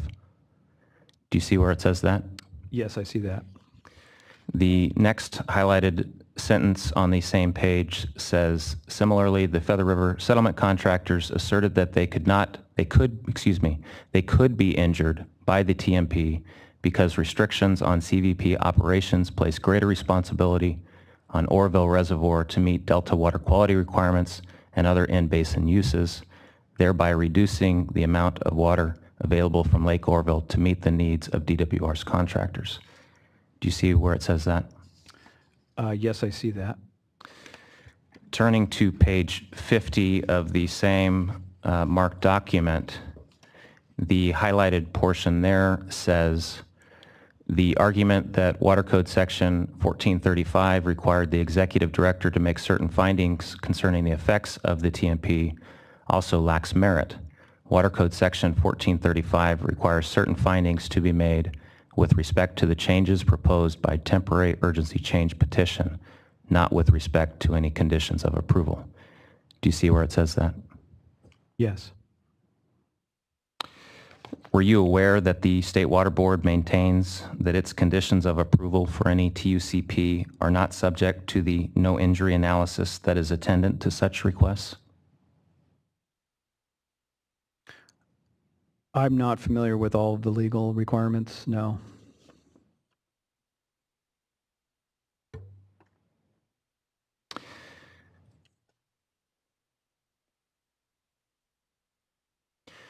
Are you familiar with the initial operating criteria and boundary analysis described in Ms. Pierre's testimony?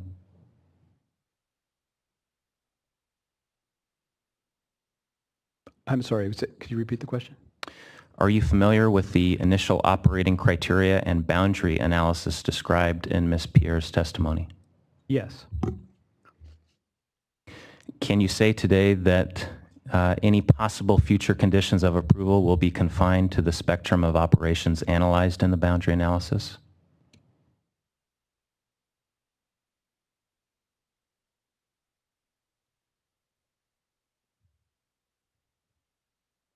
I'm not sure, no.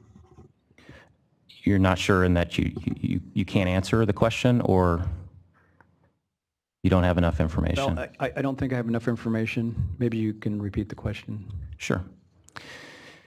Can you say today that these possible future conditions of approval will be confined to the spectrum of operations analyzed in the boundary analysis? I'm sorry, approval of what? Conditions of approval? Conditions of approval for our petition? For a petition for a TUCP. For a I'm confused. Hold on. Ms. Norris. An objection, it's ambiguous what you mean by the boundary analysis. I think you're referring to the spectrum of operations between boundary 1. Is your microphone on? Yes. Okay. Between boundary 1 and boundary 2. Yes. So that would be between boundary 1 and boundary 2, Mr. Leahy. I'm sorry, I don't understand the question. Let me try to maybe break this up. You've already testified that, rightfully so, you have no idea what possible conditions of approval there may be on possible future TUCPs. So you've already established that you can't predict the future. Can you say, the question again, with that in the back of your mind is, can you say today that possible future conditions of approval will be confined to the spectrum of operations analyzed in the boundary 1 and boundary 2 analysis?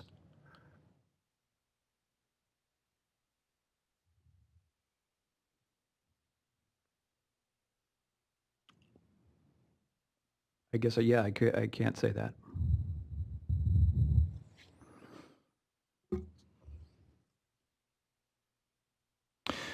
To the best of your knowledge, does the modeling for the California WaterFix project assume any particular use or terms concerning TUCPs?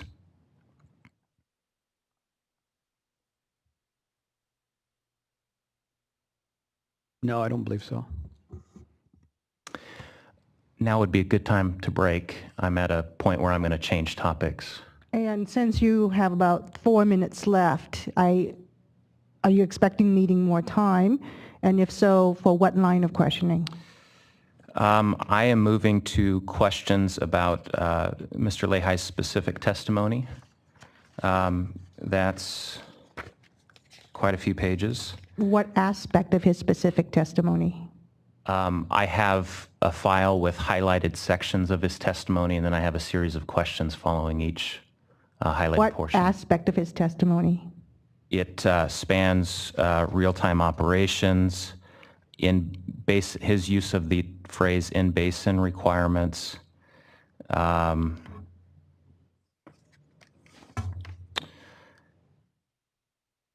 his characterization of operations concerning if there's sufficient storage, how the California WaterFix would be operated, All right. And how much additional time do you expect needing? I would request another hour. I'm about halfway through my outline. I do have 9 clients. I'm not requesting 9 hours. But so that's one point. The other point is these questions have been prepared not just for my specific clients, but also as part of Group 7, the Sacramento Valley water users. And I'm looking to my colleagues, but they will have follow-up questions, but they will be more discrete follow-up type. I'm covering more general type questions. My understanding was Mr. Lilly is the only remaining cross-examiner for Group 7. Good afternoon, Dan Kelly with Placer County Water Agency. I am relying heavily on the questions posed by Mr. Hitchings and by Mr. Cooper on behalf of my client, and intend to only ask a few discrete follow-up questions as necessary. And so on behalf of my client, Mr. Cooper is covering a lot of the material that we would be asking in the absence of his questions. All right. Mr. Lilly? And I'm happy to report that as Mr. Cooper asks his questions, I am crossing some of them off my list. My questions, I do have a lot of questions, though. That's the bad news. But my questions will be focused almost exclusively on the Folsom Reservoir and the impacts on my clients. But Mr. Cooper's questions are shortening the amount of time I will have to ask questions. All right. Mr. Cooper, we'll give you an extra 30 minutes to start with, and then we'll see how it goes from there. But I would encourage you to sort of speed up your questioning. I will try. Thank you. All right. With that, we will take a 15-minute break, and we will continue at, if I'm adding right, 3:20.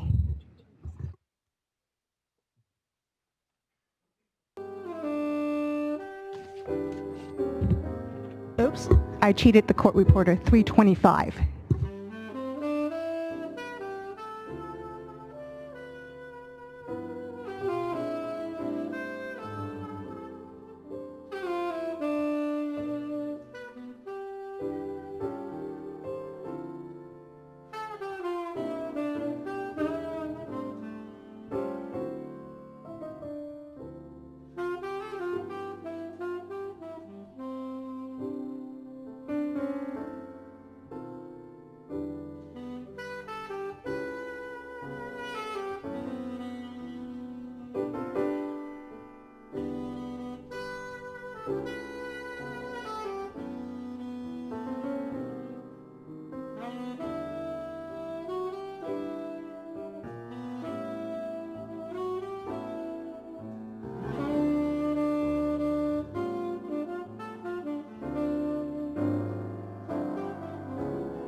All right, it's 3:25, and we will resume with Mr. Cooper. Before we do, though, just a matter of planning.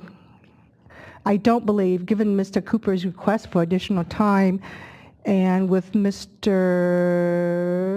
Lilly and potentially Mr. Kelly also on board, we will get to any other parties today with respect to cross-examination. Thank you. I have some questions about Mr. Lehi's testimony, specific portions of it. And Mr. Lehi's not here. There he is. I'll go ahead and hand these out while he's getting settled.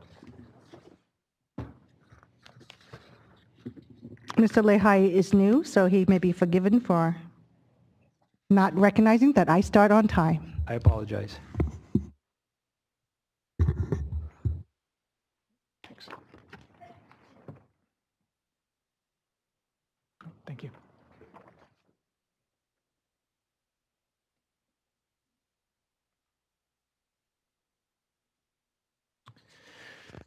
Okay, Mr. Lehi, are you ready? Yes, I am.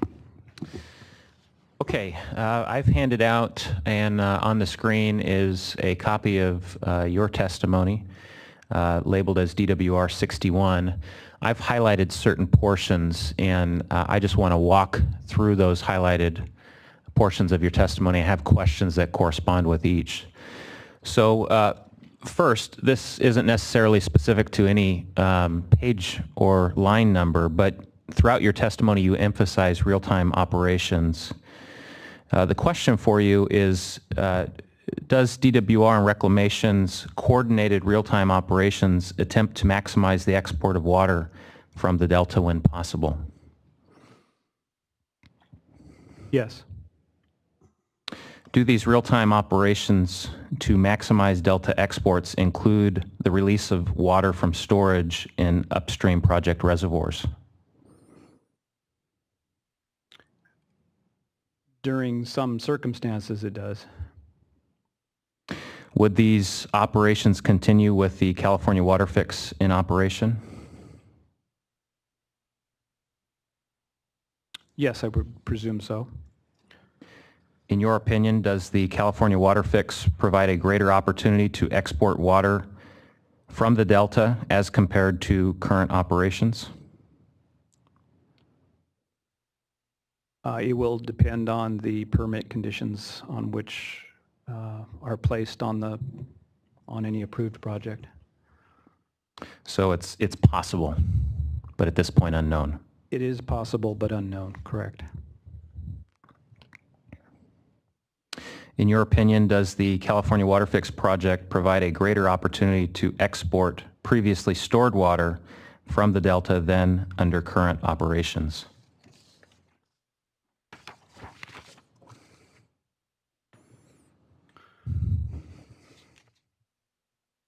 There may be some component of that. I think it's probably quite limited.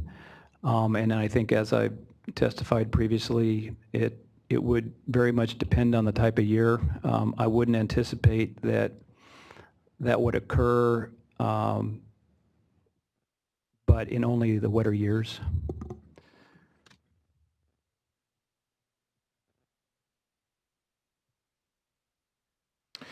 When you use the term wetter years, is that defined somewhere that you could direct us to? No, it generally is going to depend on a whole host of factors as far as what our capabilities are in meeting our other obligations.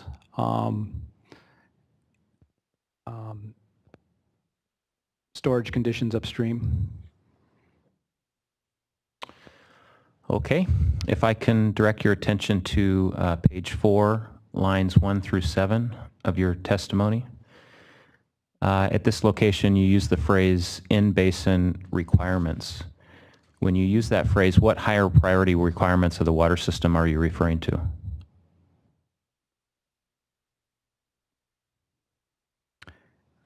Yes, so as part of the in-basin requirements, I defined those as other legal uses of water downstream, and the Bay Delta standards.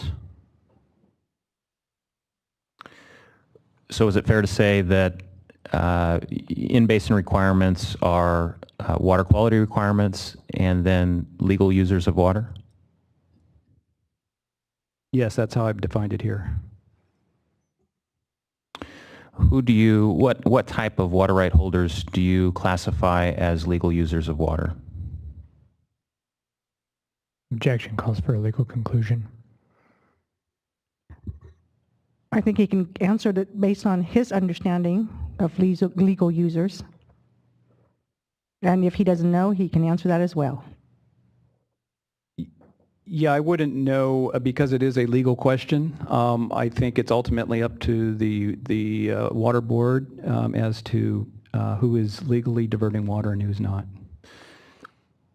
Well, at page 4, line 4, you say in-basin requirements include legal users of water. I'm not asking for a legal definition. I'm just asking for who you had in mind when you drafted that.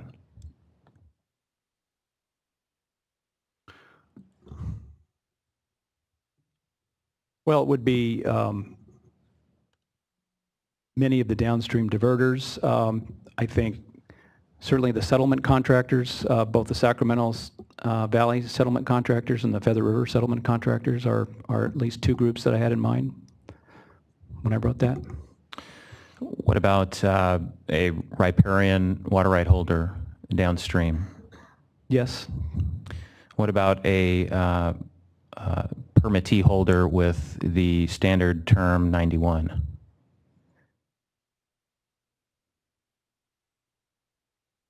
Yes, it could be any diverter that was legally diverting.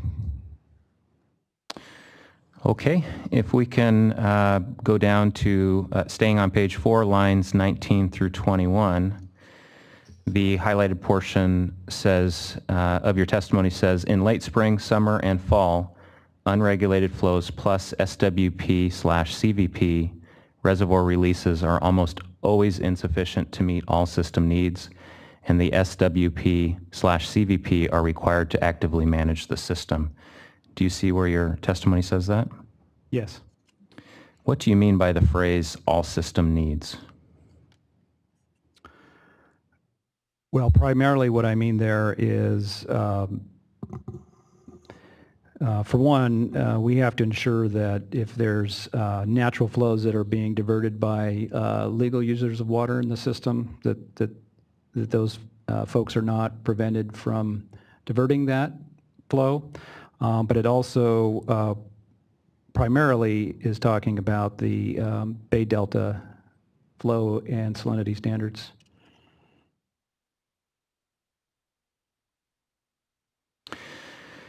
When you use the phrase insufficient to meet all system needs, does that include 100% of the Table A quantities of the state water project contractors?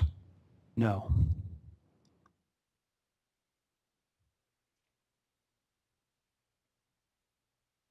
If we could go to page 5. And Mr. Lehi, I direct your attention to lines 18 through 22 of your written testimony, which says, if unstored flows are insufficient to meet in-basin requirements, then the SWP/CVP release previously stored water from upstream reservoirs to meet these demands. If there is sufficient storage, additional releases can be made from SWP and CVP upstream reservoirs into the delta for rediversion at the export facilities to meet SWP/CVP water supply contractors' demand south of delta. Do you see where your testimony says that? Yes.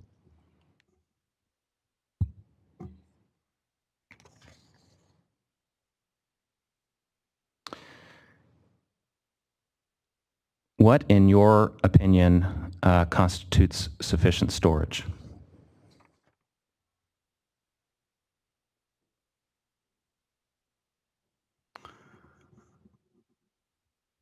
This would be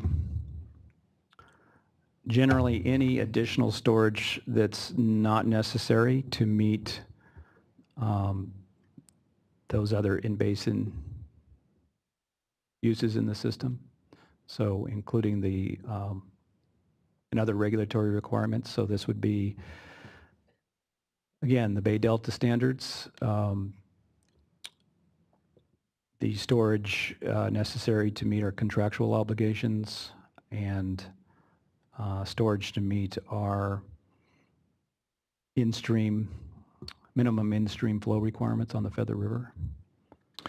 Under such circumstances where, in your mind there's sufficient storage, do you consider carryover storage levels before making additional releases from upstream reservoirs for rediversion in the delta? Yes. What does the phrase carryover storage mean to you?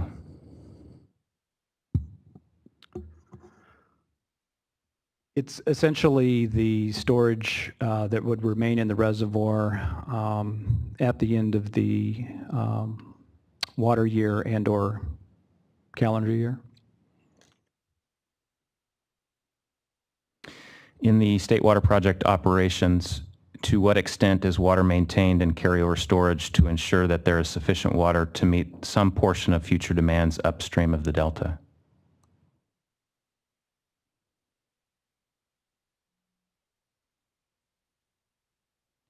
I'm sorry, can you repeat that question?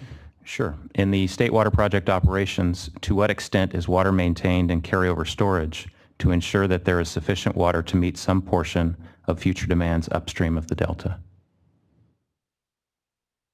I'm sorry, it's not clear. The question is not clear in terms of future demands. Well, the immediately following year's demands. Either, and you mentioned that carryover storage means to you either end of September or end of calendar year. So under either example, in the immediately following period, what, if anything, how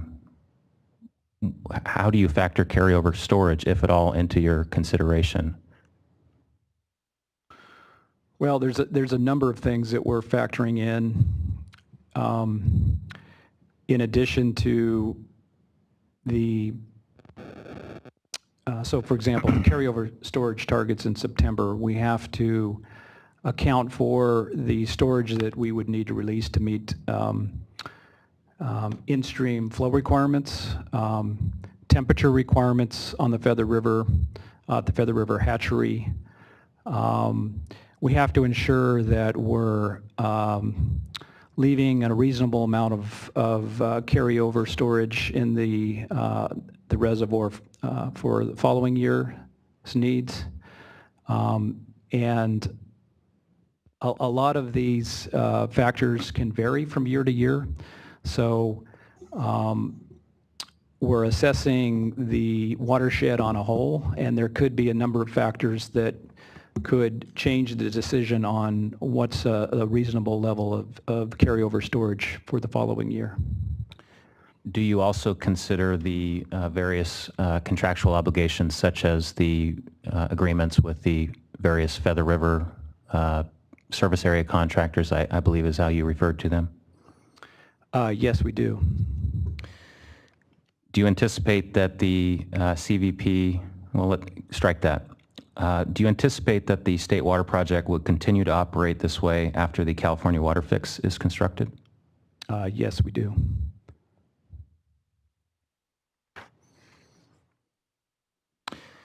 If we can return to that first sentence, line 18 and 19,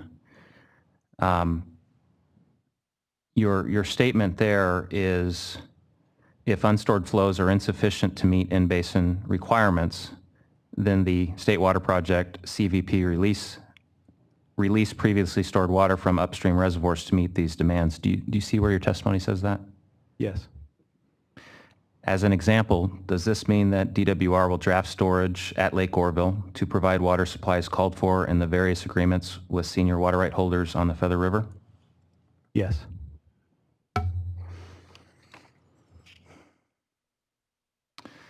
Mr. Baker, if you would move to page 15.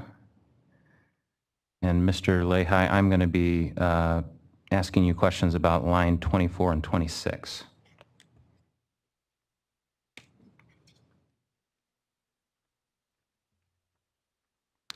Which states the South Delta export constraints limit diversion of excess flows under excess conditions and the rediversion of the SWP/CVP's upstream stored water during balanced conditions.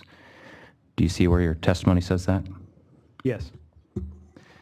How would the California WaterFix project reduce the constraints that limit the rediversion of CVP and SWP stored water during balanced conditions?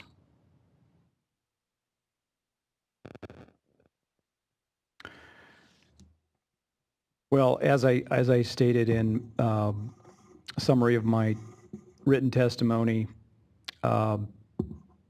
there would be perhaps some periods of time towards the end of the spring where we're currently constrained in a year where we have a great amount of upstream storage. There would be an opportunity to move additional stored flow from Lake Oroville and rediverted in, say, the late May, June period. Again, depending on the conditions placed on the WaterFix project. Can you tell us today how much additional upstream storage the California WaterFix would allow the State Water Project to redivert from the Delta? No, I think that piece and is very limited. I think the vast majority of the additional supply that's developed as part of any WaterFix project would be the additional excess flows that could be captured in the entire winter, spring, earlier spring, mid-spring period. I think that if you look at the modeling results, they would suggest that there'd be no additional release of stored water in kind of the average to drier years based on the end of storage conditions that show up in those modeling results. To the extent of your knowledge, are DWR and Reclamation proposing any permit conditions to ensure that this possible increase in rediversion of storage would not negatively impact water supplies upstream of the Delta? We are not asking for any permit conditions of that nature. If we can turn the page to 16 of Exhibit DWR/61. And Mr. Lehi, if I can direct your attention to lines 1 through 4, which state, as described below, in years of abundant snowpack and surplus upstream storage, the proposed North Delta diversion, NDD, will add operational flexibility and allow an alternative diversion location for conveying water supplies and avoid potential effects to listed species associated with diversions from the South Delta. Do you see where your written testimony says that? Yes. What do you mean by use of your phrase, quote, abundant snowpack and surplus upstream storage? What do you mean by that? Well, again, generally, I'm talking about that's a further description of the wetter type years where there may be an opportunity to move additional stored water. So, for example, in many of these type of years that I'm referring, we would have to be releasing a large amount of storage during the summer just to get down to our flood control storage levels in the following fall, at which time our flood control criteria starts kicking in. And so it would make sense to release that storage at a time that we could divert it to our customers south of the Delta, and the added flexibility associated with a new diversion of the WaterFix would make good use of that storage release at that time. What's the last year in which the circumstances you just described occurred?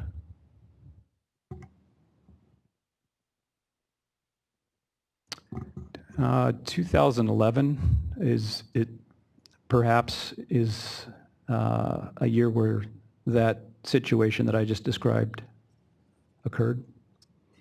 Are there any other years that you could reference?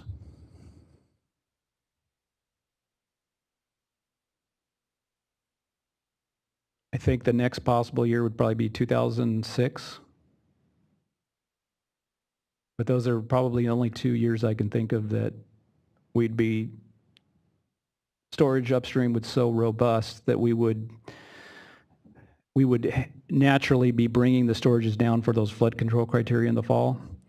And it would represent an opportunity to move, divert stored water that we would be required to release anyway.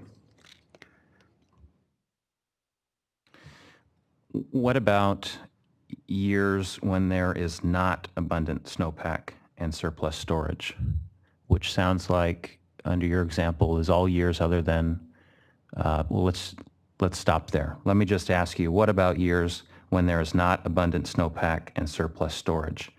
How would the proposed California WaterFix project be operated in those year types? In those types of years, most likely we would not be releasing, seasonally, we would not be releasing the same amount of, any more storage from upstream than we do without the California WaterFix. The real advantage during those types of years would be the direct diversion of excess flows in the delta in the winter and the spring. Has DWR proposed any conditions on the California WaterFix project that would require operations to be conducted in the manner you described?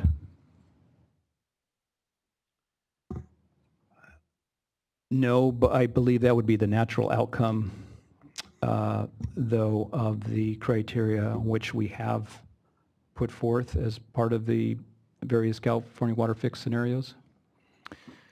Do you know if the operational assumptions and the modeling for the California WaterFix project reflect the operations you have just described? Yes, I believe they do. Yes. Okay.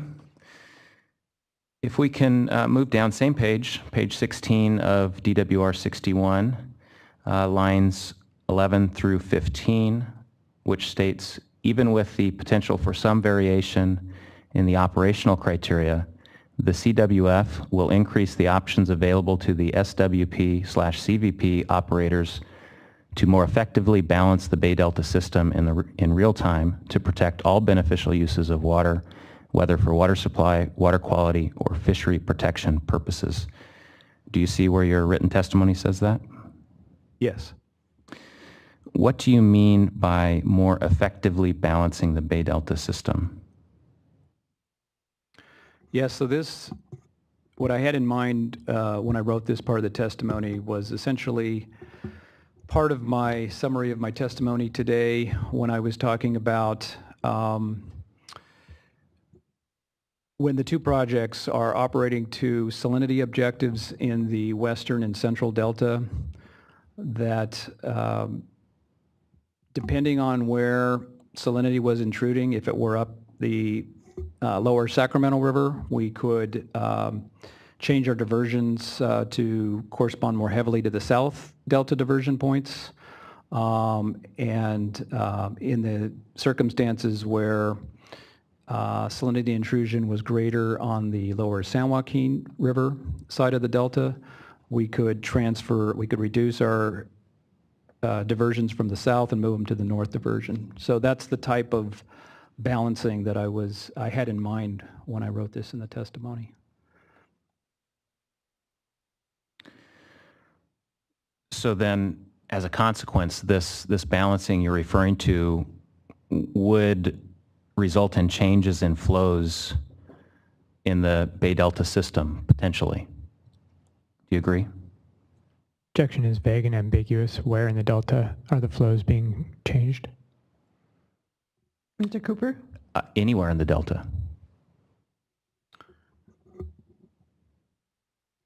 Yes, and that would be the point of changing the diversion location, is to allow greater flows on the in the portion of the delta where we were experiencing the greater salinity intrusion.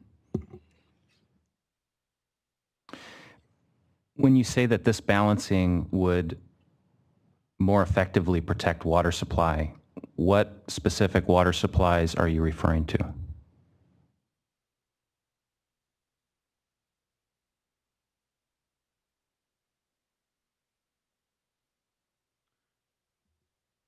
Well, I think that was fairly generic in talking about both other water supplies within the delta itself and also for the project export water supplies. Would that include any water supply for users upstream of the new North Delta diversion? Yes, I think that the project on the whole is fairly neutral as it relates to the upstream users.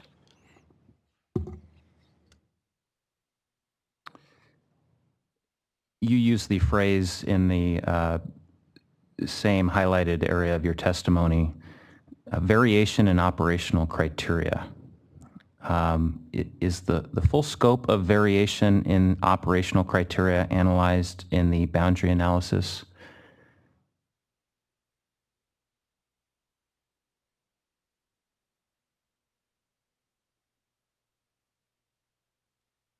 I'm sorry, I'm not sure that I know the answer to that.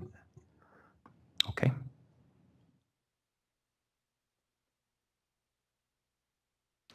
If we can move to page 17.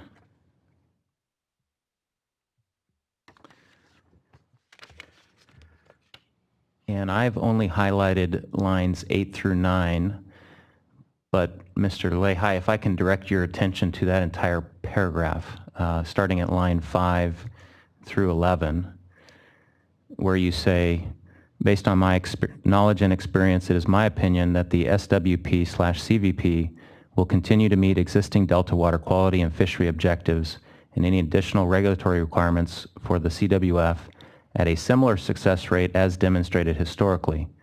Increased diversion flexibility afforded through the approval of the CWF would only enhance the capabilities of the SWP/CVP to meet existing Bay Delta requirements. As a result, the proposed CWF operations will continue to be as protective, if not more, of existing beneficial uses as described in D1641. Do you see where your testimony says that? Yes. When you use the phrase existing Bay Delta requirements, are you referring to water quality and fishery objectives only?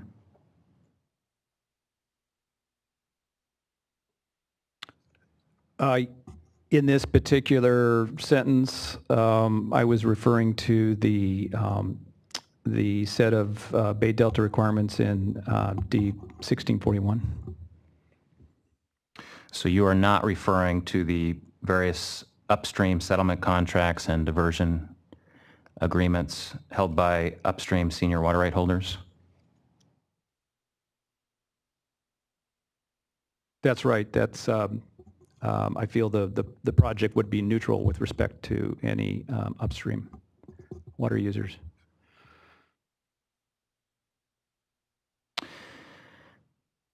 Given your opinion that it's neutral with respect to those upstream parties, how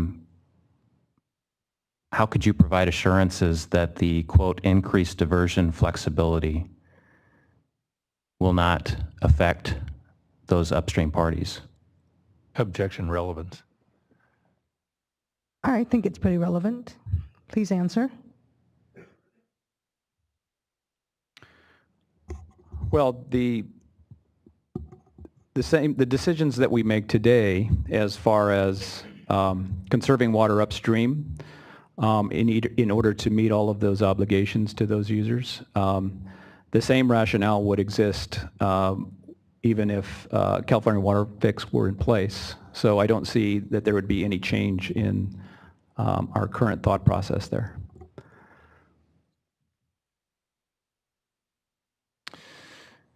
Okay, if we can move now to page 19.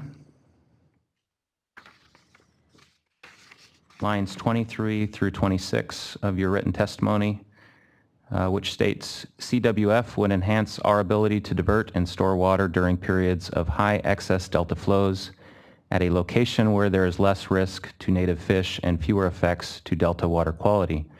The water supply developed during these periods may be offset in part by reduced pumping at other periods of less favorable hydrology. Do you see where your testimony says that? Yes. Now, there's a slogan I've heard that the California WaterFix is designed to take a big gulp during high flow events and little sip during all other periods. Is that generally what you're describing here? Well, I think what I'm describing here is the context for this is the example that I walked through for this past spring of 2016. Yes, there would be if, the ability under that particular scenario to divert much of what was an abundance of excess flow that occurred this past spring.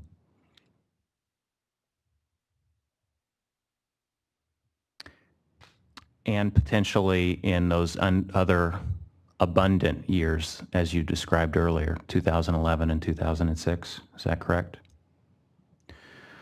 Well, these periods of excess flows, those could occur in almost any type of year. So this year wasn't particularly that wet.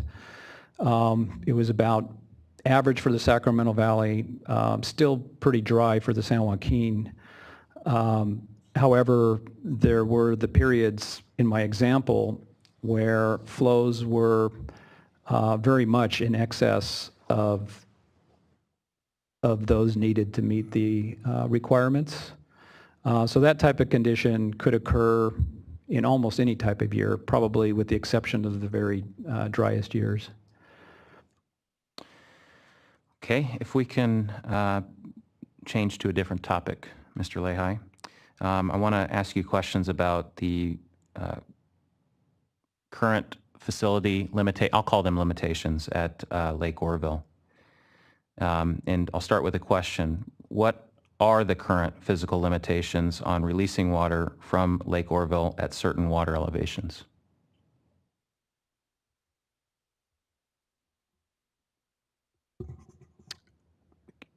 Well, yeah, I'm not sure if I need more specificity there, but generally... Well, let me interrupt you because we're getting tight on time. I want to talk about the river valve, and I want to talk about the hydroelectric plant if all the units are fully operational. So maybe can you start by telling us what's the current operational limitations of the river valve at Lake Oroville?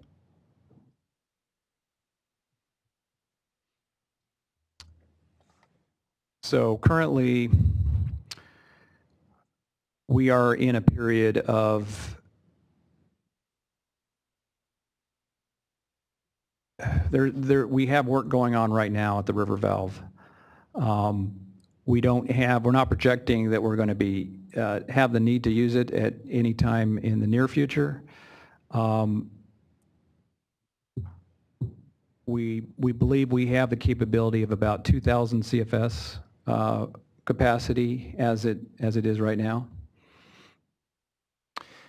At what elevation, in your opinion, are you operating solely with the river valve? That's not entirely known at this point. We haven't had to test that elevation. Fortunately, we've been able to make releases through the power plant. Even in the last couple years, we haven't reached an elevation in Oroville where we've had to rely on just the river valve. At what elevation does it become a concern to you?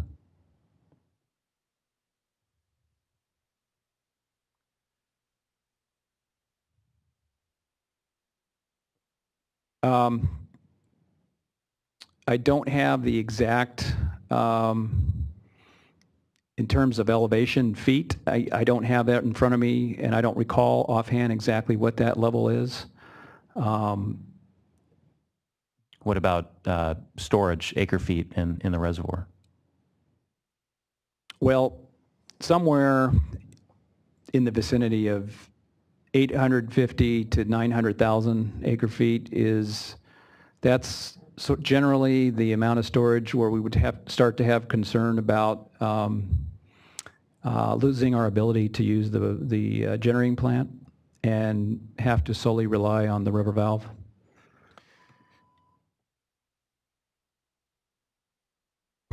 I assume you need a few more minutes, Mr. Cooper? I have only one other topic beyond this. So I think I can wrap up in about 15 minutes. All right, let's give you those 15 minutes. Thank you. Can you tell us, to the extent of your knowledge, the timeline for the fix to the river valve at Lake Orville? Sorry. Getting slow Ms. in Morris? the afternoon. I object to this whole line of questioning as irrelevant. It's unclear how the river valve operations, how the river valve operations have anything to do with Cal WaterFix, and the witness has already said that the upstream operational criteria aren't changing. Mr. Cooper? Well, there's an elevation in the lake, we believe, where effectively the DWR loses the ability to supply all demands. And the question is intended to ascertain whether that will be fixed by the time the California WaterFix project is implemented, and that is no longer a concern, or not. And in which case, maybe there needs to be a condition that the WaterFix project cannot use stored water to such an extent to put the reservoir near that level. Thank you. I will allow the questions. I don't have a schedule. Is it possible that the river valve will not be fully repaired by the time the California WaterFix is operational?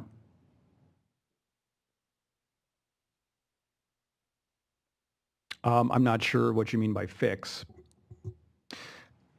Well, fix in my mind is something greater than the 2,000 CFS limitation. Yeah, I don't know. So would you say it is possible that the river valve will not be repaired to a state greater than 2,000 CFS by the time the California WaterFix is operational?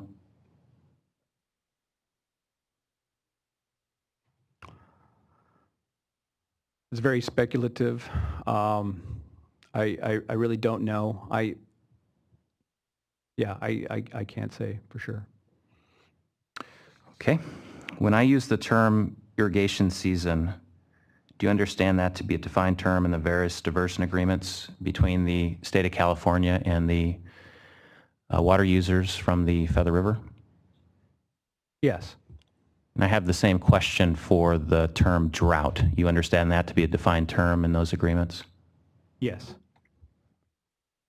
If Lake Orville storage was at or below this 850,000 acre feet to 900,000 acre feet level during the irrigation season in a non-drought year, would you, as the operator of the State Water Project, be able to release enough water from Lake Orville facilities to meet all regulatory requirements and in-basin demands?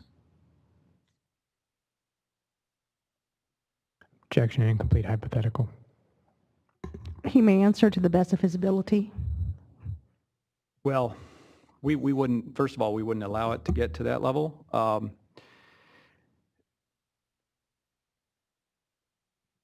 It depends on what the capacity is of that river valve at the time.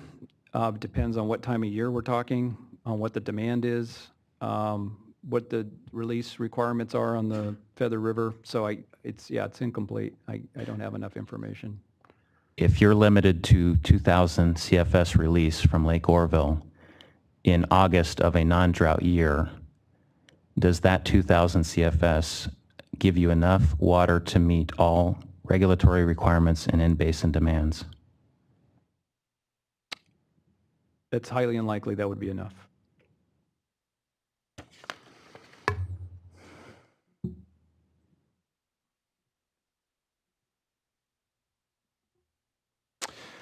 Mr. Baker, would you pull up DWR 515 that I've highlighted? And if you would go to page 3. Mr. Lehi, would you like to see a hard copy of this? No, I think I'm okay with the Okay. electronic. So this is for the H4 scenario. Do you understand the delta outflow requirements for the alternative 4A H4? Yes, I believe so. Page 3 there, which I've highlighted, states that, quote, this additional spring outflow is not considered an in-basin use for purposes of CVP, SWP coordinated operations. Do you see where it says that? Yes. Does that statement comport with your understanding of how the coordinated operating agreement is currently implemented?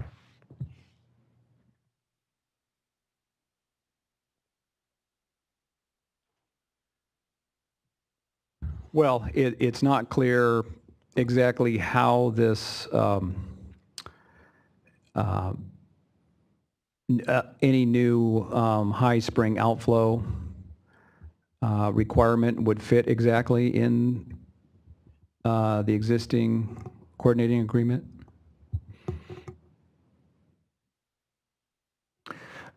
So the question again is, does that comport with your understanding of how COA is currently implemented?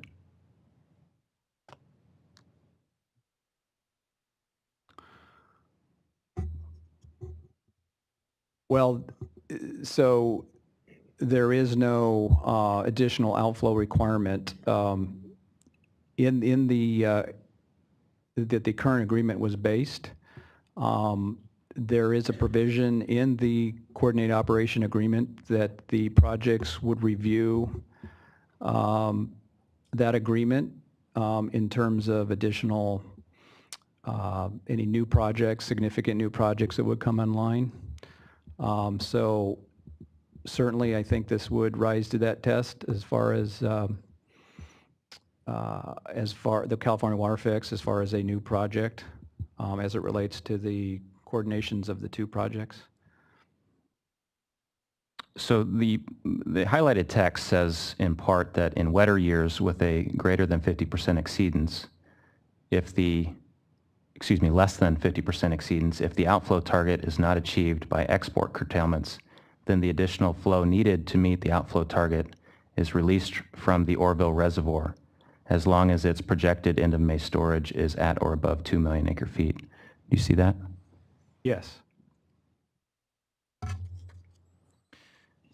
In your opinion, if additional spring outflow was allocated solely as the responsibility of the State Water Project in these year types, what would be the effect on conditions at Lake Oroville? I'm going to object is, assuming facts not in evidence, this exhibit does not speak to responsibility for outflows so much as it does source of outflows. And I think there's a fine distinction to be made there. Mr. Cooper? Well, this line of questioning is just coming off questions concerning limitations on releasing water from Lake Oroville. So with respect, whether the fact of the matter is, as proposed, the water is coming from Oroville. So whether that's accounted for as a joint responsibility or it's solely the responsibility of the State Water Project, my questions are trying to get at what is the effect on Lake Oroville given the status of the river valve? Mr. Lehi, please answer. So the modeling assumed in these wetter years wetter than average, 50% exceedance, and with that at least 2 million acre feet of storage, that it would be physically possible to implement this flow requirement in the March through May period. The effect on storage initially, as modeled, would be a reduction in storage during that spring period from what would have been the case otherwise. However, in these types of years, there would have been ample storage to release for rediversion south of the delta.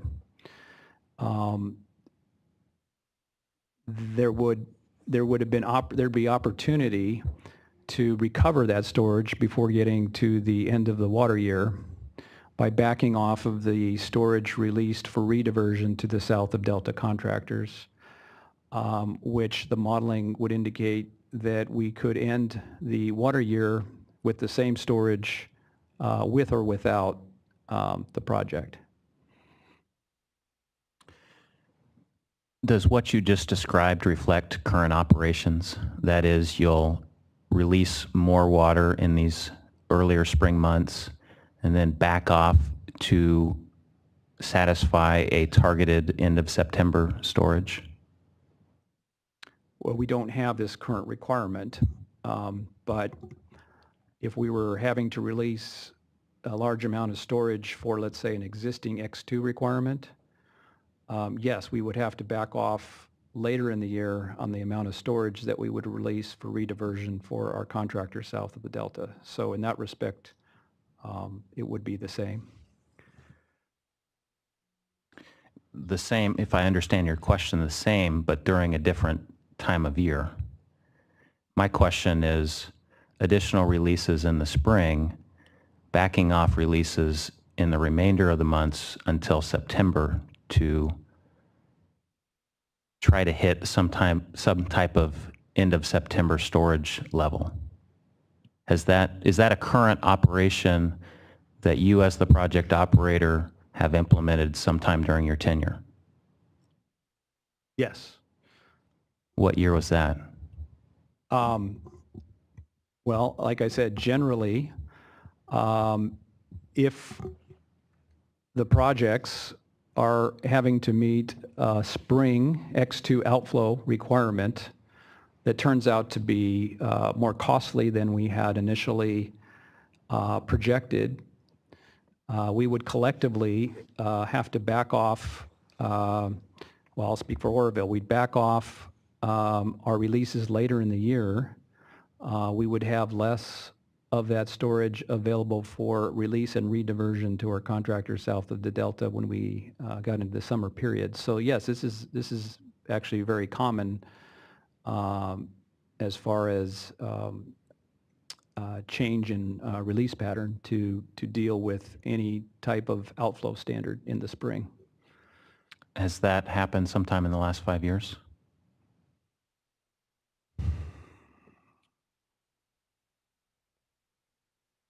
Let's see, I can't recall. They've been pretty dry years, so the outflow requirements have not been specifically that great. I know there's at least a couple years within the last 10 years where we've had a significant spring X2 requirement, and that scenario that I just described occurred.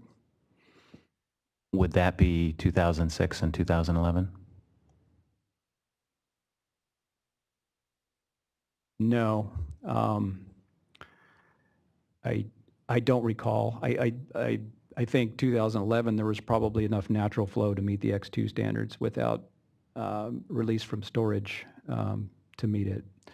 I don't recall exactly. I know there have been years where that has occurred, but I can't tell you which years those were. Fair enough. We're running short on time, Mr. Lehi, so two more questions for you. With the potential for additional delta outflow requirements, does that mean Term 91 may be implemented more frequently?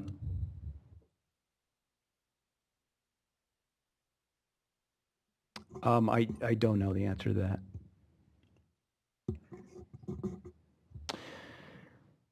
Okay. I suspect you'll have a similar answer here, but I'll ask the question. If Term 91 has the potential to be in effect more frequently, does that mean, in your opinion and based on your understanding, that there would be legal injury to the other legal users of water? Objection lacks foundation. Witness has already testified he doesn't know if Term 91 would be implemented more often. And he's free to answer that question with an I don't know. Yeah, I don't know.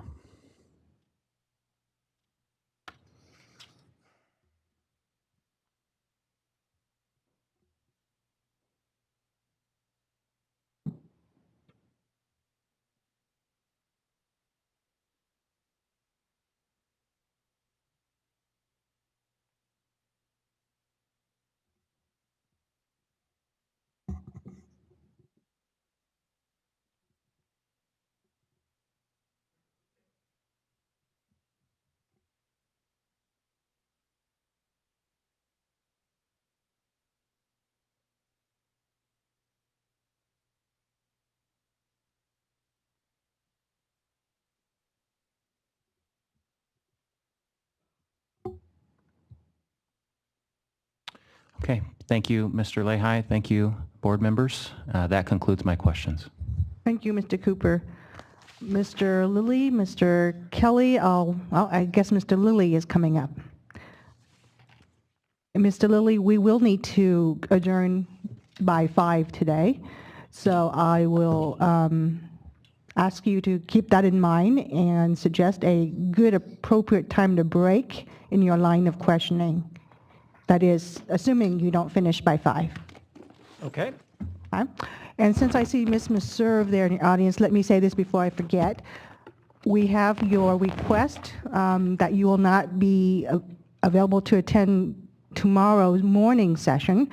Given the pace of cross-examination, I don't expect we'll get to you tomorrow morning, but if we do, we will defer you to the afternoon.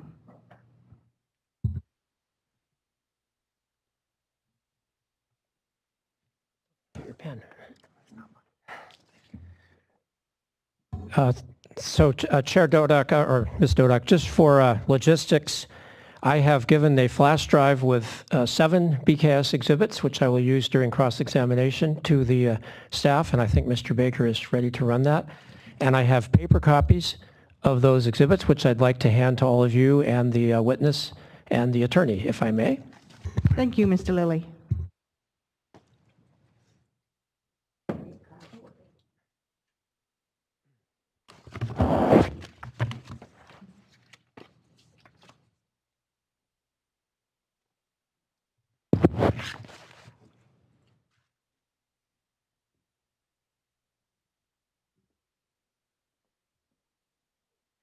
Thank you.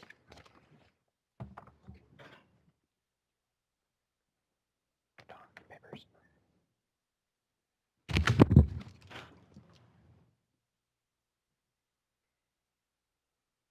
Got an extra.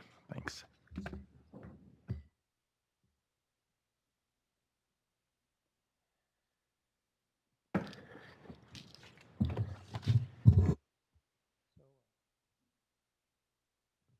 Mr. Milligan and Mr. Lehi, my name is Alan Lilly, and I'm the attorney for cities of Folsom and Roseville, San Juan Water District, and Sacramento Suburban Water District. And I'll start with my questions for you, Mr. Milligan. My questions will generally focus on Folsom Reservoir, so obviously they will be directed to you. And I'll ask if we could put up exhibit BKS 7 on the screen. And just for the record, this is a copy of Mr. Milligan's testimony, which is exhibit DOI 7, and I have highlighted the sentences where I'm going to ask questions. It just seems like it's a little easier for him to follow if I do that. That's the only changes I've made are to add my exhibit label at the bottom and to do the highlighting. Mr. Milligan, just starting on page 1 of this exhibit BKS 7, the second sentence states that you have responsibilities for the day-to-day operations of the Central Valley Project. Is that correct? Yes, it is. And do those responsibilities include operating Folsom Dam and Reservoir? The operational decisions, yes. Okay. So now if you can move, or if we can all move to page 2 in the first full paragraph of that same exhibit BKS 7. Does this paragraph describe the various statutes that authorize the authorized the construction, operation, and maintenance of the Central Valley Project? Which paragraph again? I'm sorry, it's a little confusing. It's the first full paragraph, so there's some carryover text, but then I'm talking about the paragraph that I've highlighted there, which starts with there are several other statutes. I would look at these as categories, but obviously all the authorizing legislation is not explicitly laid out here in terms of which public laws. Okay, fair enough. Are you generally familiar with the statutes that created the authorizations for various elements of the Central Valley Project? Generally so. I mean, I've reviewed or seen them and cited and looked through them, but it's been a little while. It's not necessarily a day-to-day activity. Okay, fair enough. So we'll ask you to turn to, and we'll put up on the screen, Exhibit BKS 4.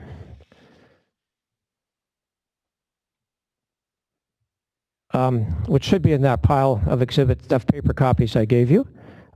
You have that one? I do. Okay.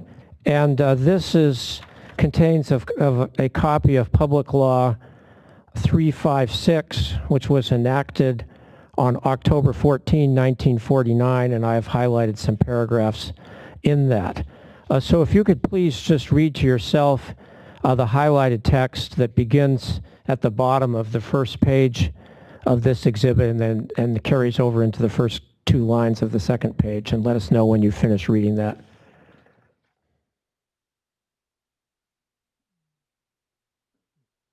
I've at least gotten through the highlighted part. Okay, fair enough. And if you need to read anything more, let us know. I don't think you will, but if you do, please let us know.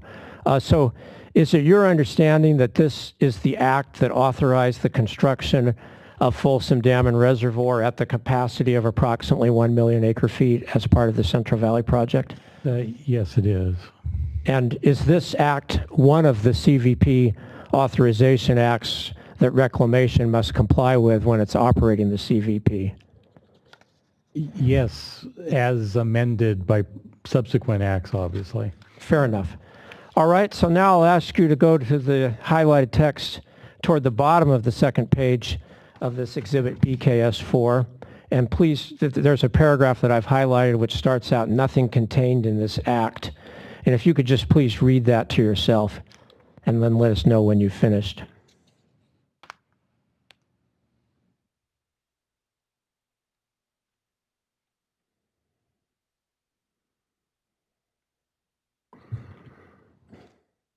I have read that paragraph. Okay. Did either Reclamation or DWR, to your knowledge, consider this provision of this act when they developed the exhibits and testimony that the petitioners have filed for this proceeding?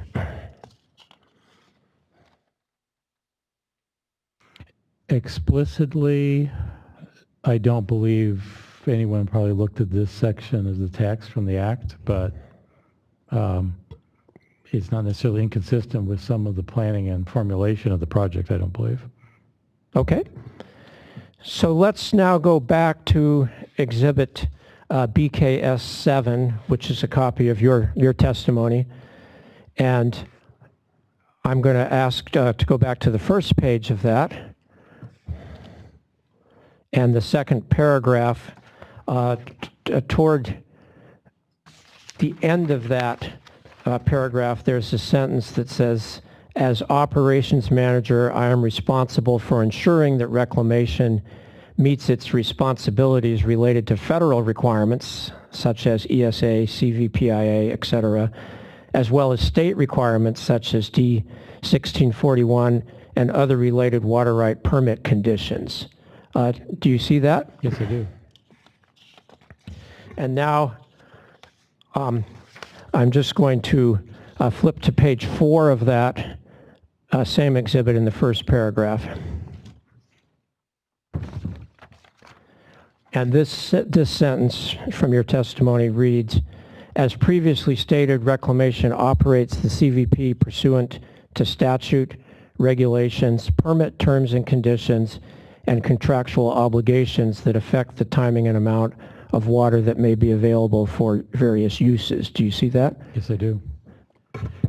So in your operations of the Central Valley Project, are you responsible for ensuring that the CVP is operated in compliance with all of the terms of Reclamation's water right permits?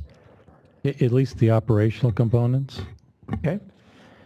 All right, now I'll ask for you to take a look at Exhibit BKS1. And just for the record, we previously submitted this exhibit with some other witnesses, and we're using it again. The only difference from what was previously submitted is I added a label at the bottom. We didn't have our numbering system before, and I've worked with Ms. McHugh on that. It seemed like it was good to have a copy of this exhibit with a proper label. So, Mr. Milligan, this first page of this exhibit contains a copy of Term 11 of Reclamation's Water Right Permit 11315, which is one of Reclamation's water right permits for Folsom Dam and Reservoir. So please read this Term 11 to yourself and let us know when you have read it.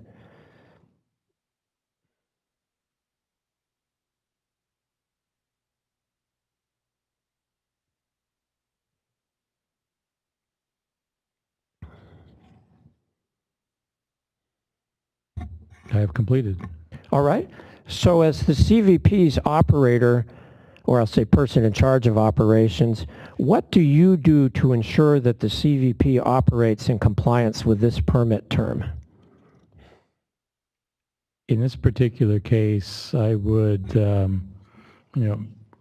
probably consult our rights and contracting personnel within a regional office to understand if, particularly in this particular case, have we fully provided that those agreements that are referenced here have been put into place that would allow us to make delivery of water from Folsom Dam to places beyond the county line. Okay. And have you ever had those conversations as part of your operations?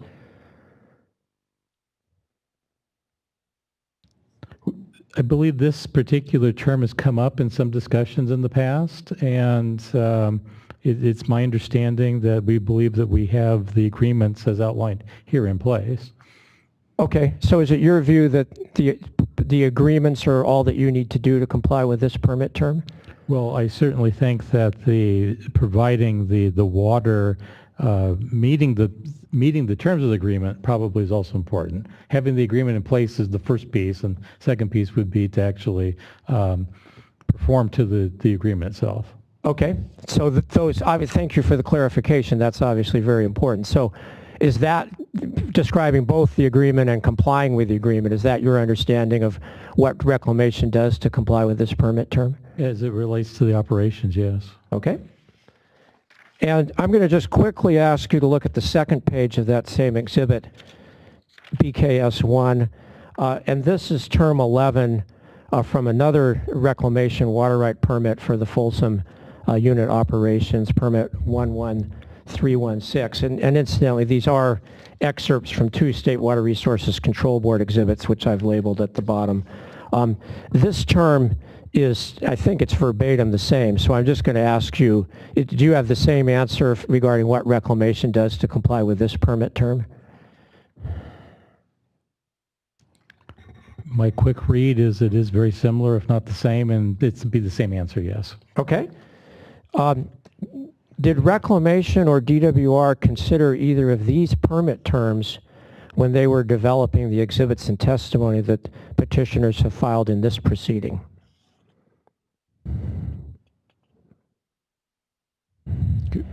I'm sorry, could you repeat your question? I just want to make sure I follow it properly. No, no problem at all. Did Reclamation or DWR consider either of these two permit terms when they developed the exhibits and testimony that they have submitted in this proceeding? Objection. On what basis? On reclamation or DWR. He hasn't established that he knows what DWR has considered. Well, he may answer that on behalf of Reclamation. And if necessary, I can read the last sentence of his testimony, which says the Reclamation has reviewed DWR's testimonies and agrees with their characterizations of project I think we operations. covered that one already, Mr. Lilly, but thank you. All right. Do you want me to repeat the question again? No, I think I can follow. As it relates to, I don't know that anyone specifically looked at this term 11 as it relates to this, but the concepts behind it, I think, flow from my answer as it relates to the operations, that meeting the terms of an agreement that fulfills this requirement would be part and parcel to how we would operate. Okay. So now let's go back to your testimony, and I've got, this is Exhibit BKS 7 on page 2. In the second paragraph, I've highlighted a sentence in the middle of the sentence which says, CVP operations must also meet obligations to those holding state-granted water rights which are senior to CVP rights. Do you see that? Yes, I do. Are you aware of any water users that historically had points of diversion upstream of Folsom Dam with water rights senior to Reclamation's rights, and with whom the Bureau of Reclamation has such contractual obligations? Yes. And who are those entities? I think the city of Folsom being one. Certainly a question of PCWA, I believe certainly some El Dorado County interests as well. There's a number of them that aren't quite dealt with in the same fashion as Sac River settlement contractors. When I wrote this, we were thinking much more globally. But certainly there are dynamics of potential rights or folks particularly that take their water out of Folsom Lake and just upstream. There's a lot of interaction of previous rights as it relates to the operations of Folsom. Okay, and you mentioned the city of Folsom, but is San Juan Water District another entity with a similar contract? San Juan has a right that's prior to Folsom coming online. So it, in fact, has a settlement contract with the Bureau that was based on those water rights. Is that correct? Using that, yes. That's a looser term, but I don't know if there's a specific term for settlement contract, but it probably falls into that category. Okay. Different kind of contract than, let's say, as the examples given here by the Sac River settlement contractors and the exchange contractors. All right. I appreciate the clarification. So how do you operate the Central Valley Project to ensure that Reclamation can satisfy its obligations under its contracts with the City of Folsom and San Juan Water District? In this particular case, certainly close coordination with them, and through requests of their schedules in terms of what kinds of water will they be taking, whether it's contractual amounts under some water service contracts, or which are part of the package was a water service contract, but still access to their senior rights.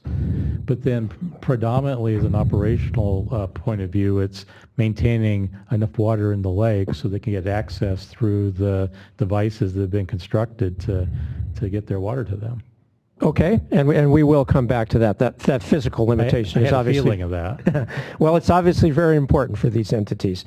So now if we can flip back to Exhibit BKS 7, your testimony, and go down to the bottom of page 2, where I've highlighted a paragraph that starts on page 2 and goes on to page 3, which I will just read here.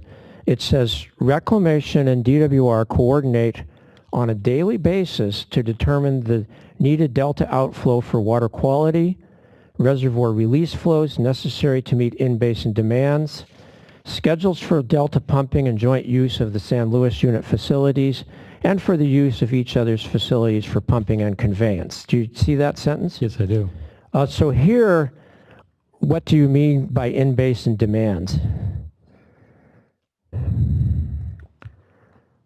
In this case, and this probably has been a theme in some of the questions, has been the use of water predominantly downstream of the reservoirs, because it ties back into a lot of what we've talked about as co-accounting, which in essence tries to account for the use of water within the basin downstream of the reservoirs.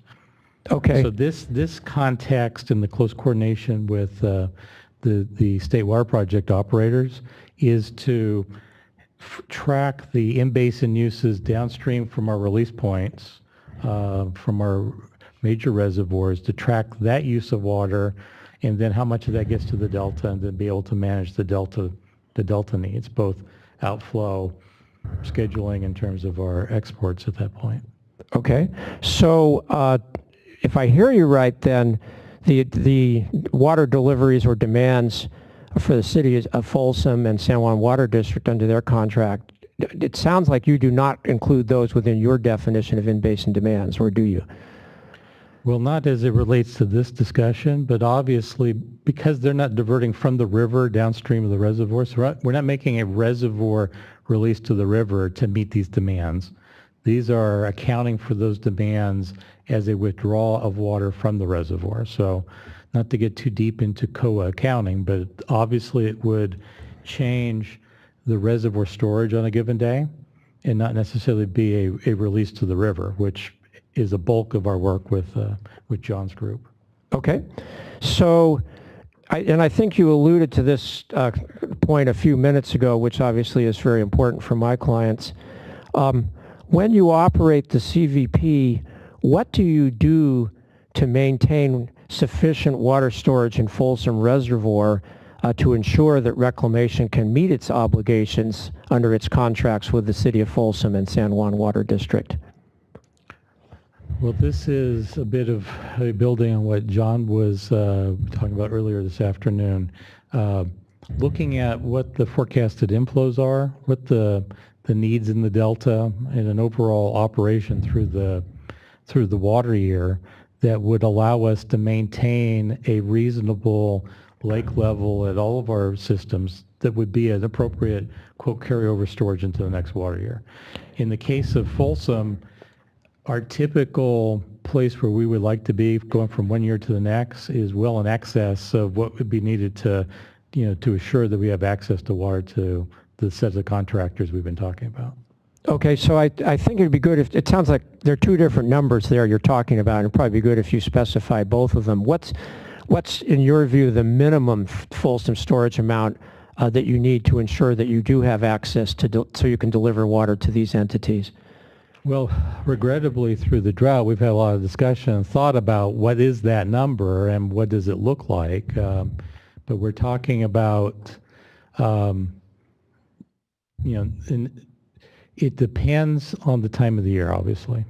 So a lot goes into this because a lake level that may be needed in the peak summer to meet demands is going to need to be higher to be able to get enough flow out through the pumps and the conduits that can provide the water to these districts and to the cities. So that's one number, but a storage level, let's say later in the fall, may be a lower number. So we're talking about things in the 200,000 acre feet or below type of numbers. So they're typically things you would see more in an extreme drought sequence. So is it, and just to clarify, I assume you need a higher storage in the summer because the demands are higher, so you have to have more head going into the inlet to be able to meet that demand? That's correct. You would need more, because of the head requirements, more pumps to be able to do that. So that's not been efficient. So that creates a real concern, but yes, it's because of the head that's required. All right, and you just mentioned the number of 200,000 acre feet. So, and please correct me if I misunderstood, but were you saying that when the storage in Folsom is less than 200,000 acre feet, then reclamation starts to have concerns about its ability to operate these facilities, to make these deliveries to Folsom and San Juan Water District?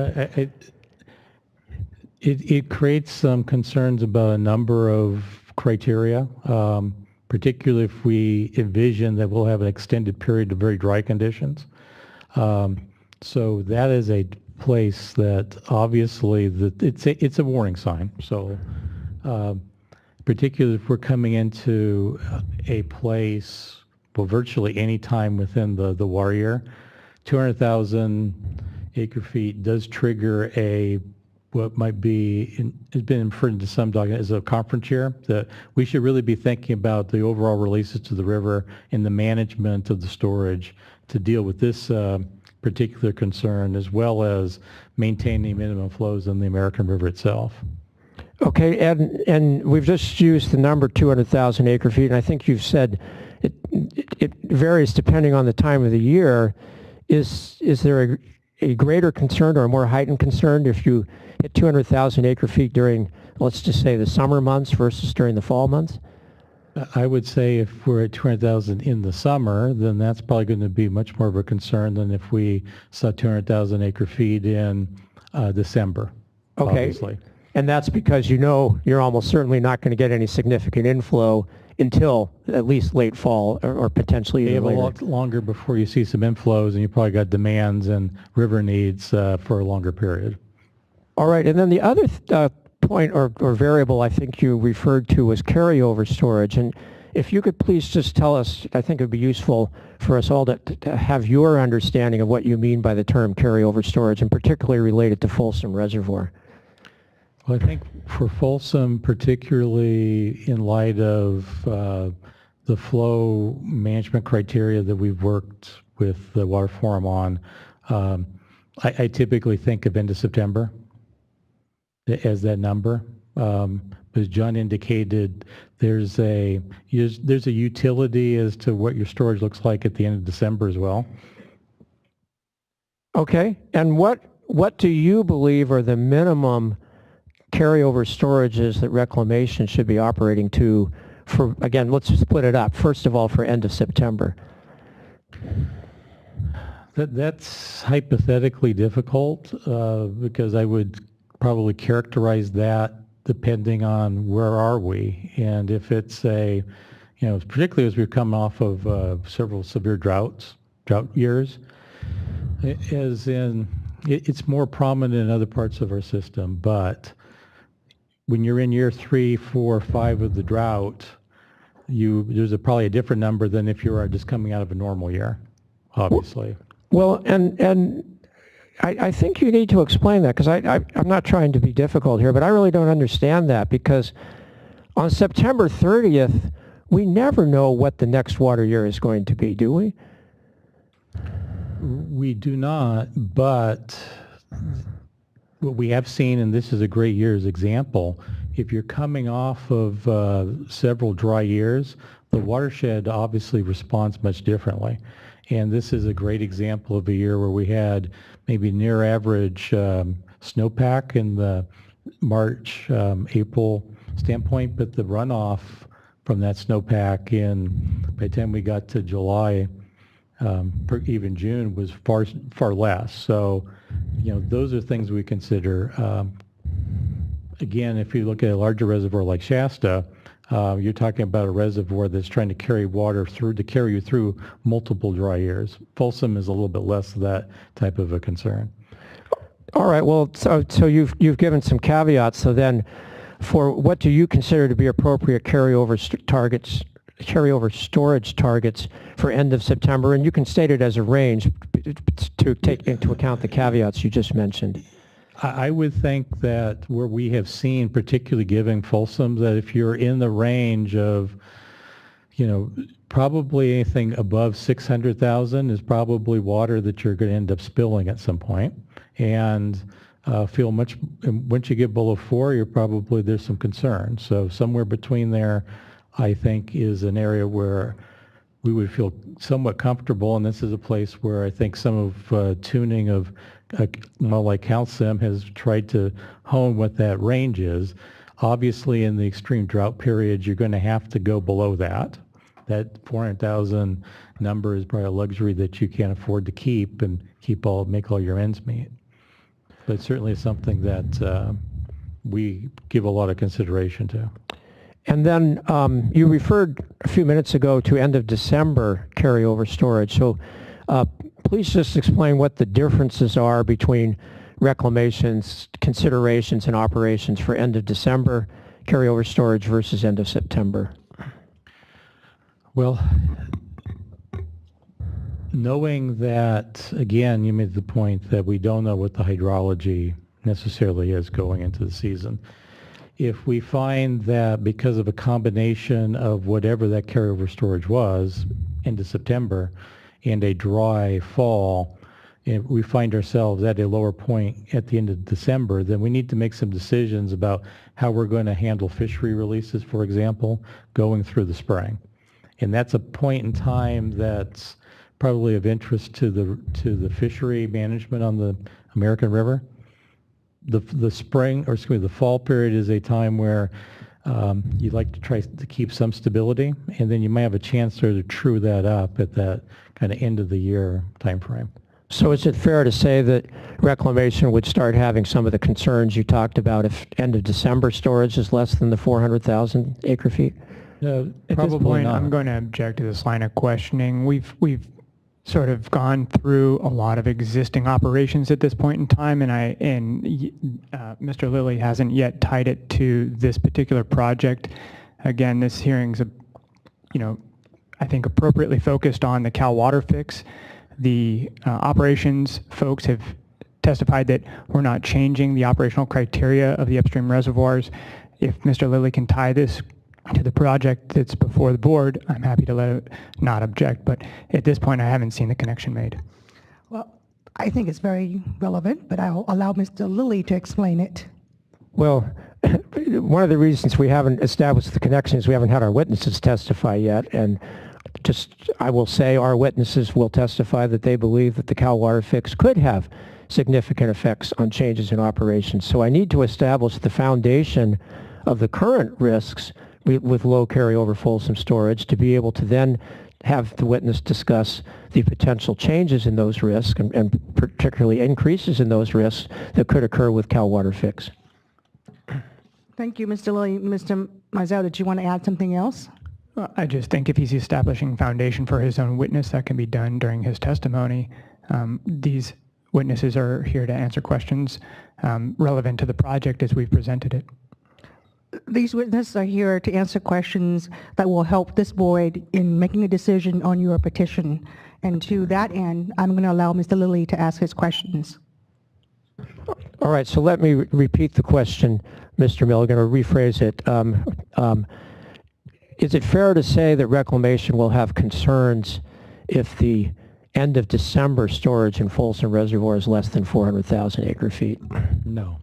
Oh, excuse me. I thought you said there would be that was when you would have to start discussing potential changes for fisheries and so forth. If that was below 200, okay, by that period of time, 400 actually, under some circumstances, could be right at the flood control requirement at Folsom. Okay, so but it's certainly in the 200 range end of December, you would have the concerns you just described. I think 200,000 acre feet, as we've worked through a great deal bit of thinking as it relates to flow management standard and management to fisheries and where the right flow releases. Anytime we got below 200,000 was a flag that we need to be in a very cautious standpoint in terms of releases out of Folsom. Now, does Reclamation have any plans to change any of its procedures that you've just described for Folsom Reservoir carryover storage if the Cal WaterFix project is constructed and begins operations? No. Okay, do you envision making plans in the future for any changes, or is it your view that you will not need to make any changes? Well, we are always looking for ways to optimize, given what we know, particularly after the current drought sequence, how to be more effective with the management of Folsom, and in partnership with your clients as well as others on the American River, but those aren't necessarily and probably are fairly independent of WaterFix. Okay. So now I'm going to shift over to the... Mr. Lilly, before you do that, I'm looking at the time, and again, we have the audio-visual cutoff at 5, so I'll leave it up to you, but is now a good time to break before you go to a new line of questioning? I think it is. My new line of questioning may take more than 10 minutes, and it sounds like we have a pretty darn clear cutoff at 5, so I'd say let's break for the day, and we can all come back tomorrow. Thank you, Mr. Lilly. We will resume at 9 o'clock tomorrow.